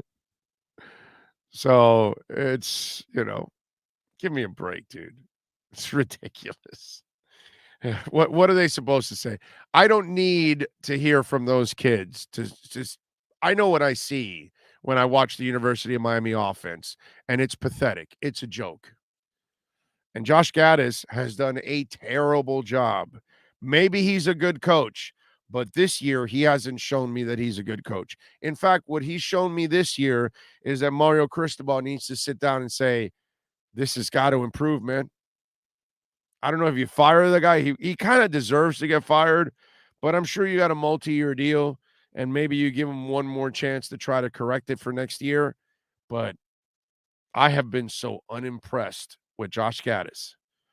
And then I'm reading that article, and it's not nothing against Susan. She's got to do her job. You got to ask the questions. They're not going to give you any player anyways. They control what they give the media anyway. So they gave you two of their leaders and guys that are going to handle all these kind of situations the right way and say the things the university needs you to say. But I think and Susan wrote it the right way and talking about the issues and then how the struggles of this offense. Okay. And obviously she brought up the comments, but she still kind of put it in the story about how bad things are. So she knows. And Canes fans know. But it was funny listening to Mallory and Restrepo talk about it like nothing's going on here. Frank Drebin, what's that? That movie, A Spy, whatever. What's that called? I forgot. Whatever. You know what? You know that movie I'm talking about. Well, maybe some of you may know because you may not be old enough. But he's like, oh, there's nothing going on here, and there's explosions and stuff going on in the background and everything. Yeah. Police Story, right? Or something. What's it called? Naked Gun. Naked Gun. That's what it was. Naked Gun. And I don't know if that one's Naked Gun or 33 and a half or part 2 or I don't know, but it's a Naked Gun movie. Oh, that was Police Squad, the one with the fire? It's not Naked Gun? I don't know. I get those two confused. I love Police Story. Love watching that. That's awesome. All right, folks, we're out of here. I got to rest the voice. I'm hurting, man. Omar Kelly, Ian Rappaport, Ira Winderman, and Kurt Heelan, Matt Verderam. We thank all of those gentlemen for joining us. We thank, of course, Sean Stanley for mastering this program every single day. And we thank all of you out there, as always, for keeping it locked, sending in donations, Cash App or Venmo at Cash Big O Show. That's Cash Big O Show. And, of course, following us here, please smash the like button. We will see you tomorrow. And we'll be at Hialeah Park. That's right. 10 a.m. Same time, same place, same bat channel. Have a great one. Wait a minute, though. What? 10 a.m. What? tomorrow?